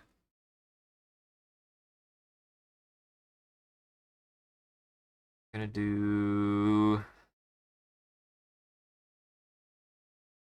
Uh-huh.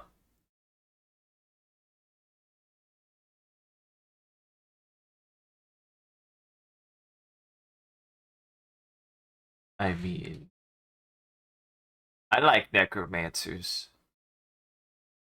That said, they're not.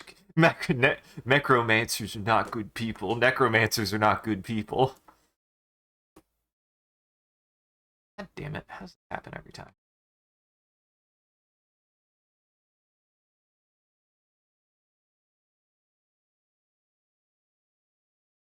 I think making the still also a little bit bigger.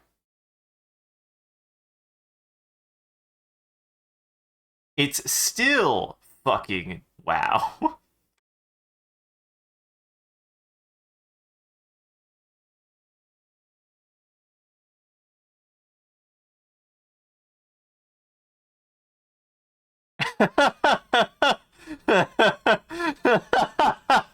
Yeah, I like that better.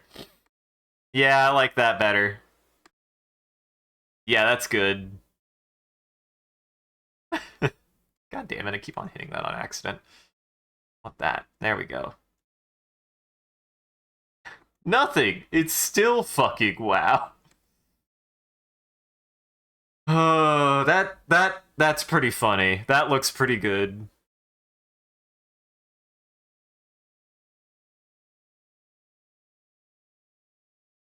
Mm-hmm.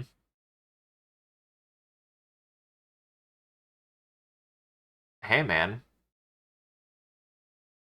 it goes both ways. This is why I'm saying you can make goblins be generically evil, but you should not approach all goblins with that, even if they start off as an antagonist, and you can make them a character. You don't gotta make them generically evil.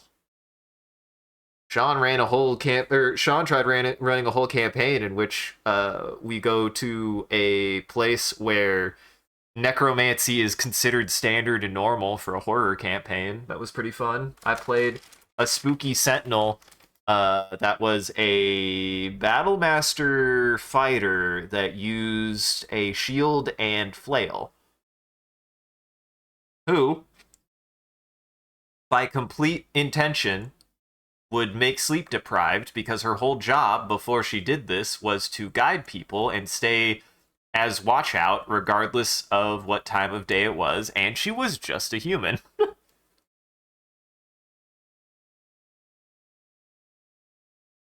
Because I could have made them an elf, but you know, that wouldn't be interesting or fun to me if they were just an elf. I want to have the pain. It was a horror campaign.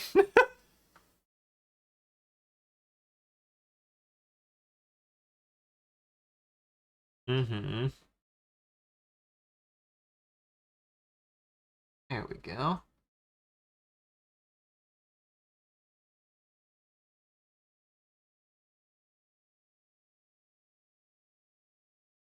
Yeah, we'll just like that. I don't want that much shadow there. I want to be a little bit more meticulous with my shadows.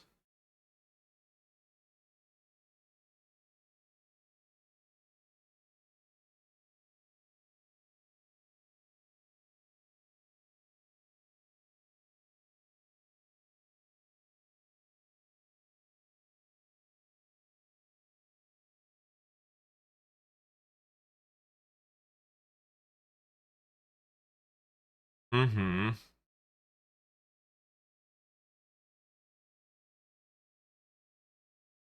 I actually haven't played an elf. I still have. The only race I haven't played is elf, and nope, I played an orc once. Very briefly, I played an orc rider that rode a giant chocobo, essentially, because it was fantasy craft. I got a big bird to ride on, and I was like, fuck yes! It was rad. I loved him. We unfortunately only got to play one session with him, but he was an orc. I think he also was a fighter, but he was like a mounted fighter, which I feel like is not something even common in it's uncommon to have a mount, I feel like, at least at the beginning in Dungeons and Dragons, and that was a fantasy craft game that a friend of ours was running. Um and he had a battle bird. I think it was literally called a battle bird, which is essentially like, if anybody knows what the prehistoric giant um terror birds were, I interpreted it as I just rode a terror bird and I fucking loved it. It was a murder chocobo. And I don't usually use the phrase murder anything, but that is exactly what it was. Describing something as murder X is usually not how I describe anything. However, it absolutely was a murder chocobo. Yeah.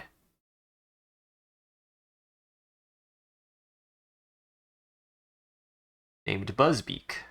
I liked him. I've never, ever since then, I would love to try to probably play a character that does mounted combat because I like the idea of it.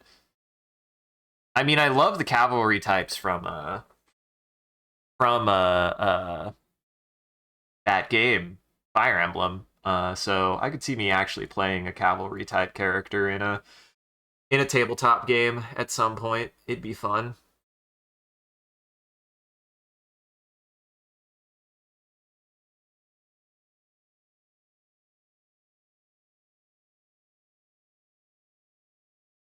Honestly, I don't think I need to do much more shadow than what I've done. There's not super intense light on her, so I just need to go through and add the light details, add the shadow details that I'm adding, and she's done.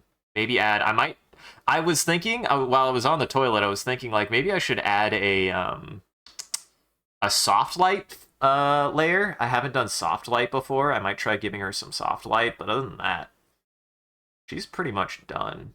She's pretty much donezo.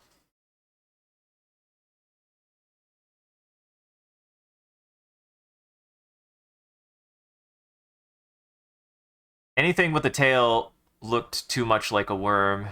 Just grab it and start running. Uh-huh. Uh-huh.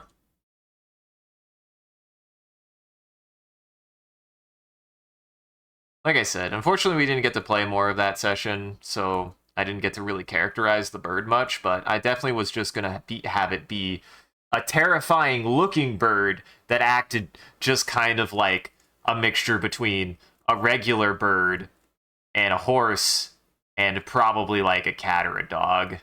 And just had to get up to shenanigans because I can't help myself when it comes to characters like that. I like when a character can get up to shenanigans. And it's a giant bird. Birds are known for getting into shit, so obviously this gigantic terror bird would probably have its head stuck in a bucket at some point trying to get at like a piece of fish or something. I also draw, but I design goobers. I like designing goobers. Designing goobers is half of my brain. I feel like.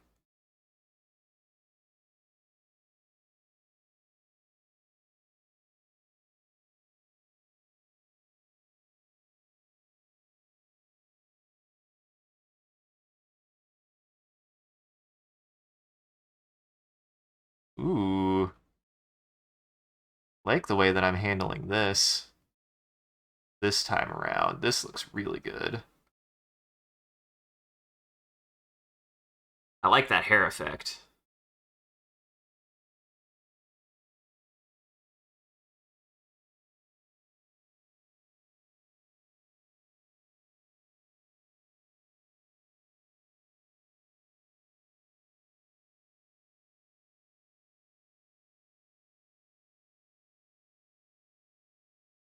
I feel like I'm really starting to get a good sense of how to render hair, like really, really well. I've always liked drawing hair, so I feel like my hair rendering has only gotten better.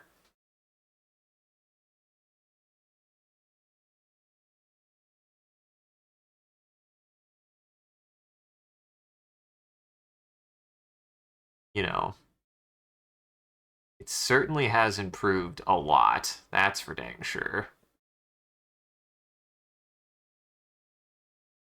Do that.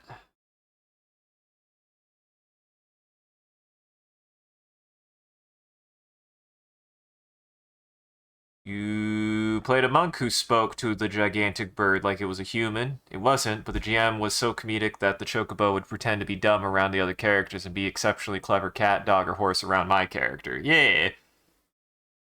I mean, that's just good GM. Just lean into that kind of thing. Especially when you're just having fun with it. Especially if it's just something like that that's just like a fun little thing. Who hasn't like I live with a cat and a dog and they have moments that they are just on some shit that you're just like, what is your deal? In like a fun way, of course. Like they ain't doing nothing wrong. My cat will turn himself upside down in my bed. Like he'll want to lie on my face and then sometimes he'll miss and he'll slide off my face and then he'll just be upside down with his feet in the air like he's just a goober. Animals do shit like that too. My lizard will scream threats at me out of nowhere and then just dead ass look me in the face with this like pure look of like, what do you want? And I'm like, well, what do you want? You know? Like, even if it's just prescribing that kind of thing, like, it's still personality. It's still based on some amount of personality that's being exhibited by them as living things.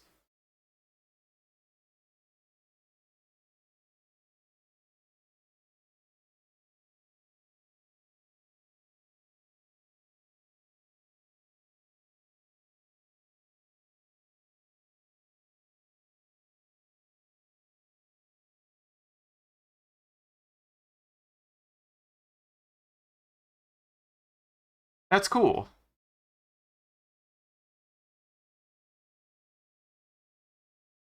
Okay, this.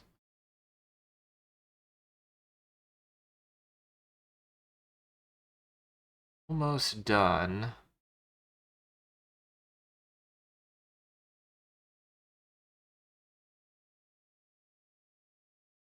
This certainly is the best hair I've given Melania in any of the drawings. Holy shit, it looks good.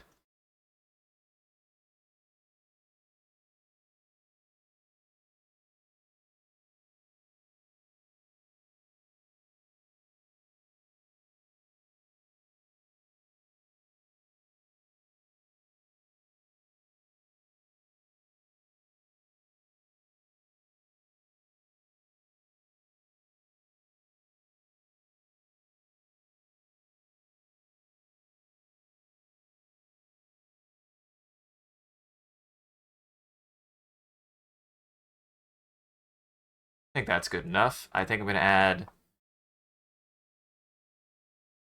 bit more here.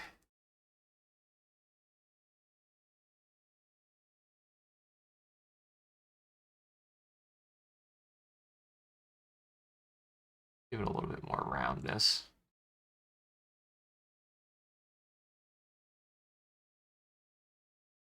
A little bit more roundness.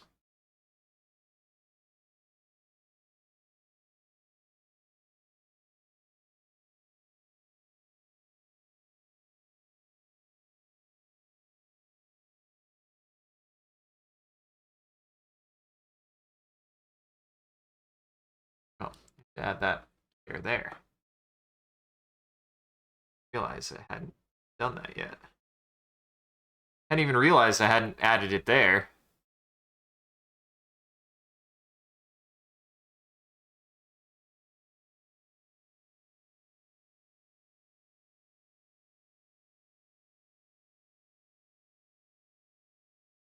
And then what I'm going to do is I'm going to add a soft white layer.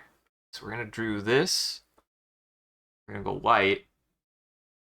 And I'm going to try something that I've never tried before. I have not tried soft whites. I feel like I've gotten into hard whites, but I haven't gotten into soft whites yet. How this looks.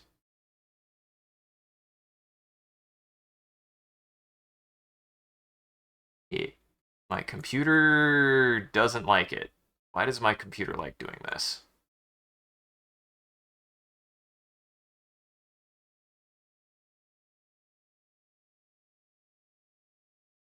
Well, my computer doesn't want to do that.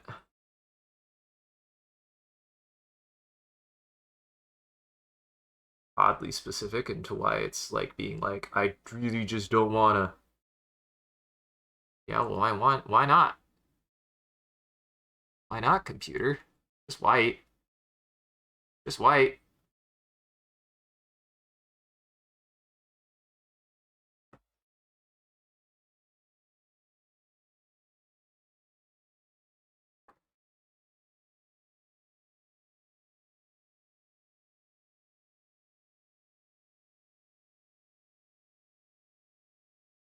I think I want to keep it to the edges of things.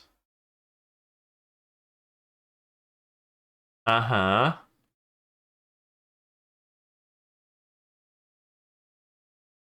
Uh-huh.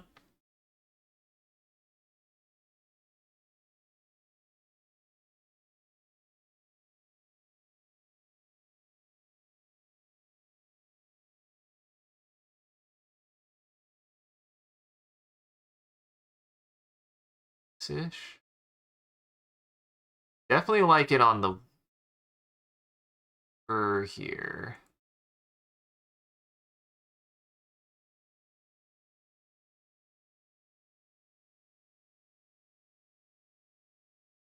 Put some of the soft white here because this is the funny thing about hair. Honey. Hair has a very weird thing about it where it has like its own reflective nature that is unlike anything else. Like it's not metallic, but it's also not fur. It's got just like a sheen to it that's unlike any other kind of material, I feel like. I don't know why.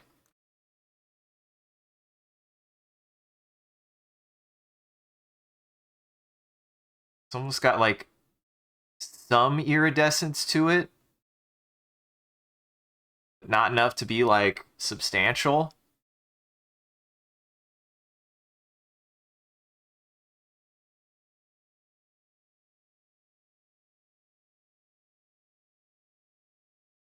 Hair is weird.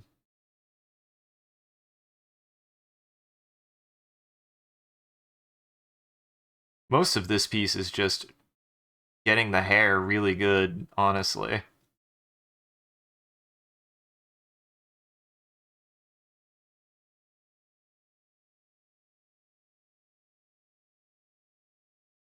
Most of this piece has just been hair rendering.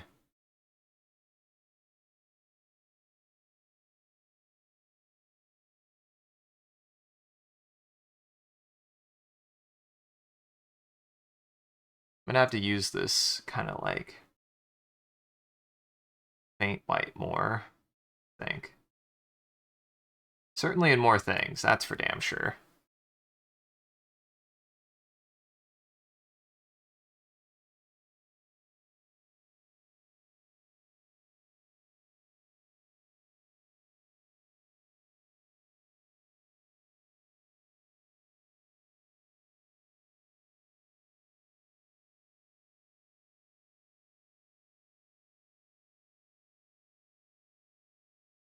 That there, that there.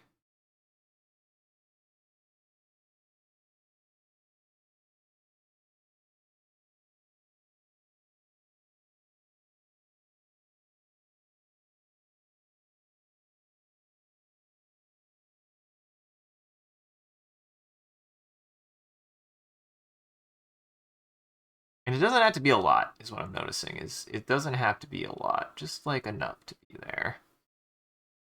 And give some more definition to certain kinds of shapes and stuff.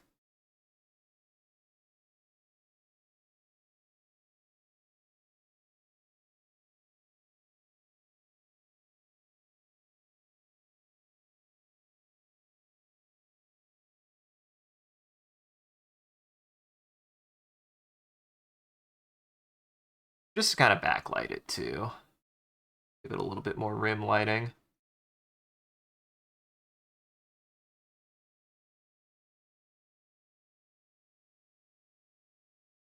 Really pop out the things that are supposed to be on top anyways. I like that. Kind of like that.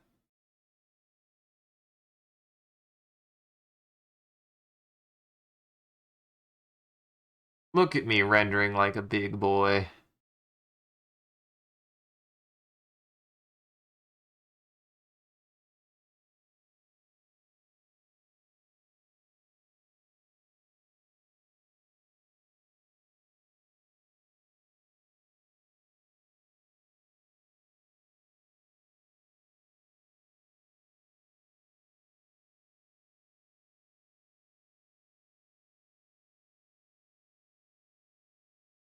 Is anything?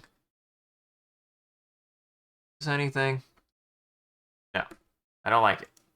I don't like it.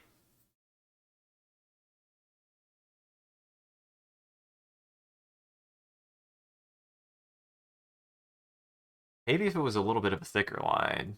Try 15 again.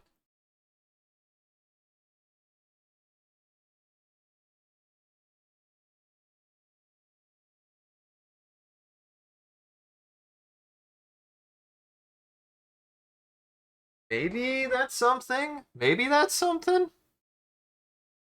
It feels like something. Hope it's something.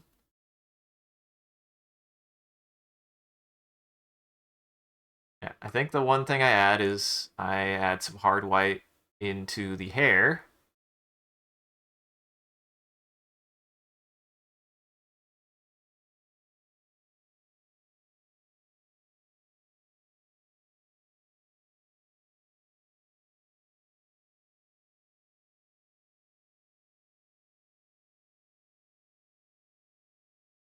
Computer did not like what I was doing there. I don't know why.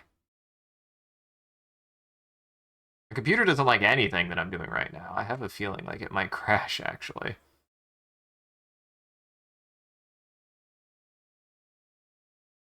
Hmm. What do you think on this?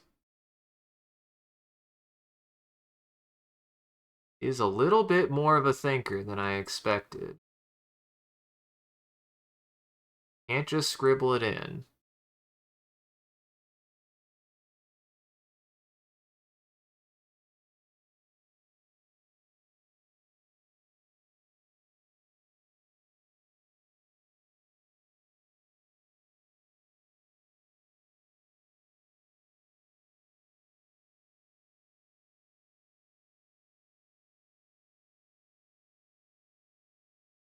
There we go. Kind of help texture it a little bit.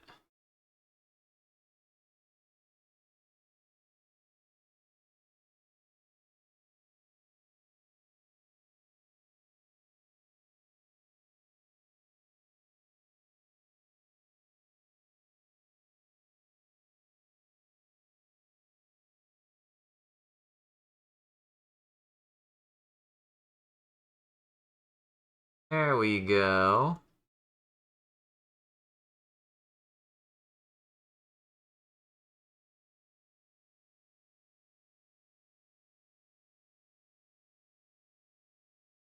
There we go.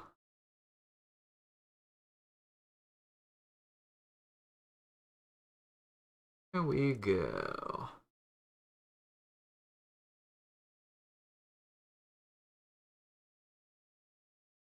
Perfect.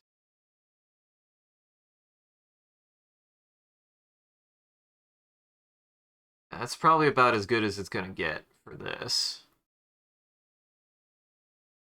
Go back through, kind of erase some of that out.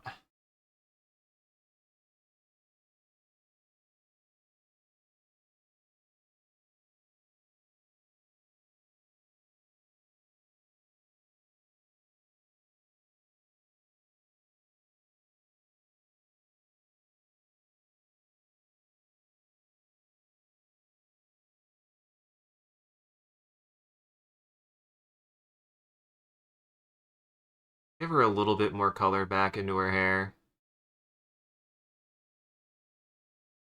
A little bit.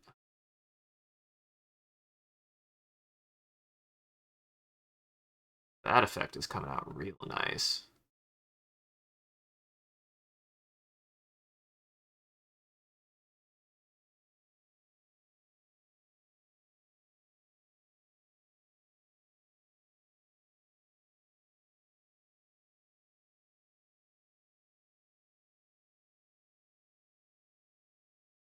I think that's about as good as I'm gonna get the hair to look. Even added a little bit.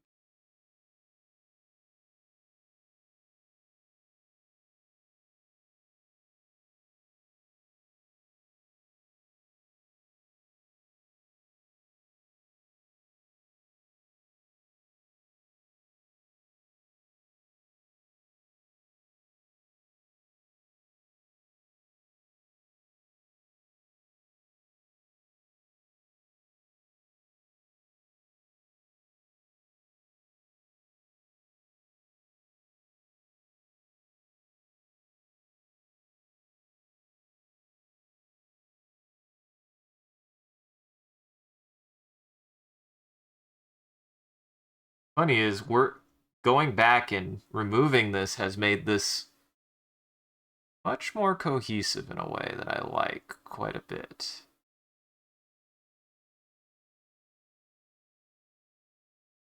It was getting a little drowned out, I think, by all the shades. So now it's actually more of the color I want it to be.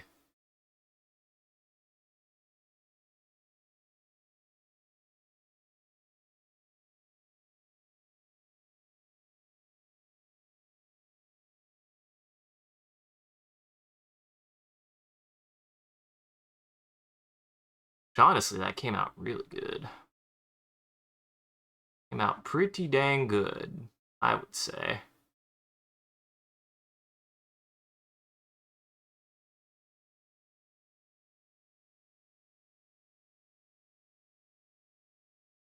Certainly looks like her hair. That's for dang sure. Go back to this.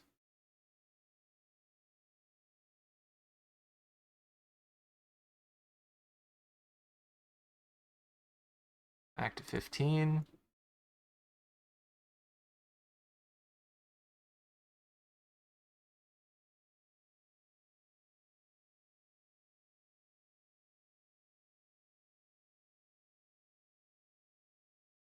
I still want the hard shadow lighting, but it definitely was overpowering her hair a little bit.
There. There. Hair can be hard. Hair rendering can be hard. And I think that's about as well as I'm going to get it. Because it does look like hair, at least. And that's what's important is, does it look like hair? Is it hair? Does it hair? Does it hair? I think it is, it does.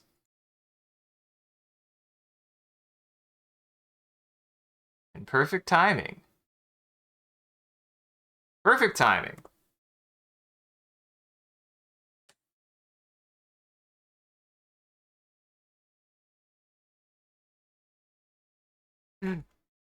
Still gonna call this nothing. It's still fucking wow. Oops. Whoops. That was my keyboard.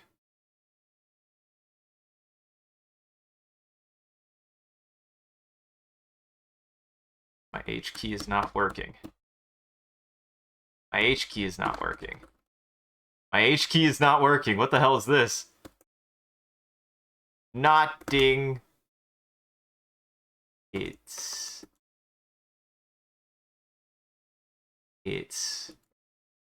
still fucking C key isn't working.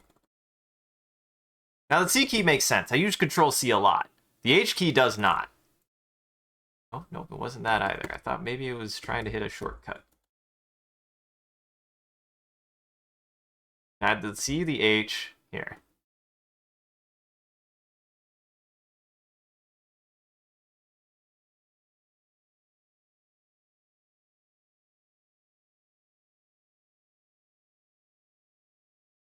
C is not working. V is not working. So the buttons that won't work, which is maybe why I've been having issues, is the C, the V, and the H. Now, I don't know why the H button isn't working. I can't think of anything that uses Control H well enough for that to happen. So, well, noting it's still fucking wow. All right. Honestly, I think that's it. I think this is it. We got it. We did it. Another successful piece done in, this time, exactly 5 hours. Last time, I fucking blew through that. Like, I went fast. This one took me about the same amount of time. Took me a little bit longer, but it also came out really good. Came out really, really good. Holy shit. I'm really happy with how this one came out. So, I'm gonna go ahead and start our outro. And you know what that means? let's go ahead and make ourselves an image. What does that mean? At the end of every stream, I always end on a Bing Create prompt, and you guys can participate too. All you need to do is type in a phrase or a sentence into chat, and I'll utilize whatever chat says to reference. I'll reference whatever chat says to generate a picture on, and then share it at the end of the stream. So go ahead and start typing now if you want to see anything added to this image. To start off, realizing the sketch is always bad. It is. It is. The sketch is the worst part of the drawing. I felt like a goober for getting hung up on the sketch.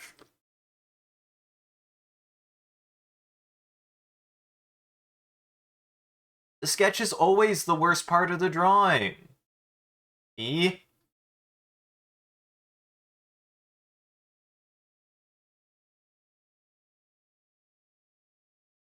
I don't even know why I got stuck on that. It's always the part that has the worst. It looks the worst. It's always the part that it looks the worst, you know?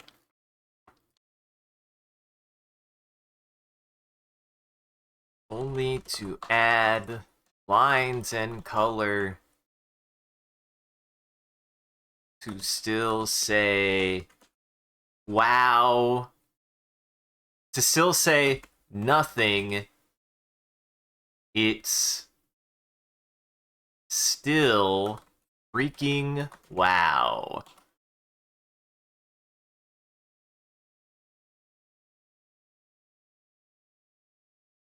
Only for the picture of Melania from Elden Ring to still say nothing. It's still freaking wow. This is a test. This is a test, Bing. Bing, can you make a better picture than I did? This is a real test here. Can Bing make a better picture than I did? And I haven't posted this yet, so Bing can't steal my art yet. Bing, you can't steal my art yet.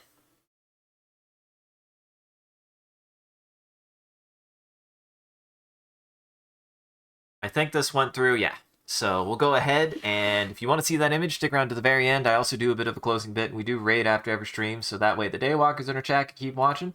Because everybody else out there, make sure to go unlock your doors and windows, because it's no longer lunchtime for Daywalkers. And thank you for joining, everybody. I hope you had a good time and you enjoyed the show.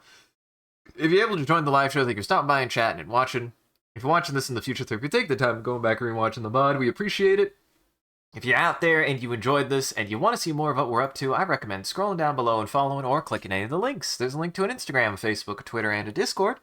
We post when we go live on any one of those platforms, as well as anything else that we're up to, and just generally you can come hang out with the rest of the community there.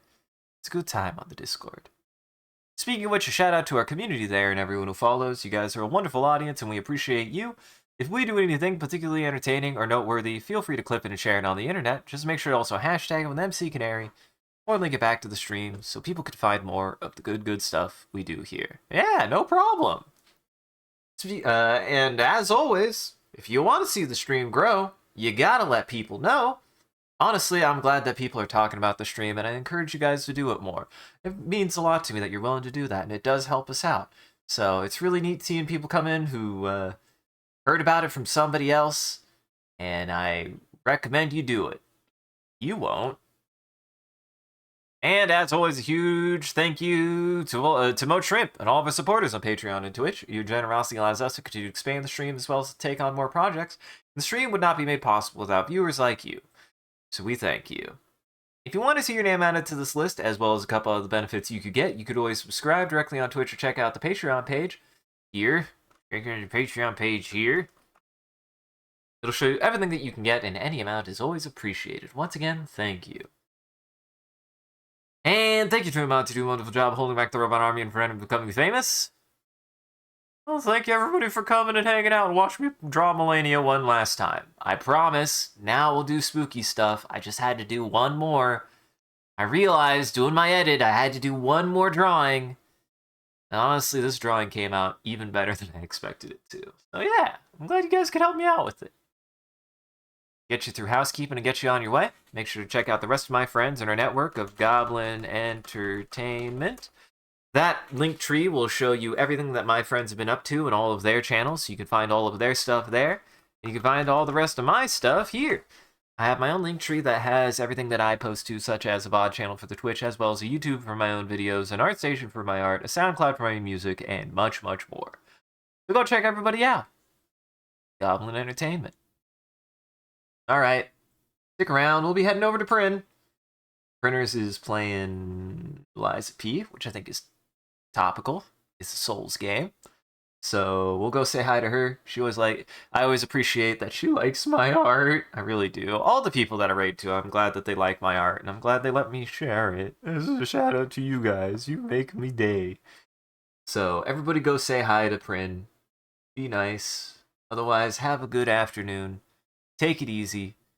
We'll be back later for more robot waifu times. For more sad existential gay robot times. Remember, sketch is always the worst part. Wow. I can't believe fucking Bing. Bing, why you gotta do better art than me, buddy? I can't believe Bing would do this to me. I can't believe Bing would do this to me. I think for me it's this one, because it still has nothing. It's still freaking wow. God.